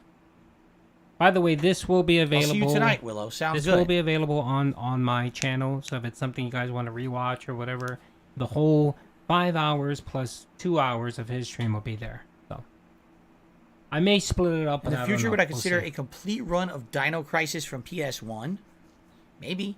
We've played it before. I don't hate would continue. It didn't matter. Do I like Street Fighter Duel? I think it's okay. It's a good time killer game. Is exactly what it is. It's, you know, by the way, it's a superb amount of content you get for free. Like I said, I've spent a few bucks on it. The dollar here, the dollar there to get, you know, the freebie packs or whatever, the very low charge packs. You know what I mean? And I've been playing it, and, you know, you get a lot of free characters and everything. I'm not going to talk about it at length or tell you my account or anything about, you know, that extent, because you know exactly what would happen. I mean, no, let's not be stupid here, right? We know what the detractors would do with that information. But it's an okay game. It's not even like Street Fighter at all. It plays nothing like Street Fighter. It's like one of those tap, like Adam said, almost like a tap RPG, but you don't even have to tap. It just auto-plays itself. It does. It auto-plays. You build your team. You build your order of, like, what order they're going to fight, and then the game just plays. You don't have to do anything. It's interesting that's Street Fighter. I don't know. It is cool to have a bunch of Street Fighter characters in a game like that. You know what I'm saying? Like, it's cool to have a mobile game where all your favorite Street Fighters are in it, and you might or might not get them, but it's cool to see, like, the Street Fighter, and they're portrayed pretty accurately. Like, you know, Zangief will do a spinning pile driver, and, you know, Dhalsim will do a yoga flame, or the big flame ball that he had. I think it was Street Fighter 5 that he had that. I don't know. But they have all these different abilities. That's kind of neat and kind of, you know, in line with what you would expect from a Street Fighter game. It's not like, oh, they didn't know who the characters were or anything. They actually nailed it. But it's nothing to write home about. That's a game that's like, I want to talk about Street Fighter Duel. Okay, you do it once ever. There's nothing else to say. You know what I mean? It's boring. It's grindy. Okay. I got an $11.55 tip. A Lolcow podcast would be great. The whole point of Lolcow is you guys naturally produce comedy. No extra shenanigans needed. You did well in the interview. This is coming from a detractor that does want to see better things for you, honestly. Thank you very much for that. I appreciate that. And thank you for the tip. Again, you guys are awesome. Right. Here we go.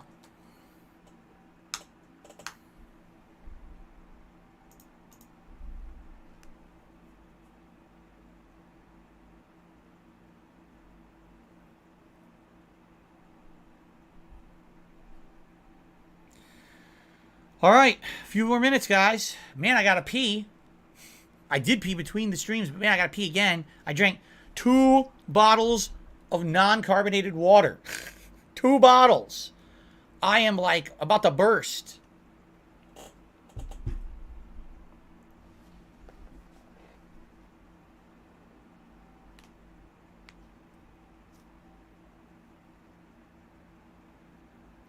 Do you guys think we should do a normal stream tonight? Let's do a poll in the chat.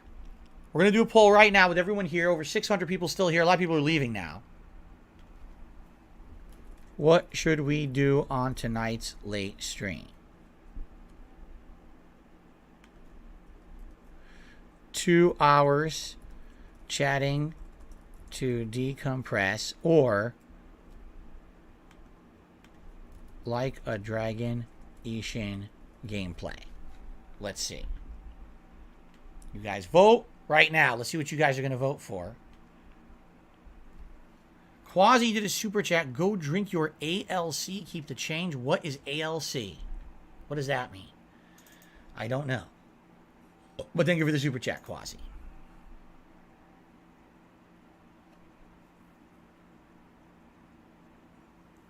No, we're not playing anything else tonight. It's either Like a Dragon or we're going to do the decompress stream. Because here's the thing. Tomorrow, I am 100% back into the regular schedule. It's going to be Hogwarts on the first stream and either Like a Dragon or Oblivion on the late stream. Saturday, we're doing my React stuff. This is all normal schedule for the rest of the week. And I basically want to get this done with, meaning I don't want to keep talking about it all week. You understand? I know some people will be bringing it up occasionally, but if we really want to talk about what just happened, I want to talk about it happening tonight, get it out of the way, and then the rest of the week, we just go back to normalcy, okay? That's my goal.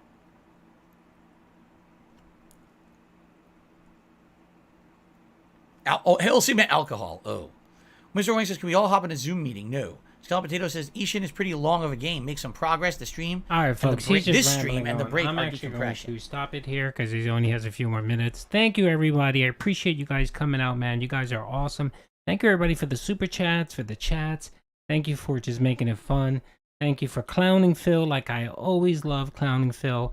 Yeah, I appreciate you guys, man. Really, seriously, thank you, man. We did 7 hours and 40 minutes of DSP. Oh, my Lord.